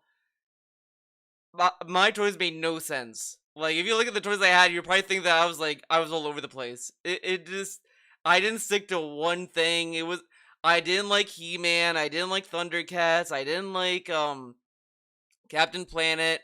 Well, no, I take that back. I kind of like Captain Planet, kinda. I kind of like that. But I didn't like He-Man, didn't like Transformers. Like that stuff didn't do shit for me. I don't know. I really just got weird toys. It was just like whatever looked cool. Anything like that? How did the Phil from the 80s and 90s spend his time? I remember my classmates hooked up to Tamagotchis, but that was a bit later. One last thing, did you Tamagotchis? ever get Masters I of had the Universe Tamagotchi. toy that looks like a It buffed up is. glowing skeleton? It's so funny. It looks absolutely ridiculous, and I have it here for my brother in a cardboard box. Robotech? in I don't know It's what that the is. It's from the 1980s. I or might have 80s had that, somewhere. and I just didn't So care for as the I was name. growing up, It I sounds went through, kind of like, literally familiar. every phase of toys. My first toys were like He-Man. Then I went on to like Oh, I'm gonna Transformers, look this up. G.I. Joe. Didn't care then for it went G.I. to Joe Agents either. of I S.H.I.E.L.D., did not care for that. right? I'm sure there's more stuff in there I'm forgetting. Then after that, X-Men action figures. And then after that, it went kind of like Spawn figures. Nope, But then I Spawn was figures not I into never wanted to play with Robotech. because they were more like works of art This than toys. And that was really the end of when I was playing with those kind of toys. So yeah, absolutely, I would play with toys like that with my friends outside, playing around and everything. But in addition to that, we liked to do other stuff outside of just playing with the figures. Like we had water guns. We'd run around, I had some Hot Wheels, but I never had like a. I think I had one racetrack, and then we threw it out. Now, by the way, they didn't look real. Like I had one that was like neon orange and blue, and it was an automatic. You run around, go shooting water at people and stuff like that. Water balloons. Voodoo, like voodoo, that. voodoo, As voodoo. for sports, I never really played any sports seriously. But like I tell everyone, I when did they laugh at flag me, I used to play football. badminton. Minton? With Badminton? the net and the birdie or shuttlecock Badminton. and the long racket. Laugh at me. I used to play badminton. Badminton. With the net and the birdie or shuttlecock.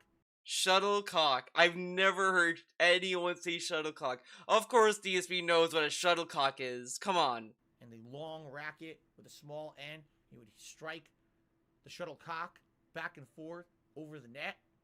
I used to play it in my driveway with my dad, and then later on with my friends, we'd play against each other. We loved it. It was fun as hell.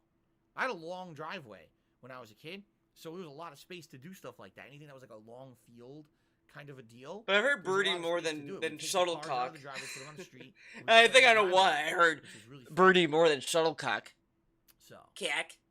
no, I never owned a WWE figure, Everlove. No, not once in my life did I ever own a WWE figure. I liked pro wrestling. when I was a Squinted kid. his eyes. actually I never got owned a into WWE figure. it as a result of my great uncle. It's or- like he's excuse like me, not my great he's uncle, afraid they're gonna my find out godfather, his who whole we Hulk actually went Hogan over stash. One Thanksgiving, we went over there to have Thanksgiving dinner with them, and they were watching Survivor Series on Thanksgiving, and that got me into pro wrestling. So I liked watching it, but I never had like any collectibles or anything of pro wrestling. Yeah, or he's anything about like the that. JPEGs now. No. That's where it's at. Collectibles, figures, In particular, ew. this JPEGs? question, Oh that's man, Lonnie let me Dean tell was you. asking about the glowing skeleton figure. If I'm remembering correctly, okay, I think I had it. I think what it was, it actually had the body of like He-Man, but they recast the plastic to be like transparent, so it kind of looked like white. By the way, I got this little But figure. what they did is they like sketched It's an acrylic figure, so some people a may not like it. skeleton onto it, if I'm remembering correctly. Hold on, we're gonna pause Phil. This is I want to share this. Look at that. Trigger 10-year anniversary. This is Space Patrol Lolico. Pretty cool.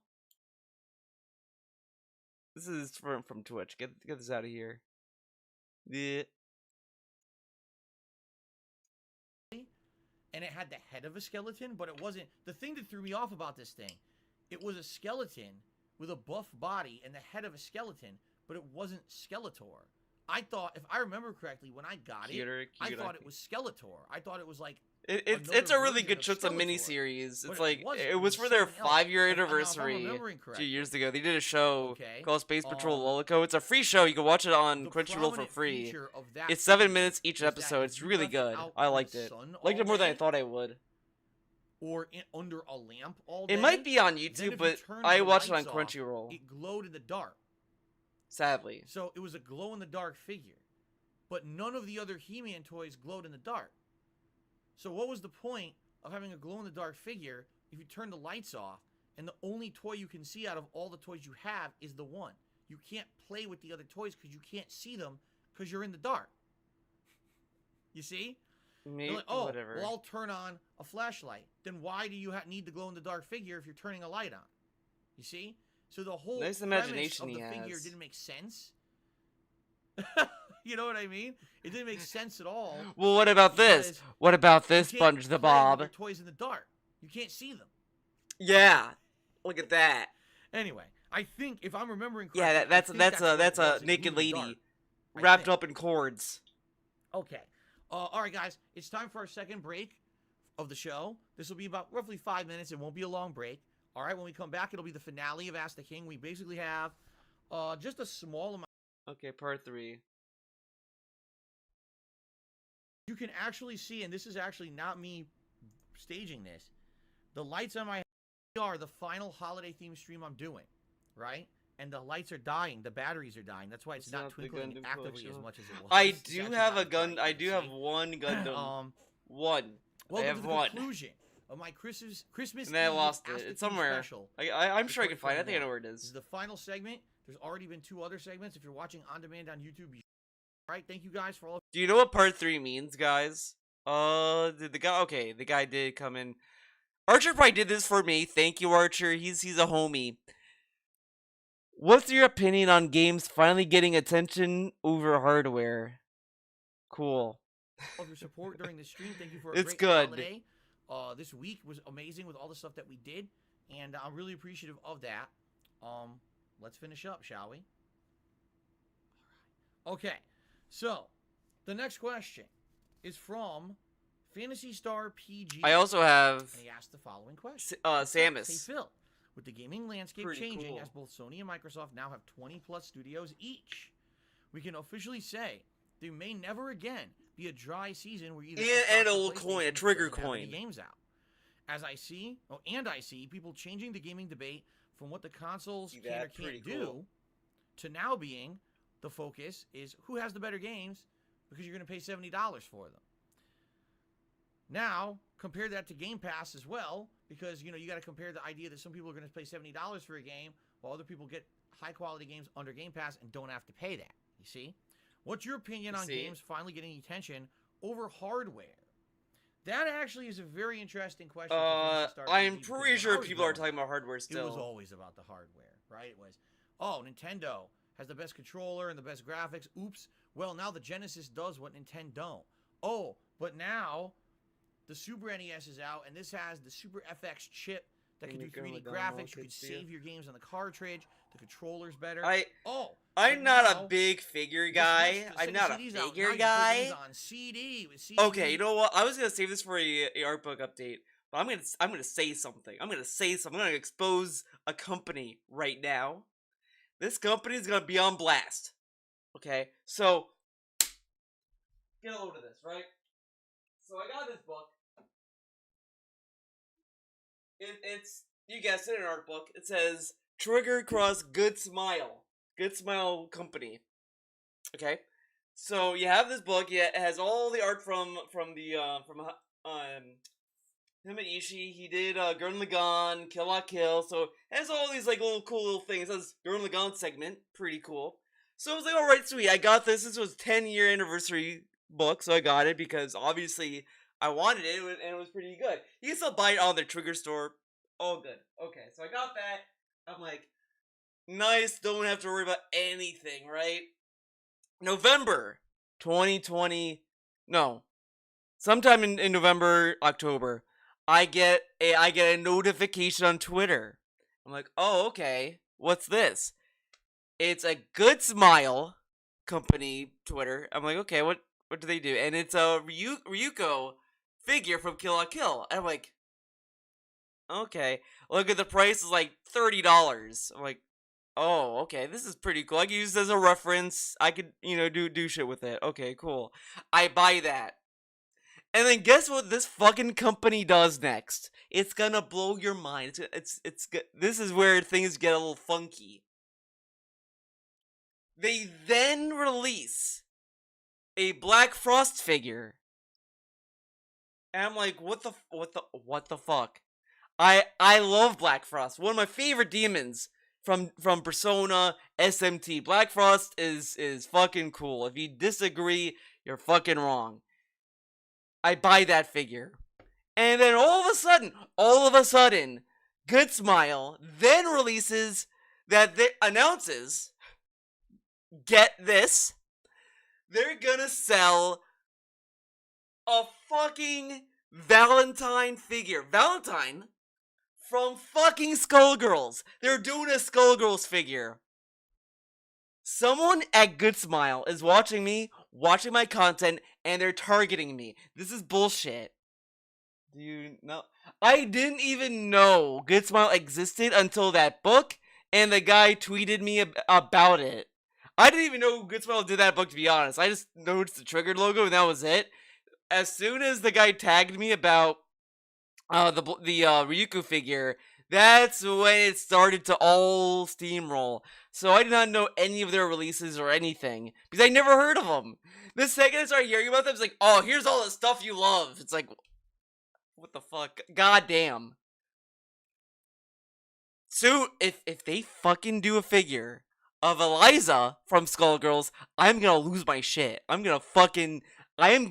will be convinced if at that point that someone from Good Smile is definitely a fan of my vids. Music in full motion video.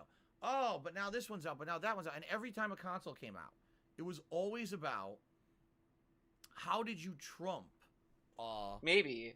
How did you trump the hardware capabilities? I don't know why we talked about that out of the blue like this. Thing were you adding to your console? We're talking about fucking game consoles. Oh right, you know that Good Smile's fucking targeting me? And Nintendo always, I would say, stood a little bit separate from that pack. Reason being, Nintendo always had their amazing first-party titles, right? And they always kind of went back to that. Oh, yeah, well, I like Nintendo doesn't have the best graphics right good, now, but good we've got Smile. Mario and we've got Zelda. They're good. I like their prices. But everyone else was always in constant competition, right? What's the They best did have a looking Ryuko that was in a console? bunny What's the outfit, console but that it was a has lot the of money. I'm like, I'm not paying console that has the $200 most for that. storage on a No disc? thanks. Which one runs at the best resolution? Is it 8 bits, 16 Good bits, Smile thing is 32 one bits, 64 word. bits, 128 bits? Is it 3D? Is it 2D? Is it HD? Is it 720p? Is it 1080p? Is it 4K? Right? We've been talking about this for so long. We have been. And now, this console generation, when you look at PlayStation 5 and the Xbox Series X, and you actually look at the performance of those side by side, I think, yes, we can actually kind of say, finally, they're, for the most part, equivalent.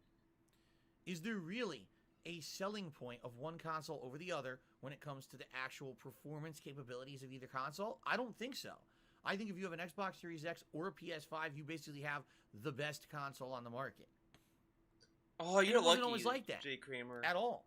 Even the last console gen, you could argue PS4 was better than Xbox One for a time. Then you could argue before then. Well, at first the Xbox 360 was running games better than PS3, but by the end of that console gen, PS3 had optimized the way that people could develop games for I it, think, and it had much better capability. I mean, take a look at the last. I don't know PlayStation 1 what was on PlayStation announced 3 at the end or of its life cycle, confirmed. right? I think So, they confirmed the Series X is better yeah, than the I actually PS5's think this tech. is kind I of think. the first time we're not having a console war just based on bits and bloops, based on, you know, graphical fidelity. We're actually going to have a console war based on games. And that's interesting because this year, admittedly, how many amazing games do we have that were console exclusives? Well, you had Ratchet and Clank, you had Returnal, right? You had, what was the other one? There was like 3 big PlayStation 5 games this year, okay? Oh, was it Kena Bridge of Spirits? I think it was. And on Kena? the other side, you had Halo Infinite, you had Microsoft It was Flight on Sim, Xbox One, by the you way. had Forza Horizon 5, and maybe 1 or 2 others. If you actually look at the entire landscape of games this year, honestly, I don't think either console, even in that regard, outperformed. These Each hand console had a motions, small it's like handful of he's exclusives lost. that were good. I don't You know. got I guess it really depends on PlayStation, what you like. and If you love I don't racing know or if you love could say FPS that. games, probably you're ecstatic. He's struggling to just use came his out hands. for the Xbox. Struggling. But maybe that's not your cup of tea. Maybe you like 3D platformers. And man, I love Ratchet and Clank, right? Excuse me. But for me, when I look at this entire landscape, the one thing for me that in 2021 was a huge definitive factor between the consoles was Game Pass. Game Pass allowed you to spend a very discounted flat rate a month. What was it, $15 a month or something like that, and get a large number of games unlocked that you could play without any additional fee, even new releases. I mean, I just alone, since I got Game Pass in the summer, each month I was playing 2 to 3 new releases on Game Pass, right? I saved money. I didn't buy Halo Infinite. I didn't buy Forza. that was money saved. Giant big new releases. I didn't. Buy I have Psychonauts to use 2. the bathroom. I'll be Last right stop- back. I'll be right back. Let's see. Is anyone? You know what? You guys can listen to some music. You'll listen to that Fight the Power song again, because obviously it's such a good song. You're gonna hear this while I'll use the bathroom. I'll be back. Row, row, fight the power. Row, row, fight the power. Row, row, fight the power. Row, row, fight the power.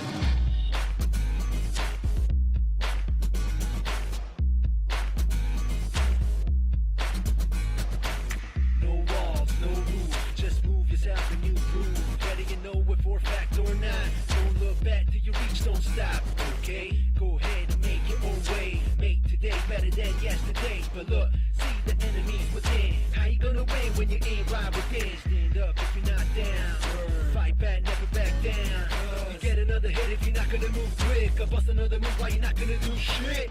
Row, row, fight the power. Row, row, fight the power. Row, row, fight the power. Row, row, fight the power. Round and round the world goes around. Don't get stuck in out of bounds. Tear the roof off, you're down underground. Make your bounce without doubt with the sound. Drilling, drilling, till I break through the ceiling. Hitting, hitting, till I reach top billing. Only humans obey what's given, but break yourself free from all raw limits. Row, row, fight the power. Row, row, fight the power. Row, row, fight the power. Row, row, fight the power. Yo, feel the earth under your feet. Underground music, you can't compete. Better recognize now than early.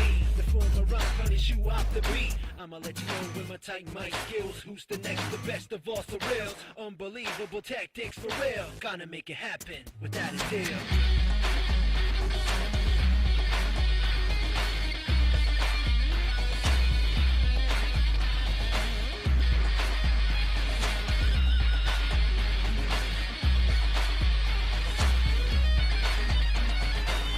Row, row, fight the power.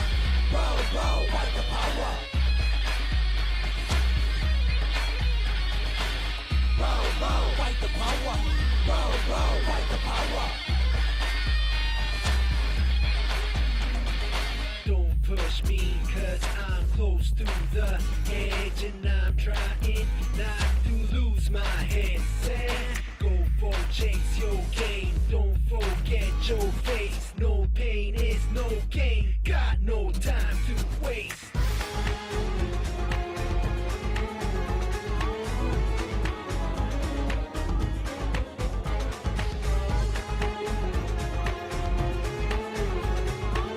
Row, row, fight the power. Row, row, fight the power.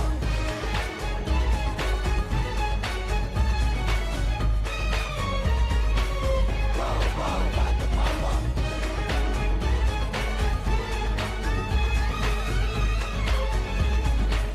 Row, row, fight the power.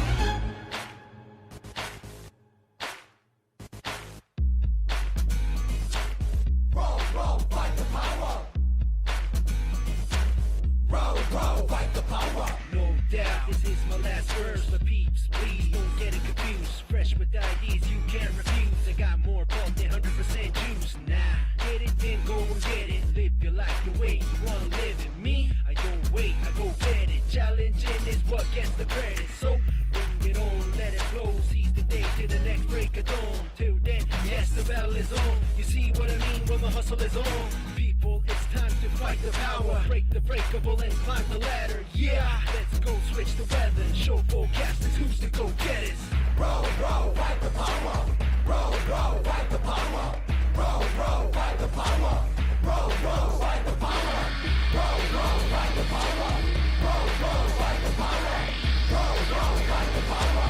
Row, row, fight the power.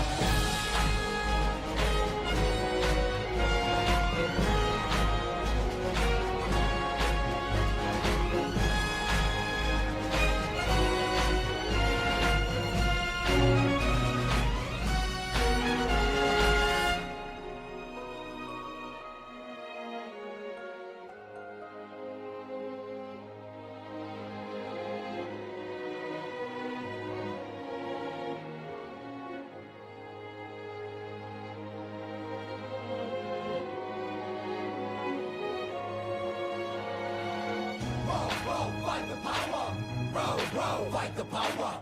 Row, fight the power. Row, fight the power.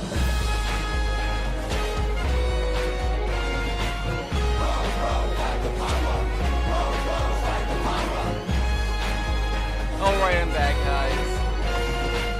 Row, fight the power. The Coomer song? How is it a Coomer song? Get out of here. Give me a shout out once, then ban me from reality. I might do that too. That's a long. Are you judging my pee breaks now? Okay. You know what? I might just throw you to the wolves, Zambi. I'm gonna have a discussion with the mods. They'll decide your fate. I just had to use the bathroom. You know, I don't have any. This isn't Amazon, okay? I'm sorry. I don't have Amazon. I don't work at Amazon where they all pee in bottles, okay? I'm sorry. This isn't Amazon, okay? Next time I'll bring a fucking water bottle. Are you You know, actually, Zambi, I think I know who you are. You fucking Jeff Bezos. That probably. Stop. Hades. Microsoft Flight Simulator. I'm just going off the top of my head. I've already got 7 games. I'm sure there was more than that. You know what I'm saying? So I'm going, oh, I just re-downloaded Skyrim. You know? I keep going. So Game Pass seems to be like the major thing for me right now. Now, long term. Wow, Game Pass is a major thing for Phil. Shocker. I don't know. Especially because now we have the rumors about Sony's going to try to compete with them with their own service and all of that. But I actually find it a very interesting time because, yeah, unlike previous, now we're all competing for how can we get subscription models? Microsoft versus it's all about subscription models now. Each console can do. Now it seems. What a great time we're in with games, right? And how do you get those games? How do you what are you paying for them, right? How are you paying for them? So, will this continue? Maybe, maybe not. Next year, we do have some pretty big exclusives coming out. For example, just off the top of my head, Horizon Forbidden West and God of War Ragnarok will only be on PlayStation. Well, I take that back. They'll be on PlayStation 4 and 5, so they are cross-platform in the Sony family. Right? Like all Xbox games. Xbox games are also compatible with Xbox One. Except for Flight Sim. I think it's going to be a very interesting situation, only because it's hard to predict. How do you predict it when we've never been in this situation? It's always been, oh, consoles are unlimitedly available by now. It's a year after the launch of a console. Anyone can get any console they want, so it's all fair game. It's not fair game anymore. People still cannot get a PlayStation 5. They still cannot get an Xbox Series X if they want it. Xbox Series S is more available. It's certainly not widely available everywhere, but it's definitely more available. Okay, so what?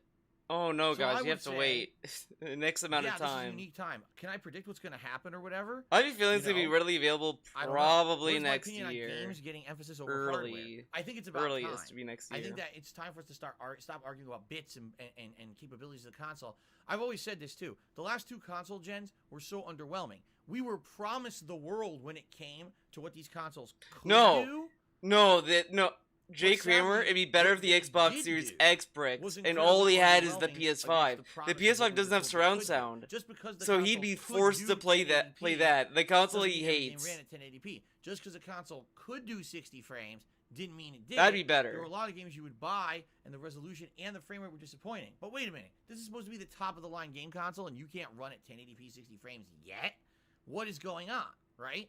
At least this console gen, from what I've seen, is living up to expectation. Each game has what expectation versus a fidelity mode. None of the games run at 4K, dude. Resolution. If you want more detail, you can get it. If you how do you know? How does he know? Higher frame rate, you can get it. You can basically get what you want. Whatever. You see, from your console for the first time. We've never seen these kind of settings and stuff in a game before. In fact, it was funny.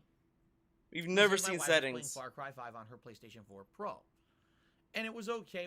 It definitely wasn't above 30 frames, but sometimes it did it got sluggish a little bit, and the frame rate would dip. And I said to her, "Doesn't this have like a setting where you can like change it to performance versus fidelity mode?" No, that didn't exist then. But I'm stupid. It didn't exist. Neo has a fucking performance mode. That stuff was there in oh my god, almost the Persona 4 era, the PS4 In era. my head, oh yeah, the last year every game had that. Now they Oh. don't have that. You see? You So see? now you have these options. So that's cool. I would like it more to be about games and game availability than, oh, this console can run this game better, this console can run this game better. It doesn't seem like that anymore. It's just everything's the same. But now we need to see what these studios are going to pump out for us, right? All right. All okay. right. The final question from the forums is actually an interesting question because I actually think this guy was trolling a lot, but he asked a question that was appropriate. And quite frankly, I think it's time to talk a little bit about this. So listen to the question. His name is Muffler Bearing. I have enough spiders here, Zambi. I'm good. Wait, what is? Was What's his trolling name? a lot, but he asked a question that was appropriate. And quite frankly, I think it's time to talk a little bit about this. So listen to the question. His name is Muffler Bearing. Muffler Bearing. Yeah, he was pretty much trolling. Don't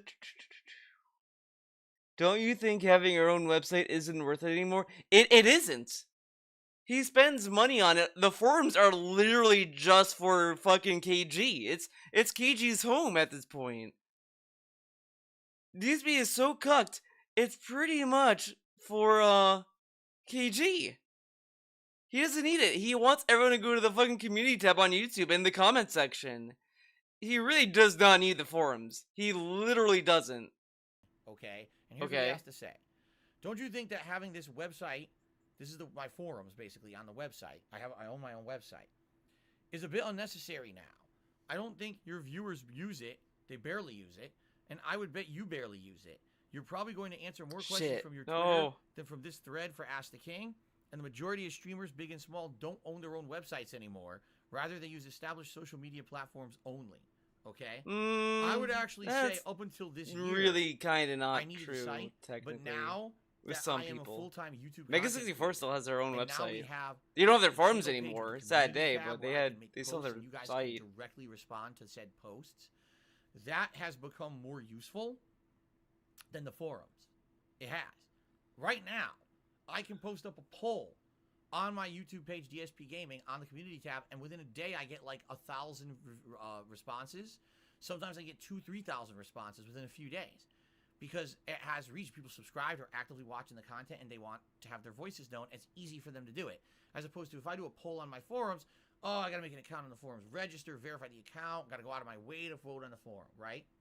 Same thing when I'm asking for questions for Ask the King. If I had had a thing by which channel members registered for my forums and had exclusive access to a private thread where they could post questions for this Ask the King, I probably would have got 5 questions. Instead, I got like 20, 30 questions from the members because it was easy for them to do. They just clicked right through and posted it right to my webpage, okay? I mean, I'll be honest with you. At one point, Well, not everyone has a the VPN. The website and dude. forums had Man. a big use, and I don't really think they do Oh my anymore. god, Charity Campbell? It's a fucking bat! Instead of having a forum thread where you post up your questions for Ask the King, I could easily just do a community post for it on DSP Gaming. However, there is a downside. There's actually 2 downsides if I were to get rid of my website. The first downside is you can't direct link to anything on the YouTube channel page. So for example, right now I have a command in the chat. It's !Ask the King. If you type that in the chat, Nightbot will post up a link. Say, click here to post up your questions for the next episode of Ask the King. And I've already set that up so you can click to the next forum thread for the Ask the King that's going to take place now Get in him out March, of here. okay? And you can actually post up your questions right now for it, okay? If I were to have a community post on my DSP Gaming channel that says post here, reply here to post up your question for Ask the King, guess what? You can't link to it. There's no direct link to that post at all. There's no way to do it. So what? So if I were to do that, He tells his chat all the time to go to the community section. Why does he need a fucking link? Whatever. Ask the King command says, hey, if you want to post up your questions, go to Phil's community page and just look down within all the posts. That there could be dozens of posts. He could just do this Find like the post week there of the to respond Ask to the post up King. your questions for Ask the Whatever. King, which is not efficient in any way, shape, or form. It's confusing. You see? So how do the members do it then? The other thing is, I do have an option for patrons that if they do pledge a certain level, they get access to an exclusive portion of my site. Guess what? It's completely defunct and no one uses it. No one uses it. Pay $20 to not get access to the thing you should be getting access to. He really okay. Let's go to his Patreon. For once, I'm actually kind of happy it goes to his thing. Oh, you see the stuff I see, but it's fine. I'm not gonna go to my patrons. But look at his fucking bullshit though. He doesn't change any of this. It's still talking about Twitch channels. Patrons who donate $5 or more a month will receive exclusive forum title and section to post on my website, thekingofhate.com. In addition, you'll be included in nominating, voting process when Twitch channel subscriber milestones are hit. Why can't you just say Twitch sub goals? Why did that be such whatever? You'll be able to which this is really this was outdated even when he was on Twitch. $10, you'll get verbal thank you shoutouts during the vlogging series, including Ask the King and Hate Live. Oh man, remember Hate Live? Do you think you better get rid of this? I mean, now people are gonna say, guys, look, Hate Live! This is a recurring perk. Okay, cool. Oh, it's $20! Priority access to Ask the King! I have to dip to go adult. Oh, okay. Alright, see you later, dude. Well, the $1 one was a nonsense goal. So, well, no, he still has the dollar. That's there. The thing is with Patreon, if you don't put $1, like you could put whatever you want. You could kind of pledge at any amount. I could pledge at like $7 if I wanted to. I'm not gonna do it because one time I actually tried to do a Patreon thing and it ended up badly for me. Kinda. I did get my money back though. I will say that I got a refund, but it was rough. I was like, holy shit, and I kind of got a little concerned. I didn't want to give him any money, dude. But you can pledge at any amount. It's a custom amount, so you could technically pledge for $1. Though I will say, like, now with Patreon, pledging $1 is kind of a pointless fucking goal or amount because they now put the tax on the on it, so like whatever. It's whatever. But the point is that he should just get rid of it. Like all these reward tiers are garbage, and the Patreon's still written as if he's on Twitch. Told you guys, there used to be a function where patrons of mine would go to patreon.com/darksidephil and do a $20 pledge, and they would be guaranteed to get their question answered. One person did this in 2021. One person all year did it in 2021. That was it. So I would have to change that and say, okay, that perk doesn't exist anymore. And I also think the main reason why Ask the King sucks now and it doesn't get a lot of attention, I just think people don't like how he answers questions anymore. Or maybe they don't like PayPal, he just answers questions in such a pledge roundabout way. But they don't have to deal with PayPal and stuff. Okay? They're not looking for perks anymore. All right? But there is one other really important factor. And here's the important factor. What if YouTube changes everything tomorrow? Oh, we did away with community posts. You can post on Patreon. Well, now I operate my whole business Patreon, on you can guys comment on polls, Patreon shit post without a being question, even a patron. You know what I mean? And now you took it away. So now what do I do? Right? Now I gotta What go do I out my way to do? find something else. Or, God he has forbid, 3 other channels. They he'll can't get comment banned there. from here or there for some bullshit reason that he doesn't deserve, which has happened many times, especially this year with Twitch. Right? What happens if somehow now I lose access to the avenues outside of the website, right? Then I have no way to communicate with you guys, right? You know? The website is the fallback, the end-all be-all. If everything goes wrong, you can still find me on my site, and I could post stuff there and let you know what's going on. Right? What about Twitter? They can't contact you on Twitter? No, I do not want to know about a sex life. But I don't really think wrong. that the site is used. It's a bad idea. idea. I'll be honest. I don't think the site is used at all anymore. It's like a very small handful of people who still use it for anything. Some of them are just trolls anyway. I'm gonna be honest with you guys. I almost never go on the site. Like, Oh, once in what blue a moon, shocker. I go on the site. Sometimes it's months for me to go on there. I felt bad because someone who used to be a long time user. He literally sits there and spends a lot of time replying to comments and brags about it, but he can't go to his own fucking forums to participate in conversation. He used to do that a lot. A lot! There used to be videos of me where I would just sit there and read his fucking walls of text in the DSP voice, and it was something. And that is gone. He used to do this a lot, and now he doesn't do it at all. User of the site many, many years ago. All right. Basically, didn't even watch my content for like 4 years. Came back and sent me a private message and was like, "Hey, just so you know, I actually started watching your content for the first time in 4 years. I really enjoyed it again. How you doing?" I didn't read their PM for like 2 months. And I responded, and I never got another response. That person might be like, "Wow, Phil blew me off." No, I just don't use the forums anymore. I don't use the site. So I'm actively paying to maintain a website. And He's forums cooking that I himself from this basically website, don't dude. use. You know? So maybe 2022 is the year that we retire the site. It might be. It might be the year that I just realized there's just no use for it anymore, and we retire it. Well, now you entirely. changed the name of the There's just site. no purpose to it anymore. So People there don't you post go. fan art there anymore. People don't do any. Literally, it's not used. All the things I used to use it. All right. They don't. It's just not used anymore for anything active. So I'm thinking maybe it's time to retire it. I don't know. Okay.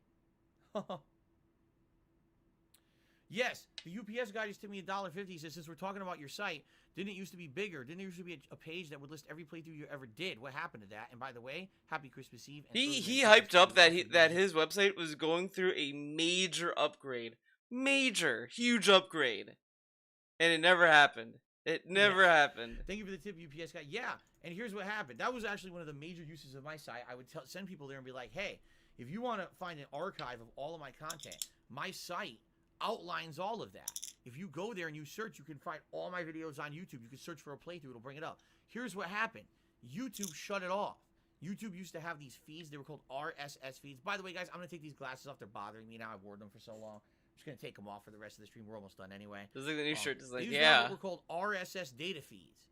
And those feeds would send out The ones he information had 2 like years that. ago. Like Yeah. listing information. He had shirt designs he didn't upload. He even had you guys may not even remember the cock.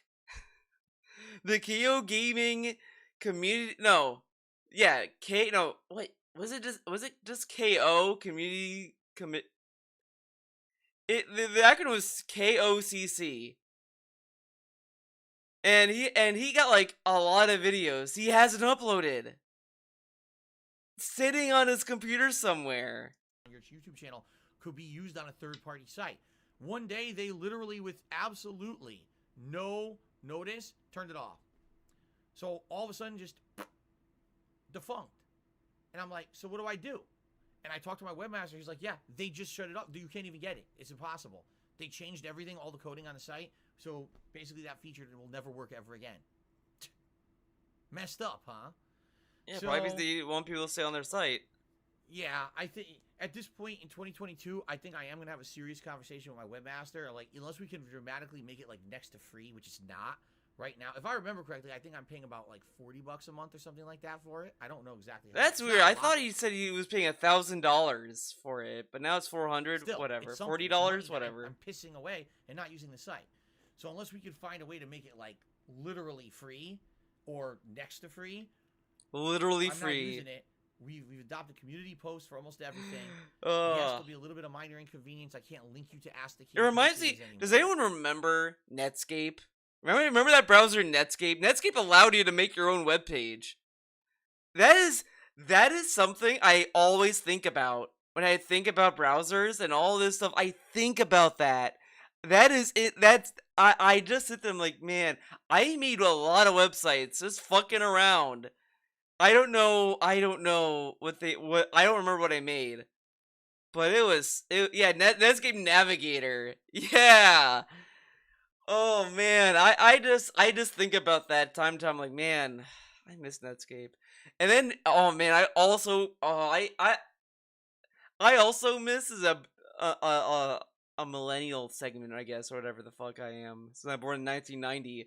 Remember when you like Netscape, for example, they have like a little ball when you load a web page, the ball would spin and all this stuff, and like that was cool. They don't even do that anymore. Now you don't get that. You don't get that at all. You just get the mouse thing now. Just fucking stupid. And I would have to change one perk on Patreon that no one's using anyway. But I really don't think that there's a use for the site. Maybe you disagree. Let me know if you disagree. Personally, I think it's kind of time to get rid of it, you know? Okay? All right. Shout-outs to the patrons. Funny that we're mentioning the patrons. Funny. Shout-outs to the ongoing patrons. People who, behind the scenes of all of this, support me ongoing. They don't care about getting a shout-out on a stream or anything like that. They just want me to keep going. We But double once teamed every him. couple of months when I do Ask the King, I do a Double special teamed the segment bot. to shout them out. So thank you to the following people: Big Tone 995, Crisis Mod, Fantasy Star PG, who I answered a question from, Geo Yanks, Martin, Maya the Bees, Planet Jeff, Robert, a guy whose name I can't really understand. I think his name is Chisholm the Second. Chisholm Trey the Cooley, Second. Two Bar King, Will, Sean, Thomas, David, Michael, Faithin, QPZ MWN, Richard, Riley, Stormforce Gamer, and Tony. Thank you Tony. guys so much for the ongoing patron support. That one kind It of made helps. me It laugh. really does. Tony. Behind We got the scenes, we get, Tony you know, here. A good sized amount of support every month from Patreon. It's not huge. It's a few $100, but it helps. So thank you for that. Okay. Last but not least, Twitter questions to end this special holiday edition of Ask the King, my friends. My friends. Lasercorn Jr. says, "Oh, shoes, Phil. I hope your holidays are going well."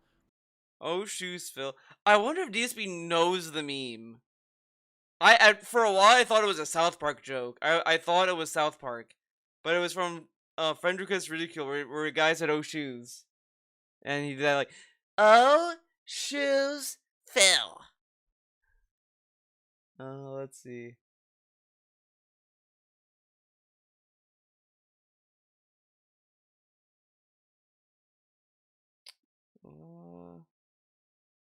How do you foresee 2022 compared to 2021 in terms of game releases?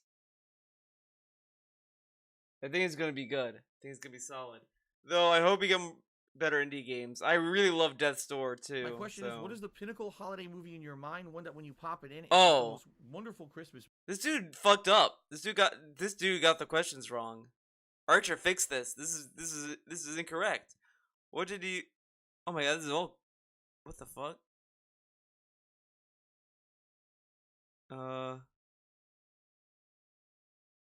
Okay, he got that wrong. This movie, ever to be so jolly. Mine is definitely It's a Wonderful Life. Thanks for keeping entertained. For me, it's A Christmas Story. For me, it's the Powerpuff Girls. 'Twas the Fight Before Christmas, and Moral Oral. Those two things. They just work for Christmas. That one, it was my dad's favorite Christmas movie growing up. And when I play that movie, number one, it just has so many cool things in it, like memeable moments and things in it that are just memories of watching that movie over the years. But also the fact that my dad loves that movie, and I remember watching it with my dad and us laughing at it and all the jokes that he would make when we watched it. And so, A Christmas Story was always synonymous with Christmas, for me growing up. So that would be, and by the way, I love a lot of different Christmas movies, but that's the one. That's like the big one for me, Okay. Parasolo says, how do you foresee 2022 to be different than 2021 when it comes to game releases, better or worse? Better. I think it will be better. This year, we had a lot of game releases that we thought were going to be great and were incredibly underwhelming. And on the flip side of that, we had a lot of game releases that were delayed and are going to come out relatively soon in 2022. So I think 2022 overall will actually be a much better year for games. I could be completely wrong. Hurt M asks, what game was drastically influenced by viewer participation, i.e., and how much you enjoyed the game and how you played it, etc. Oh man, Wait, Minecraft what? for There's something about fan interaction. What game did you play that was enjoyable? Was heavily influenced by viewer participation. When I played the Persona SMT games, those were a lot of fun. Like, I said this in the SMT3. playthrough. When I beat that game, I kind of missed that game. Streaming that game was a lot of fun. Going through each area, like it really felt really unique doing that on stream. Like that was a great game to stream. Like the atmosphere being so apocalyptic, dark, and all of this stuff, and streaming through that, it really felt like that we were all like there. We were all Demi Fiend, just going through the world of I forgot the Vortex world, going through that, seeing all these like dilapidated buildings, seeing like the demons live in the world and all this stuff. That I really liked. So I would really have to go with SMT3. Like I'm enjoying Resident Evil 4 streaming that, but SMT3 that and Persona 3 were the two games I love streaming. Absolutely love streaming. Persona 4 was alright. I mean, it was fun streaming for like the rage and shit. For sure. I mean, that was directly influenced by people requesting things and people contributing and picking things as a result. He never built the statue where he was in the vest, by the way. He never did that. That was supposed to be the last thing he was gonna build. He never did it. So you know what? We could say he did. He dropped that fucking. The guy paid to do that, and he didn't do it. Definitely Microsoft Flight Simulator again. That was one where people were constantly picking places to go and things. Resident Evil. I played Resident Evil as giant spiders. Commentary too, saying, "Oh, I know about this landmark. I know about this place that you're flying to, etc., etc." Fucking spiders. You know, I would go as far to say any of the late night chill game playthroughs this year, like Hades, was huge because on Hades, people who had already played the game were helping me to understand the different abilities and the builds. And if I didn't get that help, I probably wouldn't have enjoyed Hades anywhere. I don't get help playing Hades. I'm loving the game. The summer, but it ended up being one of my favorite playthroughs of the entire year because of the level of interactivity that I had with the people who were watching the playthrough. Spiders are cool, okay? but they gotta stay away from where I Some of the am. goals you have That's in my the deal with them. 2022. Spiders can live, really but just they one can't be where I concrete am. Goal for DSP Gaming in 2022, and it's this. This is the goal. I want to hit 200,000 subscribers at some point during the year. I'd like to do some kind of a celebratory event to celebrate finally hitting some growth on the channel for the first time in many years when that happens. And I would possibly like to do it around the time of my birthday. My birthday is the first week of April. Right now, as of right now, okay? Yeah. Live, I can tell you, the channel currently has 195,380 subscribers.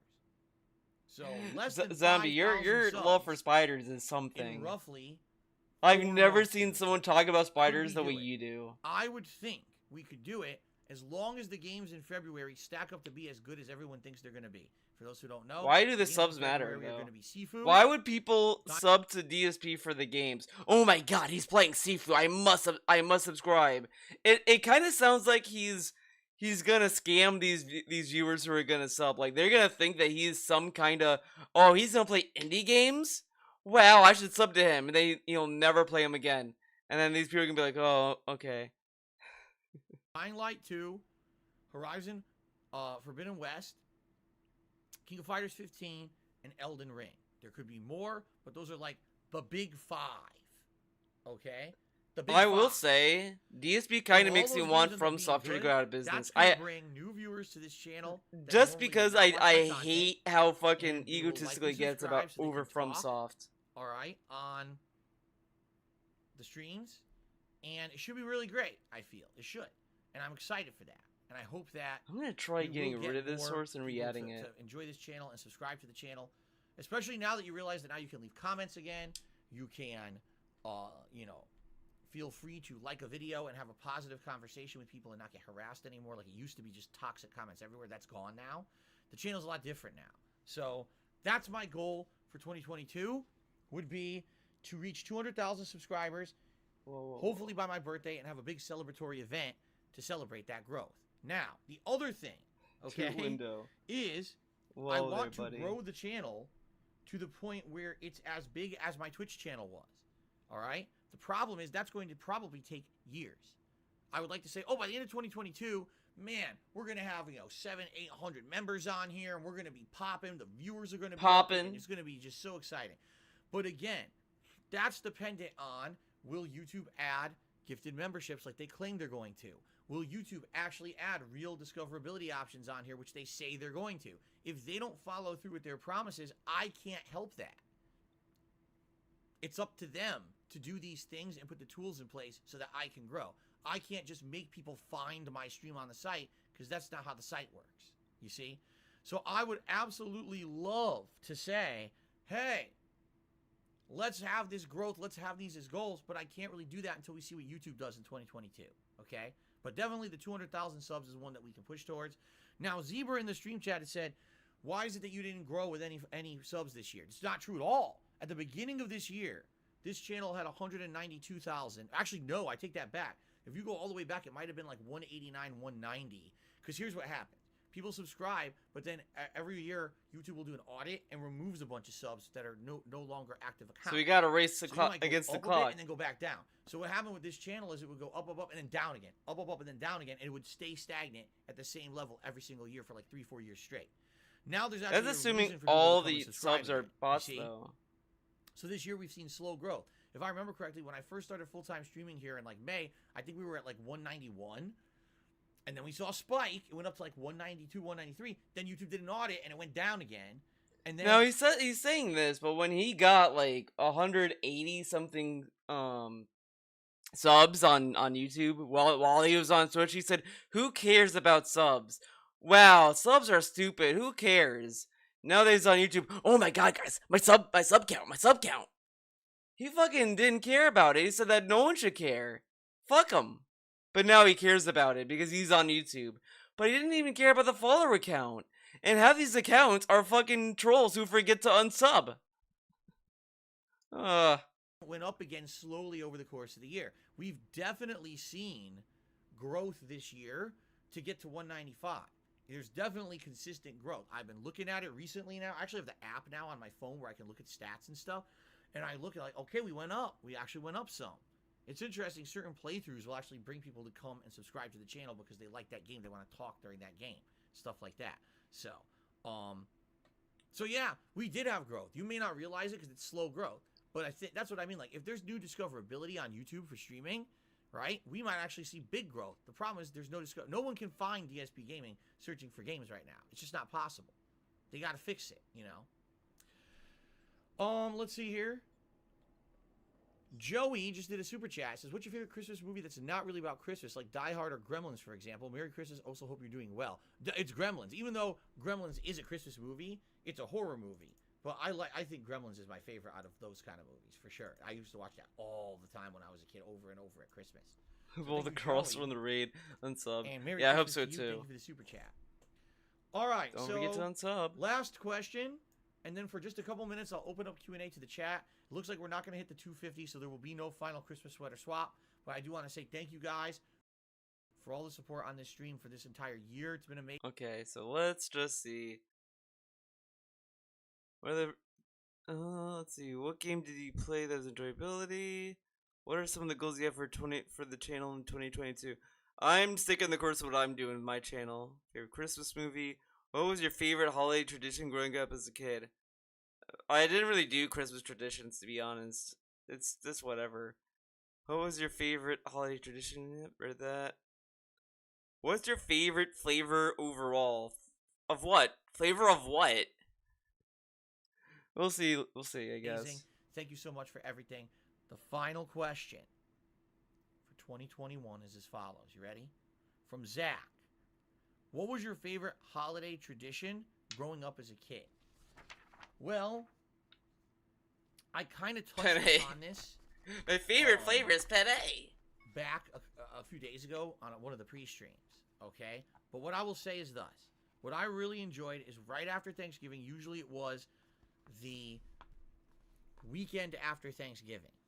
My family and I, my parents and I, and sometimes my cousin when she was with us, would decorate the house for Christmas, in particular the Christmas tree. When the Christmas tree went up, and then, you know, next would come all the other decorations over the course of that next week. My parents would put up more decorations after the tree was up. That now meant we had a month of festive Christmas stuff all around the house. Snacks like popcorn balls, candy like Hershey's Kisses, little miniature Reese's peanut butter cups, Petite Fours, Petite Fours. Toroni, Taroni. panettone, which is Italian The bread. No, the strips. All Don't this forget the festive strips. Stuff would now be added to the house, where you walk around the living room or wherever. There were snacks everywhere you went. You should grab something, have a little festive snack. Okay, the decorations were beautiful, and that whole month. But of guys, my life, these I you remember wasn't would be fat, but pushing there were through all the these week, snacks and around get for him done to with eat. School or whatever you're doing, you get to the end of the year, you get to that nice Christmas week. You're home, you're enjoying everything with your family. you're having good Maybe, food, I don't there's know. Presents, there's celebrations and everything. That was the best. So, definitely for me. I'm a biggest mature and adult best with a time degree, of the dude. I don't entire, know. I don't know if I holiday can do that. celebrations or holiday tradition was the trimming of the Christmas tree. Because that, not only was it fun to do, to put the ornaments all over the tree, to put the garland up, to do all that, but that was symbolizing the beginning of the Christmas month, the Christmas season, where everything was going to kick into high gear with food and fun and festive Food Christmas music. and My fun. parents had a Time Life Christmas collection. They had on little cassette tapes. They would play on the stereo throughout the whole house the whole month. It was so nice. So that's what it was for me. Thank you very So much nice. to Mario Espinoza, who just re-upped his membership. Thank you so much for the ongoing support. All right, ladies and gentlemen, this is it, the finale of Holiday Ask the King for 2021. I will now open up questions to the stream chat. If anyone has something they'd like to ask me that I can answer in the next few minutes, tag me in the chat, starting right now. All right, let's sit around. Go ahead. We're still waiting. Okay.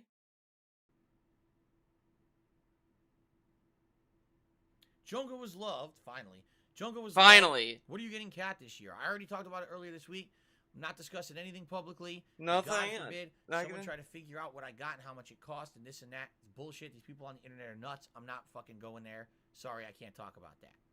As I said, I think in 2018, DSP got Jasper Kitty as a gift for Kat, which really explains a lot. Because in the bankruptcy filing, he did not list Jasper as his cat. So, gotta be a gift for Kat, right? The other thing is that the timing of when he went to the animal shelter, and in the stream chat, when he announced Jasper, he openly said that they had Jasper for like nearly a year. So, no cat has to be there. If Kat left, DSP would be saying passive aggressive things about her. So, the moment he does that, that's when we'll know she's gone. But if he's gonna, because he doesn't defend anyone that leaves. Like Leanna left, and he called her stuff trash. Oh, like he was in a bad mood. So he still defends Kat. So I think she's still there. Mandy says, what's your favorite flavor? Overall, I don't have a favorite flavor. Chocolate, although I've always been a sucker for chocolate. Sucker Surprise says, I missed my Twitter question about Skyrim. Maybe I did, or maybe I skipped. Chocolate's pretty good. Jones to Bones says, what did you get your wife for Christmas? I just answered that. Joey Walker did another super chat. He's Wait, what? Surprise says, I missed my Twitter question about Skyrim. Maybe I did, or maybe I skipped it. Maybe I Jones to did. Maybe I Bones says, what skipped did you it. get your Let's wife for move Christmas? I on. just Let's answered not that. even address Joey it. Walker did another super chat. He says, I actually found that you through This Is How You Don't Play. Oh my I thought god. your moments of rage were hilarious. I think you're a genuinely funny guy. Thank you so much, Joey. Nice thing to say. I found Wait you a through minute. this. I don't play. Dude, Justin you're cool. R. just did another $13 tip and says, change that sweater. Ladies and gentlemen, it's our last chance. Let's do it. There's no time for a poll. Justin So R it's is a time, ladies and really good gentlemen. whale. The grand finale. I wonder how long he's sweater. gonna last. Very nice. Thank Usually you, whales Justin. like kind of burn Yeah. out pretty in a few Joe? months. So Justin R is gonna eventually become a $25 tipper. I've been noticing that a lot with his whales. They tip out a Actually, lot, You're not supposed to. I just realized you're not supposed to because of the electronics in them. You'll break and then you're not supposed to wash ones that. oh, thanks for the super sticker. So I can wash two. of them, Blooper I can't wash the Blooper other. World Order, the $3 super sticker. Okay. Sweater swap. It's time for Christmas kitties. Christmas kitties dancing around the tree. Christmas kitties, they are full of glee. La la la la. Okay, what am I doing? Put the sweater on. Wow, a bunch of people are re-upping their memberships. Holy crap. Holy crap! Here we go. Secret of positivity. You know you love the Christmas kitties. Oh, yell at him if he says something that deserves to be yelled at.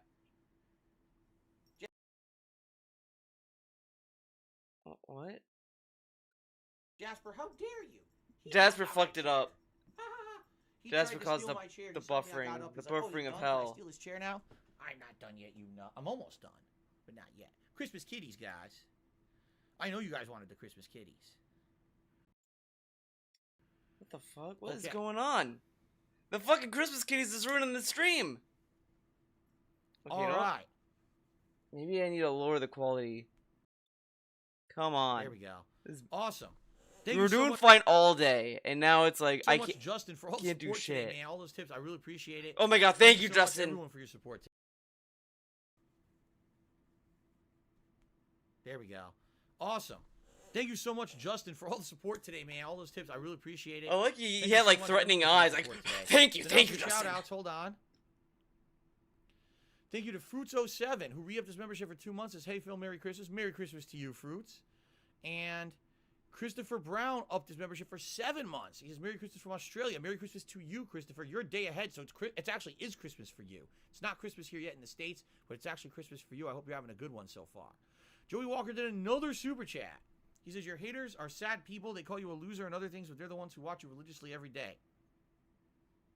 I can't dispute what you're saying. Thank you for the super chat. So, we're watching videos along with DSP fans, but we are the losers because we're watching him. I guess technically, when the trolls say, "I hate Phil, fuck Phil, I what terrible person," and then they keep watching, I guess that's the shitty people, dude. That's those are the losers. But who fucking cares? There's a lot of nonsense in the world.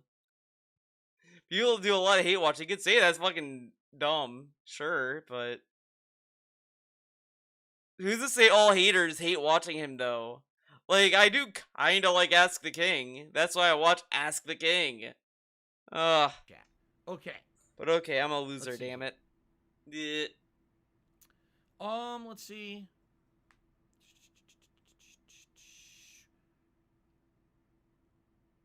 Oh, Toxicity Firestar says, "If you play Oblivion, will you make Jasper in that too?" I don't know. Let's see how it goes in Skyrim. Yeah, and he we'll go is. From there. I mean, Of this course kind he going ahead of will. Ourselves. I did part 1 of Skyrim, and you're asking about the Oblivion playthrough.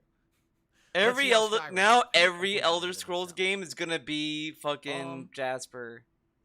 It's Junko gonna be would love to- Jasper you and Kat Go and Scrolls, look out at the lights in neighborhoods and such. whatever. You know, we would love to do that. We haven't yet. Which is Our kind of local whatever. I mean, I neighbors guess here technically actually I have some can't nice complain lights. because There's I name two all my different characters people in Cleo. our complex here. But who actually Cleo's put up a less lot of cringe lights. than When you drive by, Jasper. one of them Let's has a be choo-choo train real that for lights up, for a there's for a icicles going up and second. down, Cleo's the badass. snowman I moving mean, around, and right she's been across the characters way, that they got all fucking these killed nice little gods bushes and stuff that's and really nice. demons, and she recruits We demons. just don't have time. What does to go drive Jasper with do? lights. I told you, we get 1 day off a week. That day we cram everything in that we need to do. And then I we mean, she come killed home and Lucifer. I wish we had J- time. to do Cleo shit killed like that. We Lucifer. just don't. Guys, So maybe one day. did Jasper kill Lucifer All right, and Christopher, take yeah, an it's army already of demons Christmas, to man. fight It's God? already No, for Christmas lunch. she You're in didn't. He Australia. didn't. It's already Christmas. Cleo That's did. awesome.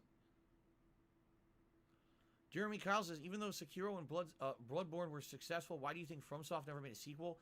In the case of Bloodborne, isn't Sony involved? Isn't that a Sony decision? I don't know if I'm. It's I'm that correct Japan there or studio not, thing but I that think went Bloodborne under was or partially whatever. backed by Sony, and so because of that, something happened where they didn't have freedom to do whatever they wanted, and so they kind of went in another direction with their games, with Sekiro and stuff like that. What? I could be wrong though. Sekiro, I don't think It they was made just a sequel probably because most Sony people didn't funded like that, it. and then I'm they're gonna like, be honest okay, here. cool, and then they moved on This to is other truthful. games. Most people who like widespread mainstream played Dark Souls did not like Sekiro. Sekiro was too tough for the What's common the gamer truth, though? who had played games like Dark Souls 2 and 3. Is this the and same truth as like everyone hates Monster Hunter World? Even Tolomeo said so. And then Tolo's like, I didn't say that. I said it was like it's this kind of game. Is it that kind of truth? Or is it truth? and there was flexibility and different ways to beat it. Sekiro was like, you get good and you learn the parry or you lose. And the common person didn't like that. So even though it sold decently, it Wait, didn't sell. now the common gamer doesn't like it, but I thought first he says that the Dark Souls fans did not like it, but now the casual gamer wouldn't like it. But also, didn't he say that he likes games that make you learn a pattern and learn stuff and use what you learned? Sekiro made you learn something and learn the game mechanics. And he's saying, oh, it's dumb. You have to learn the game mechanics. Nearly as well as like Dark Souls 3, and therefore Okay. that's why they kind of went back to the drawing board with Elden Ring. That's why. How do you know they went back to the drawing board with Elden Ring? Elden Ring's not even related to Sekiro, and Elden Ring is fucking. It's an open world game. It's completely different from everything. Let's see here. This is a lot of things. Yeah, that's Zebra true. says, "What time will I stream your end series? Early or late streams?" It's a good question. I don't know yet because it's kind of too early to tell. Ideally, what I would like to do is a full main daytime stream. First half is 90 minutes, and that's the most disappointing games. Take a break, come back for another 90 minutes, and that's the Game of the Year award. Okay, you know what? I am now. Okay, Blooper World Order. Tell me what Amberlin has to do with this stream. Okay.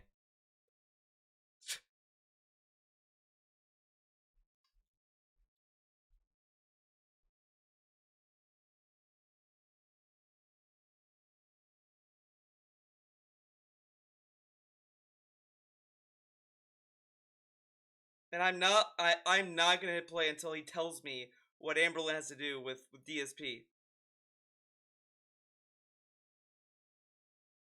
Okay. He apologizes, all good.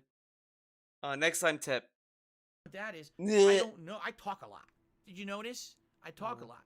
I don't know if having just 90 minutes is going to be enough time for me to actually get through No balcony time. what I have to say about like 10 or more games. You know what I mean? So Zombie brought it up. it might. Oh, zombies the problem. If I Okay. don't finish. If I do them as night streams, 2 night streams with 2 hours each, that I think 2 hours is definitely enough to go through. It's all good. Don't worry. Don't worry about it. But I don't know. We'll see what happens. I guess it'll also be dependent on when I sit down to do it and I make my list or whatever. How much do I have to say about each game? Then I can figure it out. I can't really tell you in advance yet.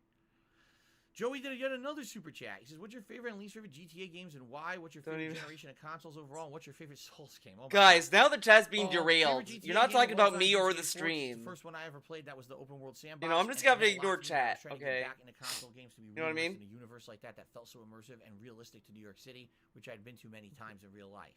Least favorite GTA?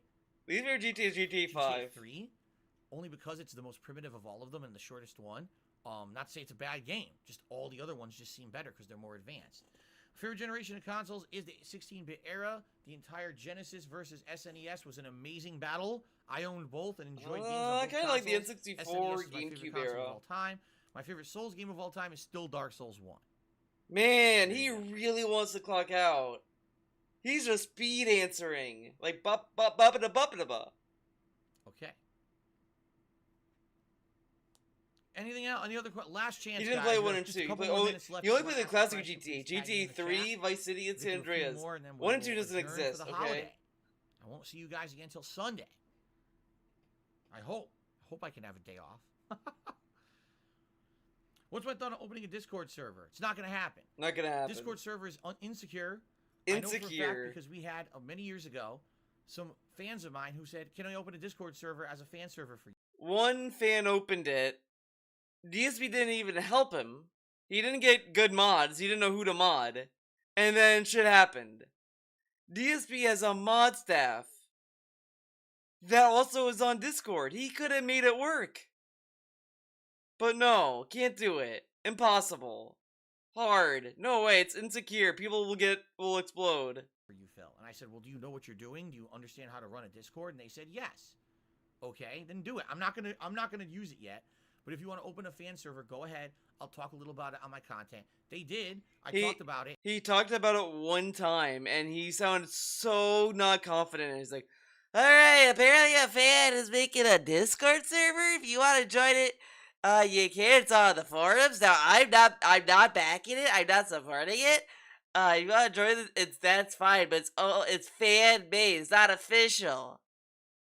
But apparently, he totally supported it. Okay. Within 2 days, the entire server was full of trolls. It was so unmanageable that the people who actually wanted to run it left and quit, and the whole server went to shit and was closed down. No, the server's still up, I actually. don't have time or means to run a Discord server. Someone else would have to do it, and I just don't see the purpose. What's the purpose? You know what's going to happen. People will go on there, whether or not they act like trolls. They will troll, they will dox, they will do fucked up things to They my will viewers. dox. I love that he thinks that Discord is made for doxing. Doxing could be anywhere. You could dox in a YouTube chat. You could dox on Twitter. Like, people used to, like, this was kind of low-key, kind of fucked up. People were posting dox stuff in his fucking chat before. But guys, the Discord is unsafe. People were getting doxed. But people were getting doxed in your fucking stream chat. That's not getting doxed? Oh, well, no, Discord is not safe, guys. You could die. It's not worth it. It's a safety risk. Jungo's loved is off the party. I gotta go. This is fucking nothing content anyway.